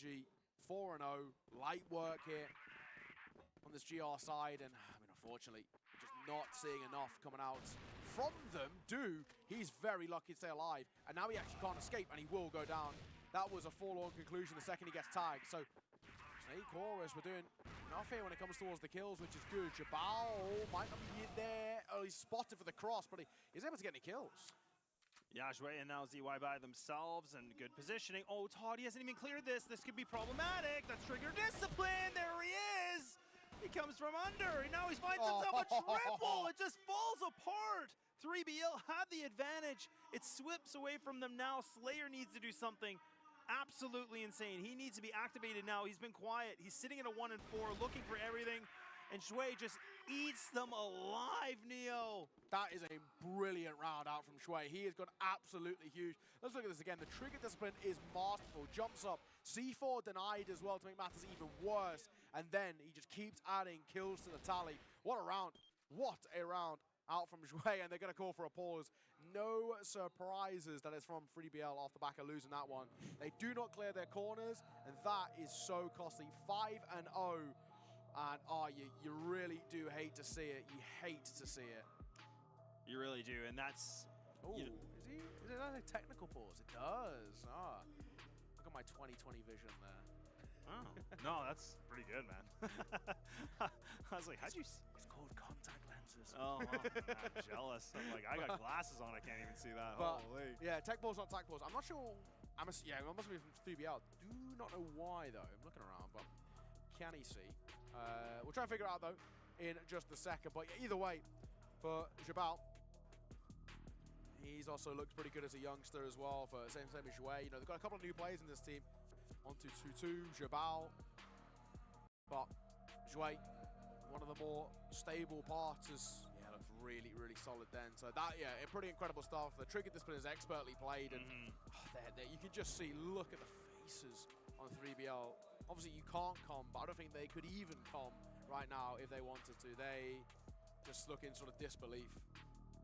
Yeah, those are the kind of rounds that can just really catapult you in the wrong way, right? I mean, this is where it's just they had the advantage. They did such a good job to, you know, find that damage onto Do. Do was playing really well. He was just playing passive. He's just trying to burn time. He's just trying to stay alive. Good utility to take him out, but it's just they had the sight control. They just didn't check one corner. Tot was unfortunately looking at the same direction as Slayer. They were kind of expecting somebody to slip through the smoke, but man, that's where again where you could just have to be checking every single angle when you play these teams, because they can just really, you know, thread the needle. Looks like Asgard having a little bit of a conversation with the admins. I'm not too sure. Technical issues is not technical in terms of, you know, headphones or anything like that. Yeah, it doesn't look like gear. I just wonder if maybe like a PC thing or something. I don't know. Like, it doesn't seem like audio. Yeah, who knows? I'm not going to speculate on rule books either, because I would not know. So. Yeah, I don't want to do it either. What do they call? What's the word that they use for like headphones and mice and peripherals? That's the one. Peripherals. Yeah, it doesn't look like a peripheral issue. So okay. At least on the side of AG, they're all just chilling. I can see them sort of fanning themselves down there on the stage, but yeah, no issues so far. Bar whatever this tech pause is, who knows? Yeah, and I mean, we haven't even seen AG play this map yet, so I was, you know, I was kind of wondering a little bit about that too, because 3BL went for this pick for a very particular reason.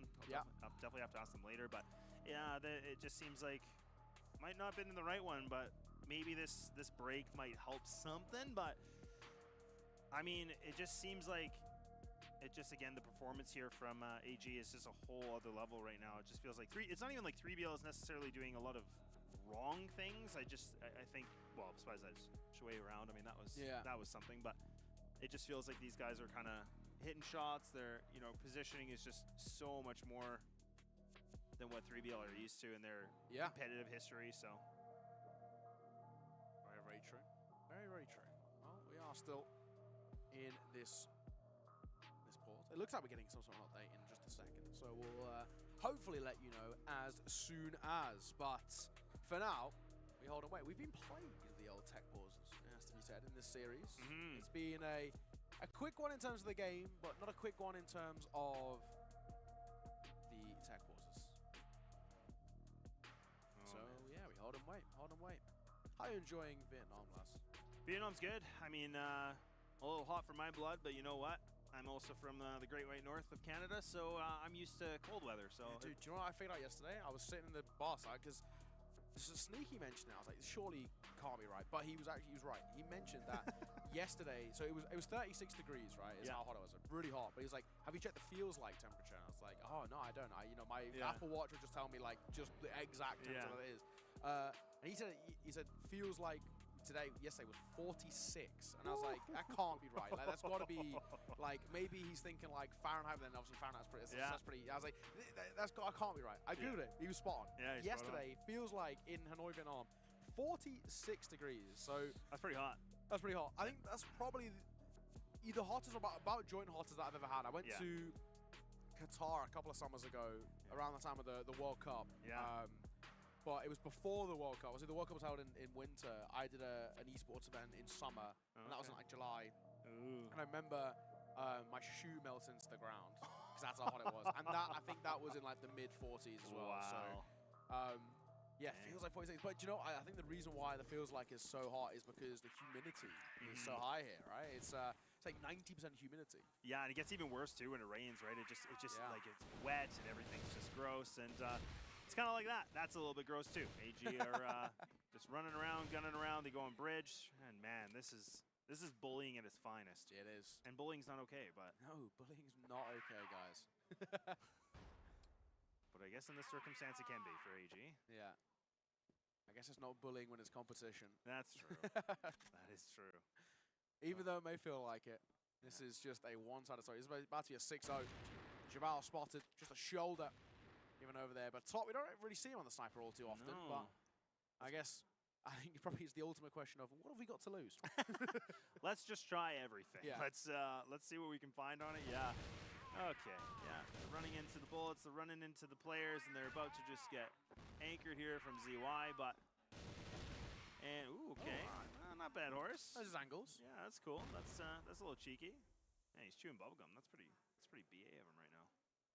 I chew gum on a game, to be fair. Oh, do you? Every Yeah, time. I always do have like it too, yeah. Like a pot of gum on my desk, and I generally go through it like once a week. You say like, a pot of gum? Yeah, you know those pots where it's like 60 pieces of gum? Okay. In like, yeah. I've never heard that expression before, so that's pretty cool. I don't know. What else? A tub, I guess, maybe? Yeah, maybe a tub of you know the ones I mean? Like, no, like, I get it. Like, it's just funny, right? We like $3 for you, maybe something like that, and it's like 60 pieces. Yeah. Yeah, so I always have one of those on my desk, and whenever I game, I reckon I go through about one of those a week at least. Like, okay, I'm a serial gum chewer, apart from a broadcast. I think they say it definitely helps for like concentration. I think. Like, Yeah, I think I read something about like it actually is proven that. However, do you want? It does. You are right. Okay, However, there is a side thing to this, because I said this is an argument of why I should chew gum in school, right? Okay. As you can tell, I was a bit of a naughty kid, right? But and my teacher had like a doctorate in like what's the study of the brain called? Neurology. Neurology. That was the one. Yeah. And she said that is correct. However, it only matters if the thing you're like, let's say you're studying, for example. If you study while chewing gum, you have to take the test while chewing gum. That's the only way you'll properly be able to activate it. I mean, the more you know. Either way, the more we know is actually about hitting shots, and so is Jouet. Oh, Do gonna try and help out as well. And he'll deliver from top side, and Tot gonna get caught as well. Oh, do what you do, Sunshine. And that is get some kills, and he is delivering. Horus, so much to do, so little he can do against Do as he delivers another kill. It's just so good. It's such a great name. It is actually such a good name, yeah. And I mean, you look at the guy; he just looks like a little teddy bear too, right? Yeah, Like he's so happy, yeah. so just chilled out. He's so chilled out, yeah. Goodness. Well, look, I was really trying to amp this up about the Spic from 3BL. I was wondering, look, they know something we don't, because I was thinking this would be a really hard map to play a team like this on, and yeah. It really is. It's 7-0.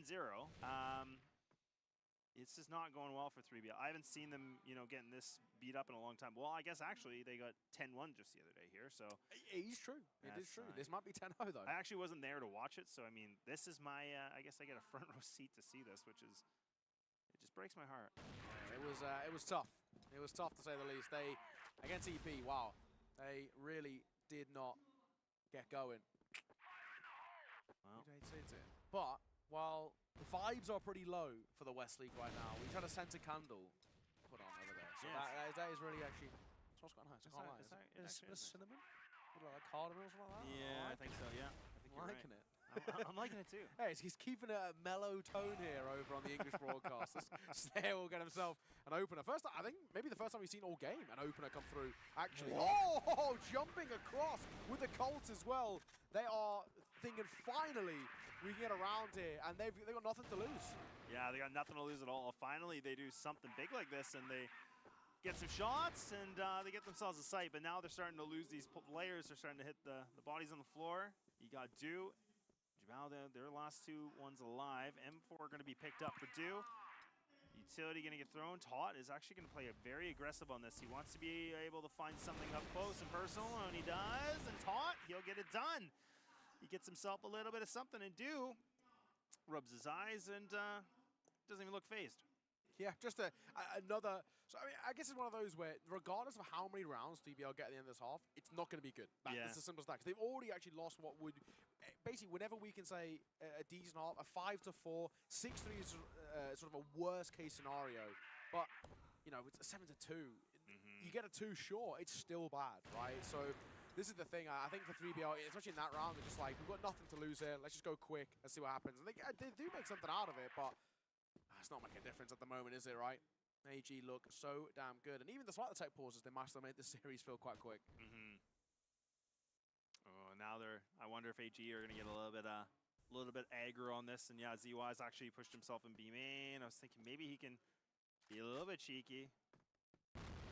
Deep nade, not going to land, but I like the effort.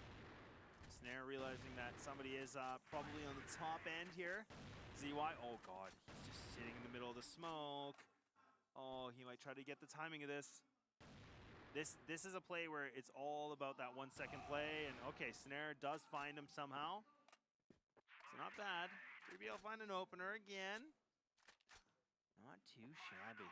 Yeah, I mean, at least with an opening, they've got the numbers advantage, so they can utilize that. They can just play as a pack, right? I think just go back to the sort of simple way of playing. The only issue is though, I feel like when you've got the numbers advantage, if you're going to play a pack mentality, you've got to go a bit quick. You can't allow them to isolate fight like this, for example.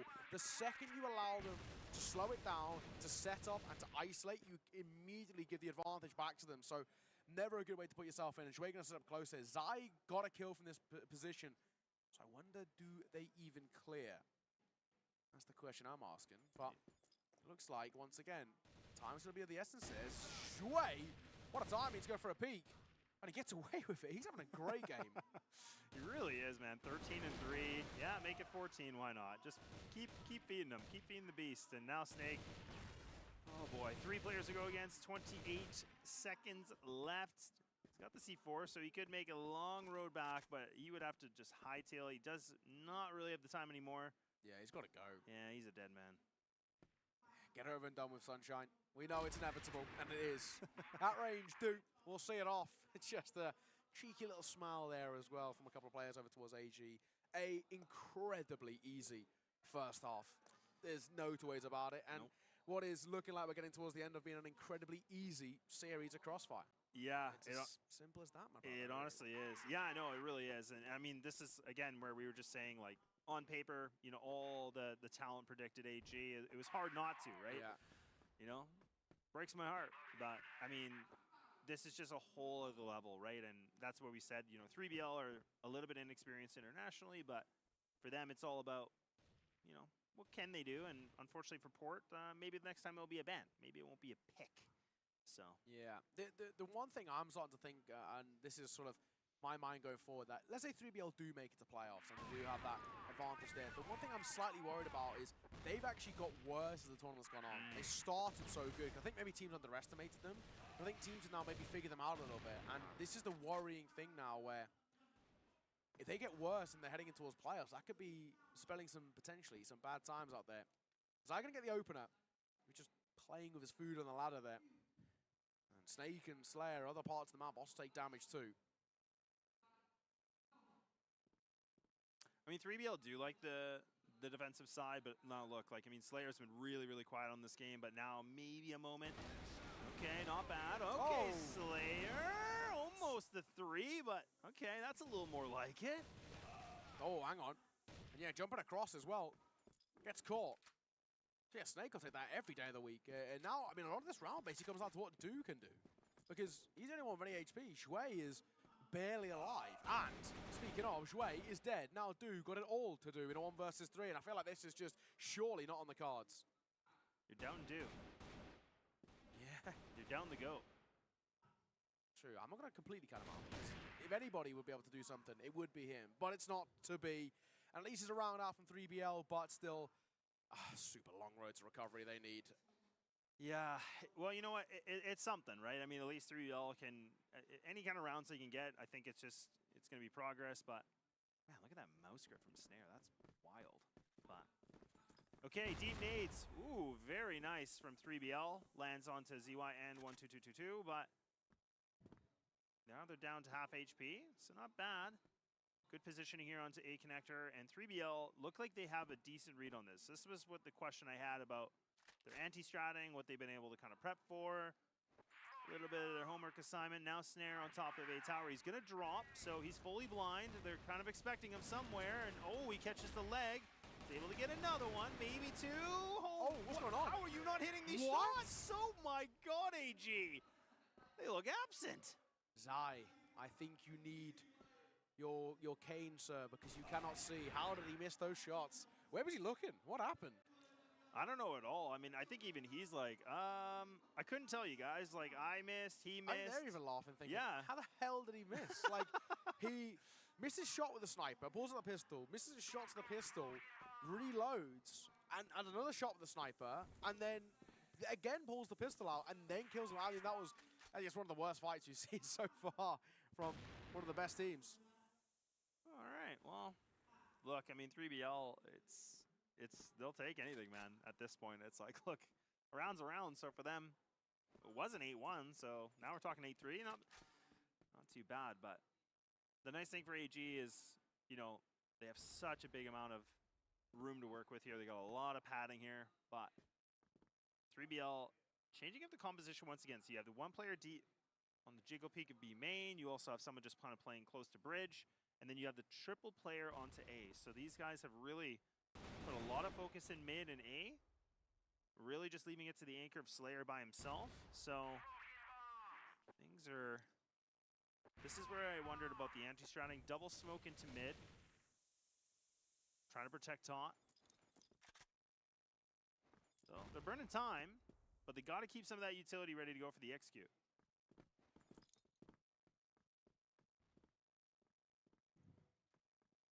Starting to make a bit of a grouping over towards B.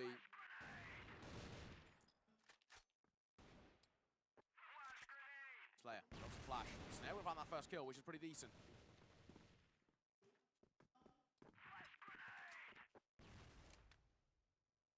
I'm going to start to double back a little bit. Zaya caught early, now got a call from the grave. A little harder, Snare, nice shot, uses just a pixel. That's enough for him to get a kill. He looks for another. Oh, Snare, what a round. What a clip coming out from him, and he might even go for 4 as well. He's feeling peckish. 3's not enough, and he wants more. And he might just get it as well. He continues to hold W, but it will be Tot who takes it away. But Snare, cheeky smirk from him. He knows that that was something pretty special. Pretty special indeed. What a round. That has was. kept 3BL afloat. Why couldn't we see this in the first half? Why did it have to come to an 8-1? Like, why did we have to get... I mean, in the West, we say that, you know, 3BL annoyingly are kind of a team where their backs are on the boards. They somehow play a lot better, but God, you're going to be playing some of the best teams. And now, oh my, Snare's still finding himself a little bit of work, but now ZY, oh, he's able to get the flank, and now he's had enough, maybe. But Snare again, man, he's popping off here, Neo. Yeah, having his moments. Still, 3 versus 3 post plants where AG do their best work. Duke holding up close as well. Open angle for him. Definitely. A little bit of a riskier one, but Do wants to fight. I can sort of respect this in a sense, but he's full blind. He has no idea. Yeah, that open angle is a really audacious one to try and play from. They now know where both are as well. Snare, swing, and a miss. Oh, hang on. Horus now thrust into a 1 versus 1. He's looking for Shui as well. He's got to know he's into the backside. Sure, he's the last place. He hasn't cleared, and Horus, I think he's just got enough time. It's close, but he's got it. I'm pretty sure he's got it. Yeah, he's got it. It's so damn close, but that is sick. A really, really big clutch from 3BL. Look, it's getting pretty loud in here. These guys are getting a bit excited. I mean, rightfully so. This has now been 4 rounds in a row they've been able to bring back. AG, I don't know what's happened. Like, it just seems like they're falling asleep at the wheel. They were kind of nodding off. Like, look, I get it was feeling pretty easy, but you got to get to 10. You got to get this game done. You can't be, like, resting now. So 3BL are starting to get a bit more excited, starting to get a little more loud. Snare and Tot putting themselves in double digits. The only players to do that. So Tot had a really quiet game in the beginning, but now he's just redeeming himself in great fashion. Yeah, pretty good work. Has to be said. Oh, nice nade, actually. Zai had a poor start to basically kind of the majority of these rounds early for him, unfortunately. Always getting naded or tagged in some way, and he's always sort of the first to fall. Unfortunately, he's been trying to lead by example, but it's not been working out.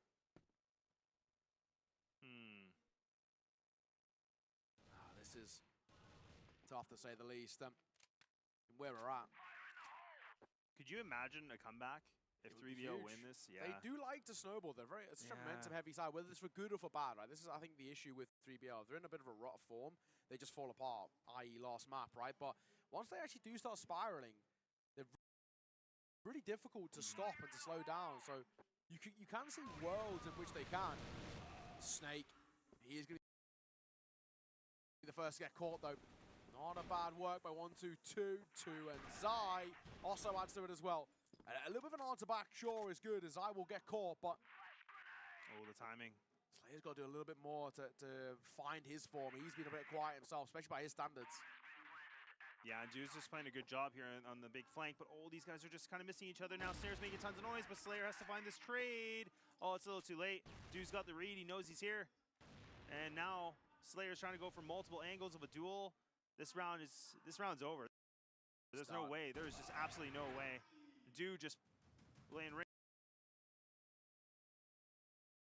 around the Rosie, and now we're on match and series point here for them, and 3BL, mission impossible. Yeah, mission impossible really needed to stay alive.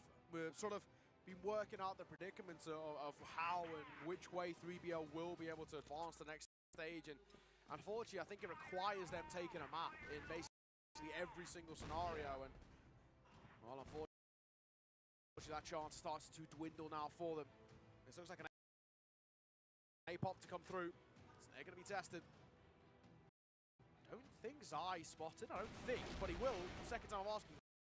Horus turns around, he got the support of Snare at range with that sniper, wants to look for a little bit more as well. Depression going to try and come in his position, nice shot for Snare for the second, and he wants more, so he might be a little bit far from over just yet. Water, music, a little premature, we still got a bit of life left in this. Yeah, that's I always laugh about the music, right? It's like it makes it really intense and really exciting, but this is the thing, like 3BL, I don't know what the hell is going on. I mean, to get yourself out of a rut, to dig your talking about a 9-6 look, it's still 3 rounds to push OT, but I never would have thought we'd have this score right now. AG is just they kind of hit a bit of a wall. Yeah, it's better than what they did towards map number 1, right? So we get that already as a bit of a positive. Top. I think he actually would have crossed there, maybe without do even spotting him out. It doesn't seem to comment over at the very least. Big mid stack holding, but just gonna wait out smokes for the most part. Just slow things down. Top played around here last time. He knows he's got a bit of support at range, so it's not a bad way or kind of place to play. But Snare isn't there. He's not the one exactly holding him at range. It's Horus. Horus will get one. Oh, it's a lovely shot, in fact. At range, he just completely deleted Shui there. Yeah, he did. And I mean, that's such a scary angle to play, but now, okay, Snare's going to be done. So that's one of the players that's been able to be influential so far later into this part of the game. So now AG have done a good job bringing it back to the 4-4. You can still see the tendencies lean on this A side, but the bomb's still kind of making its a little bit of a decision. It's still kind of, you know, hovering what they want to do, but I mean, now they got a minute to still make a decision. Plenty of time, but 3BL, they're the ones that are kind of on the bumpy road. They got to figure out something differently here with the one less man. Yeah, they do. Looks like want to go towards A. These A hits are so precarious. They don't do them properly. Got to clear Horus. That's the priority, and he's still.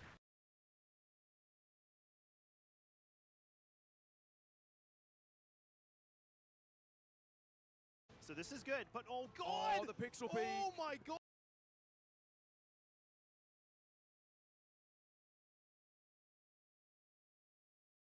Oh, they actually land the pixel peak.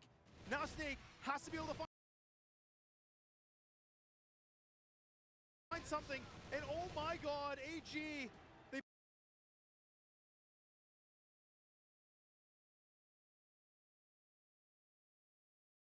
put themselves in a position maybe to end this here and now, and somehow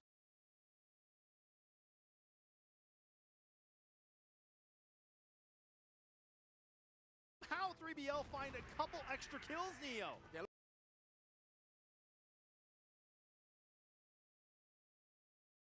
how low they are over towards AG.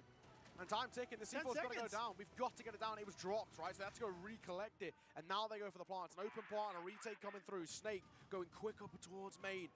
Up towards windows as well. Anything spots the first as well. Jabal now thrust into a 1 versus 2. And he's barely alive, but he will isolate the first. He looks for a second as well. Jabal shuts them down.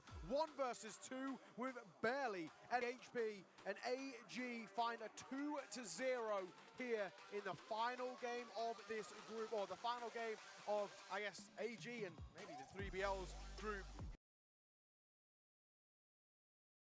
Here we are. Yeah, exactly that.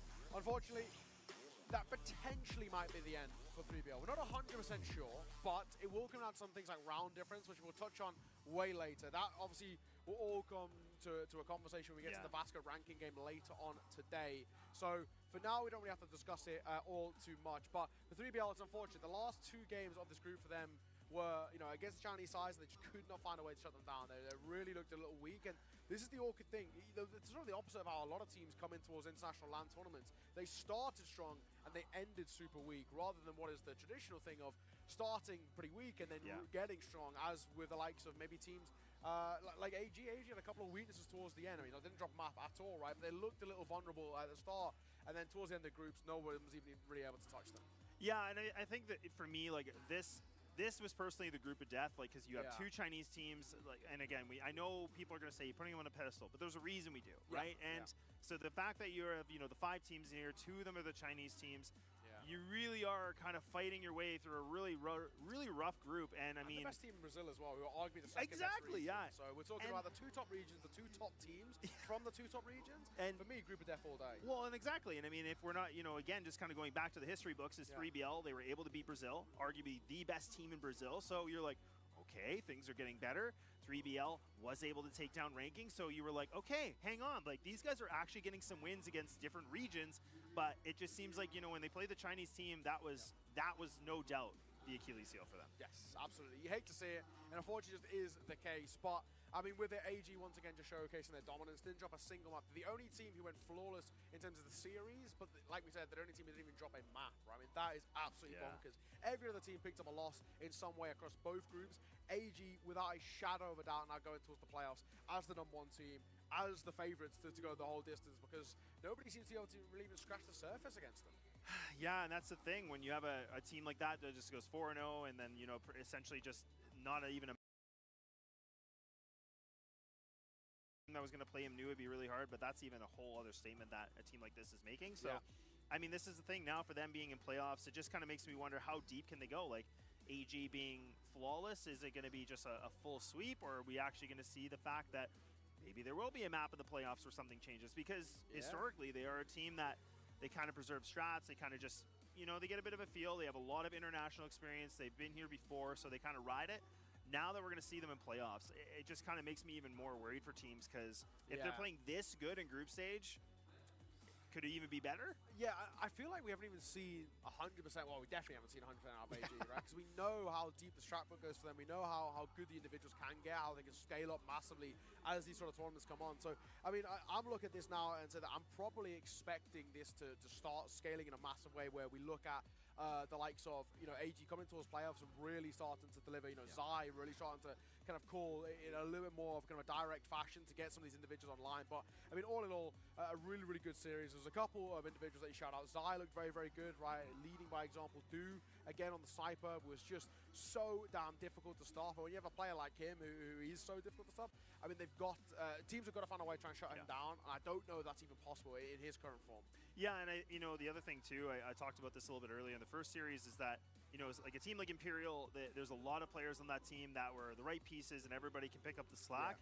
This is a whole other level. Like, this is like the creme de la creme. This is the best. Like, no matter who's kind of fallen off a little bit, you have 4 other players that are playmakers. They're going to be able to find the connections. I mean, you see Do, then you see Zwei, you see ZY, the list goes on. Like, so that, I think this is like, when I talk about super teams, or I talk about the team to beat, like, it was just a question about how much can AG bleed.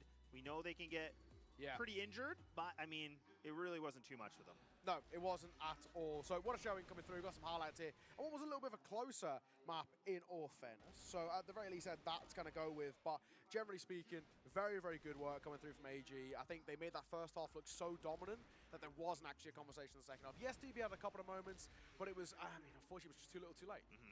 It was a little bit too little too late. And so we get to see, like, there was a point where the highlights are just showing us, like, it was a 7-0.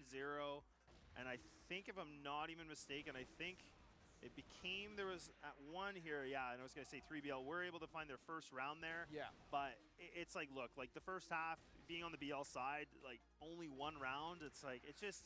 Yeah, true. It's not acceptable, right? But you are playing AG at the end of the day. Yeah, exactly that. So, I mean, what was going on with Giải there, how he didn't get that kill. But, this is one of those where, for 3BL, they found a little bit of form, right? And it was kind of nice, right? They got, an 8-1 brought it back to 6 rounds, which it shows a little bit of form out from them, but it just says, you know, if we had maybe seen them get 3, potentially even 4 rounds that first half, we're talking about them having the option of taking that map. But yeah, unfortunately, it just was not to be the case. Somebody at the end of that 10-6. A couple of players finishing positive, Snare and Tot finishing positive, Horus neutral, and then unfortunately Slayer, who's meant to be one of the most prominent riflers in the West, had a really, really rough game. On the other side though, Do 1.88 for him was pretty incredible, and Shui 1.5. And I think with Do's 1.8 and his second place finish on map number 1, it probably makes him the MVP overall for the series. He was fantastic. Yeah, he really was. And yeah, you got to tip the hat a little bit here for AG, just because I was really, really excited to see what this team could do. I know there was so much talked about them, you know, leading into the tournament for the Summer Championship, and boy, oh boy, have they really fulfilled that destiny. But look, I mean, yes, they're in the playoffs, but it doesn't mean everything's over yet. It is still for them to fight their way for the next couple of days, where for people that are not aware, I mean, now after today, the format's going to change where it is down to the 4 teams, and that does mean it is going to be best of 5. So it's longer roads, maybe not, but it's not best of 3s anymore. So there's a bit more opportunity for teams to kind of get those maps as an upset. It's very, very true. It's very, very true. It looks like things are getting set up for an interview over on the stage in just a second. And, you know, for us looking back at that series, AG, I don't really know how teams are going to find a way to shut this side down in towards playoffs. I mean, in best of 5s, there's a couple of maps which are going to be slightly weaker. You know, obviously the Perma be in Mexico, but there's going to be other areas where you can maybe find openers coming through. But at the end, results pretty one-sided. 10-5, 10-6. At least it wasn't the 10-1 against Evolution Power, so they had bits of competition in towards those maps. But for 3BL, unfortunately, they were outclassed here in this series. But I think the one positive you can say is that, yes, they were outclassed, but so was everybody. So it's not really, you can't get too upset with that if you're 3BL. Nobody's been able to scratch the surface of Shengu Wargamers, because that's just how good they are. That's just how good they are. But no surprise here. I mean, it is going to be Do is the match MVP and putting himself at 1,400 damage with a 1.88, you know, KD ratio. I mean, again, the guy, you know, if he's off, he's still like a top 4 on player. Yeah. You know, if he's playing really well, he's #1. So exactly, he was just able to manipulate the server. He was able to run around. He just played his role to full effect, and it was maximum effort. And Do once again gets himself another MVP, because it ain't his first. Yeah, exactly. Looked great. I mean, just shy of a 1 kills per round as well. It's pretty sick for a sniper. Playing this sort of lights out form in towards the playoffs. Oh, teams are going to struggle, right? Teams are really going to have to find a way to shut them down. I think I'm right in saying that does mean it will be them versus Wolf Empire in towards the first game of the best of 5. So that's going to be pretty damn spicy. Wolf Empire have got to find a way to shut him down. Ice Cube, of course, in the side, the sniper there, has been pretty sick, but not quite Do level. He's had an MVP of his own, but nobody's really been able to keep up with Do, I think is safe to say. Yeah, and I think the other thing for me is, like, we saw the history where, you know, for AG, they played Ranking, they played EP, and they played Vasco. So there's been a couple maps where it's been really, really close, but I guess it is going to be the question of whoever makes it through the playoffs is going to be the determination. But you know what? We're going to do the interview. That's going to be it for us right now, so we'll see you in a little bit.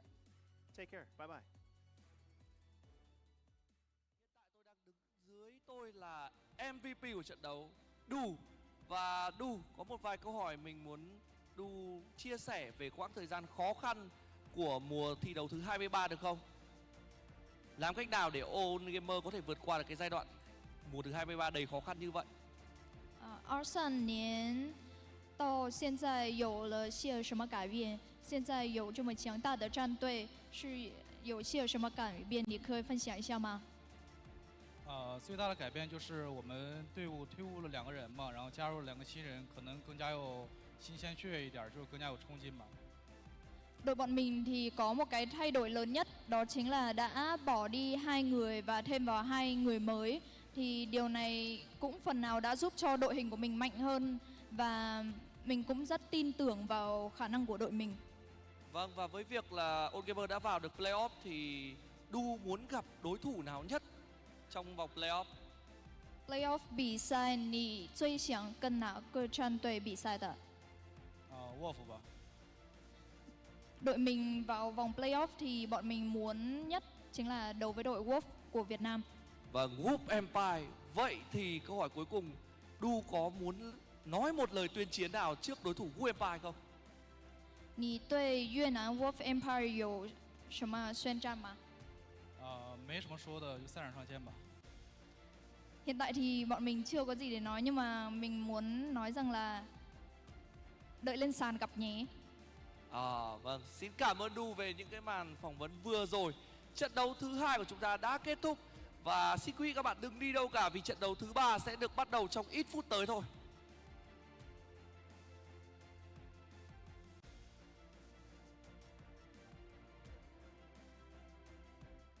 非常开心能来到。Gusto kong marating yung narating niya. Yun nga, masaya kasi sumunod siya sa yapak ko. And yun lang.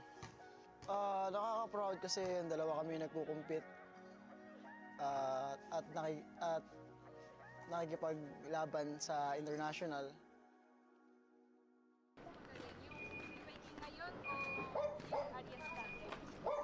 Siguro parehas eh. Kasi parehas kami ng gameplay eh. Parehas kami naging professional crossfire player. Kaya feeling ko parehas lang.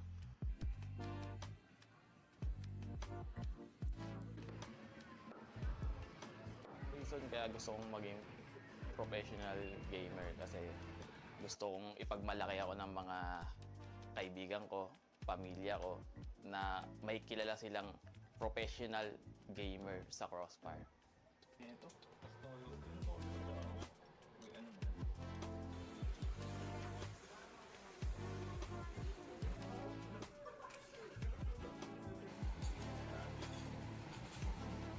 Sobrang napamahal na kasi sa akin yung Crossfire.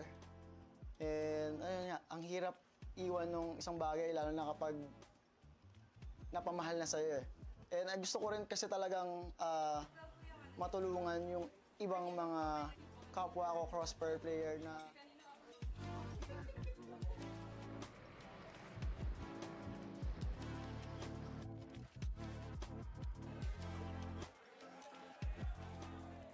sa mga sumusuporta sa amin sa team ko, maraming salamat. Pagpatuloy nyo lang na suportahan kami, mas gagalingan pa namin sa mga susunod na laban namin sa international o dito sa Pinas.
Hello Crossfire Esports fans, this is the CFS HQ. I am here to introduce the point system that will be newly applied in 2024. We will dive deep into the detailed structure of this new system. The CFS 2024 point system. We are very pleased to introduce the new point system, which has been designed to invite competitive teams to the major CFS tournaments. Regions with professional leagues will decide the teams that will advance to the CFS Summer Championship and the Grand Finals based on the team points earned in each season. The points will be distributed differently according to the team's final standing of each season. In other words, teams will obtain their opportunities for the major CFS tournaments by summing up the points they earned in each season. We expect this structure to give more solid motivation to all the teams participating in the professional league. In addition, considering that each region has a different league structure, the point system will be suitably modified according to each regional league circumstances. Next, let's find out how the CFS 2024 point system is applied in each regional professional league. First, let's check the system for China. The 10 esports organizations affiliated with the CFPL will receive different points based on their regular league standings of the 2 seasons in 2024 and their final playoff standings. After the end of both seasons, we will calculate each organization's accumulated points to select the teams that advanced to the major tournaments. Firstly, the teams ranked 1st to 3rd in the point system will be invited to the CFS Summer Championship 2024. After the Summer Championship ends, the teams will be divided into 2 groups based on their point standings for the CFS 2024 Regional Finals China. The teams in the same group will compete each other to survive, or not to be eliminated. The teams will compete for the final seeds of the CFS 2024 Grand Finals through the Regional Finals playoffs. Next, let's check the system in EU MENA and Brazil. Both regions will have the same point system structure. The point distribution table based on the final league standings will be the same as that of other regions. However, it makes a clear distinction between the other regions by applying the same point system to the CFOL, the regional 2nd division league. Of course, the amount of points that can be earned in CFOL is insufficient compared to the 1st division league.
Garante a vitória e EDM vai enfrentar a equipe da Imperial e vou te dizer, pra Ice foi tranquilo.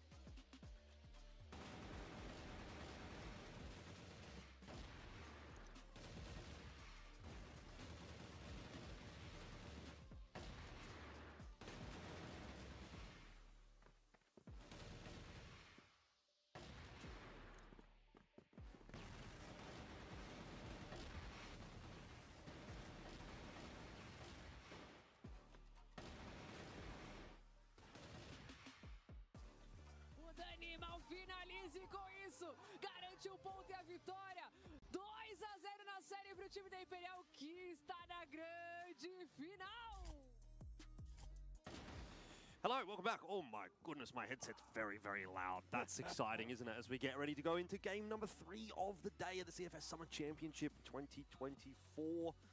And yeah, I have to say, unfortunately, this matchup maybe doesn't matter hugely for either of these two teams because both teams have already been eliminated from the tournament. But we'll crack on into it anyway and see how things go in this one. But yeah, Sneaky Frog, you're back on the desk, feeling good, feeling pumped. Last game of the day for you, so I think I've kind of accepted my fate of this Magda losing the early series because it was a quick one. You know, at least it wasn't like a long, grueling series where I have hope. And then at least they kind of dashed it there. So, yep, it is going to be that first series, Imperial versus Pacific Magda, going 2-0. AG, of course, 2-0 and 3BL. That was an expected result. Right. And we are now having Baisha versus LCK. A game, realistically, just like how we said it, doesn't really matter. yeah, it's unfortunate for Baisha that things have worked out the way that they have, but I guess they've got only themselves to blame. This is crazy, right? When we consider that they're the team that won CFGI this year, they obviously won this event last year as well. They won CFS Grand Finals. Oh, sorry, they didn't win last year. They came second to AG last year, but they won CFS Grand Finals last year. And they were very much expected to be a heavy favorite in this event alongside all gamers, and they have definitely not lived up to the expectations with regard to that. LCK, obviously on their side of the coin, we didn't really have the same expectations around them as we did for Baisha. We were kind of hoping that they might be able to get themselves a position into the playoffs, you know, sort of sneak through in second place, something like that. But that is very clearly not going to be the objective anymore for LCK. They're 0-3. There's just no chance. But I guess the big thing for LCK here is if we want to build a bit of a quote-unquote point to this match is probably for LCK just trying to get a win on the board at an international event, right? That would be something at least to take away, to take home and to go through into the grand finals later on this year with as some kind of conversation point. Whereas if they go 0-4, I mean, no one's going to necessarily be like too upset about that because I think, again, that's kind of in line with expectations for this roster at this event. But, you know, at a certain point, they're going to want to start getting some wins under their belt. And a wounded Baisha, I don't know. It's kind of hard to say which Baisha kind of turns up today. So maybe there's a chance for LCK. Yeah, maybe the pressure is off for the side of Baisha to perform in this tournament. Granted, it is AG's tournament, right? They've won it time and time again. You can kind of call them like CFS Summer Merchants at this point. But I would say if LCK does get a win, it is going to be huge for them and their confidence going back into the CFWL. But in my opinion, I think it's already a good showing by them, right? Considering it is their first time in this tournament. They took a map off of Imperial. Yeah, they took a map off of Imperial, which is now the first seed of Group A instead of Wolf Empire. Right. And they took a map off of Wolf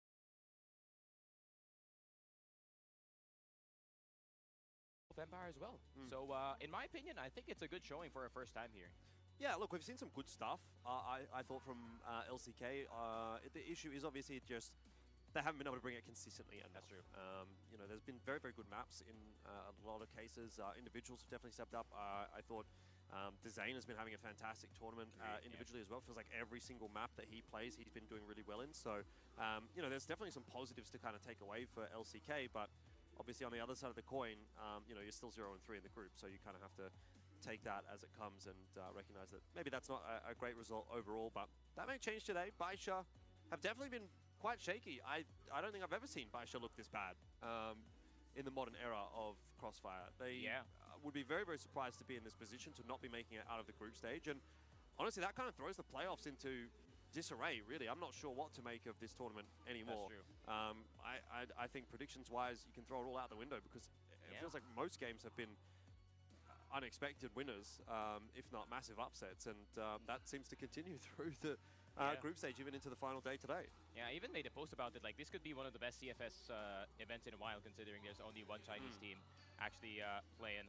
So, yeah, we are going to have the introductions very, very soon, but it seems like Baisha Gaming, they're just warming up in their respective seats, but we are going to have Baisha Gaming.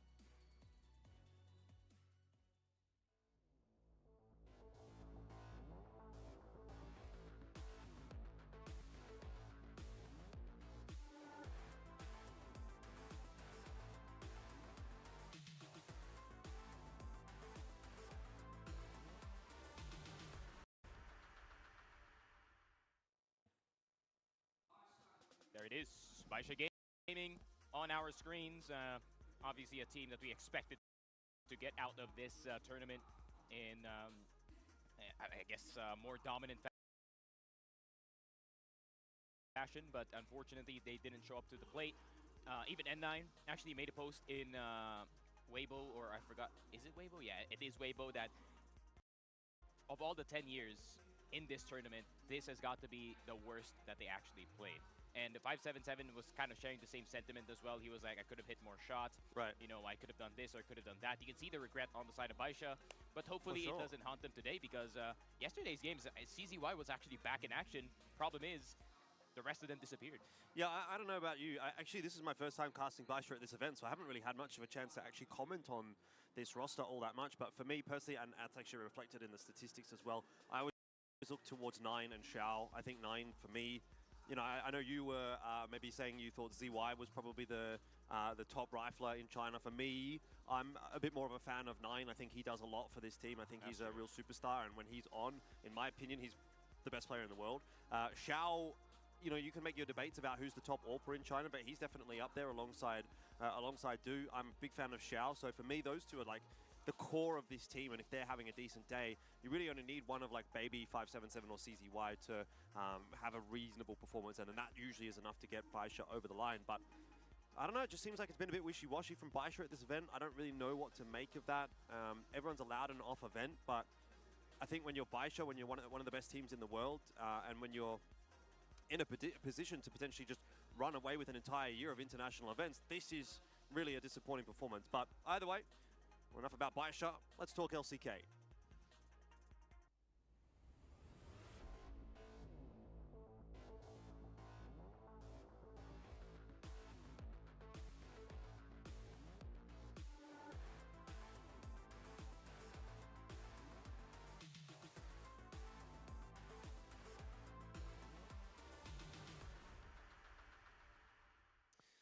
Yeah, well, I mean, look, I guess talking on LCK, has it been a performance that they will be happy with?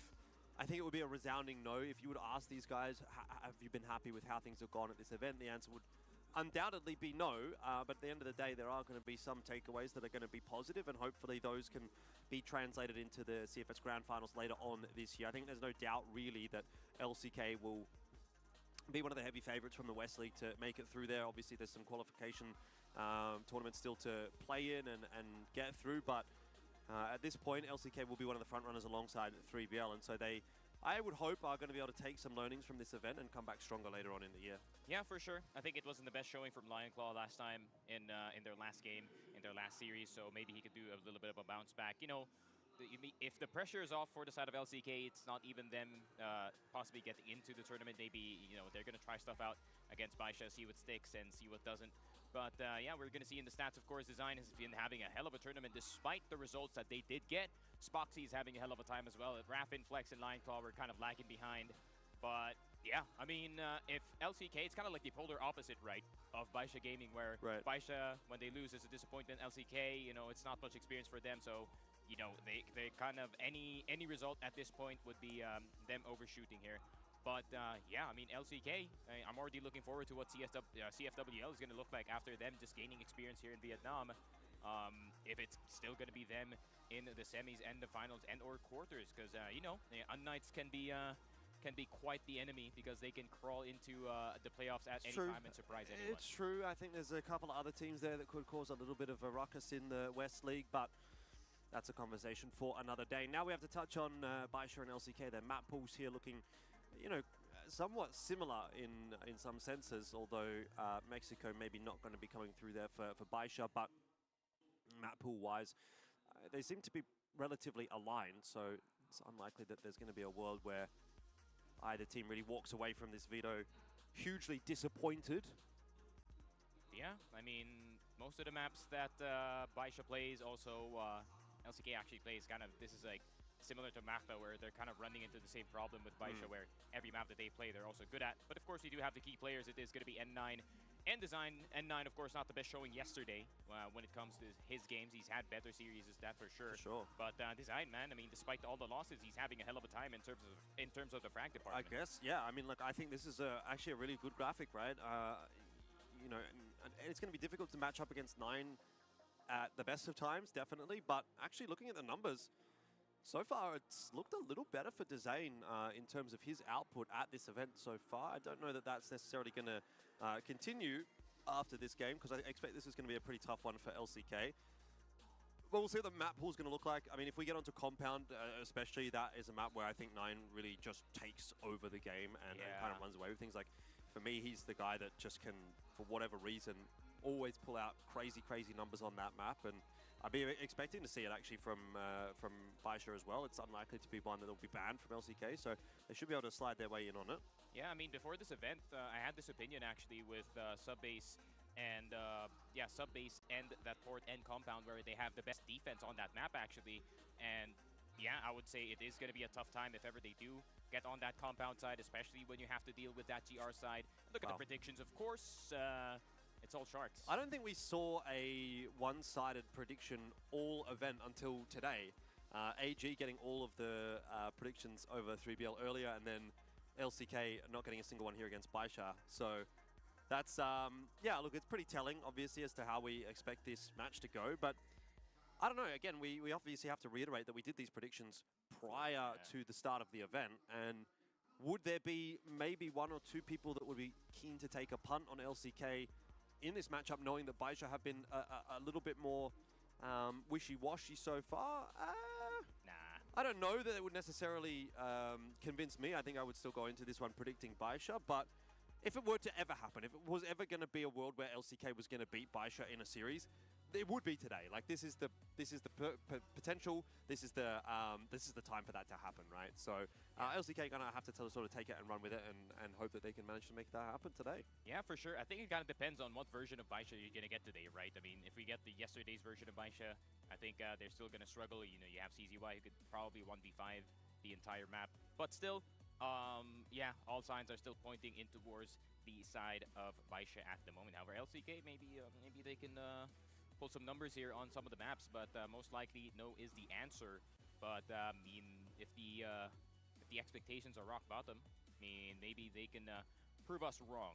Yeah. But if Baisha go in today, I feel like they're gonna go in today with the frustration that they had yesterday, and they might let it out on LCK, man. I kind of feel bad. So let's just quickly touch on it, because 9th to 10th place is 5 grand, 7th to 8th place is 8 grand, and 5th, 6th place is 12 grand. So there is a bit of a monetary difference between these placements. And if Baisha would go 2-0, they would overtake Pacific Magda and take 3rd in their group, so they would finish 5th, 6th overall. So that would be a pretty hefty little jump from them. And if LCK, for some reason, were able to 2-0 Baisha today, they would be equal on the win-loss differential. So maybe there would be a world where they can jump up a little bit as well. We'll have to wait and see. Let's have a look at the map picks, though.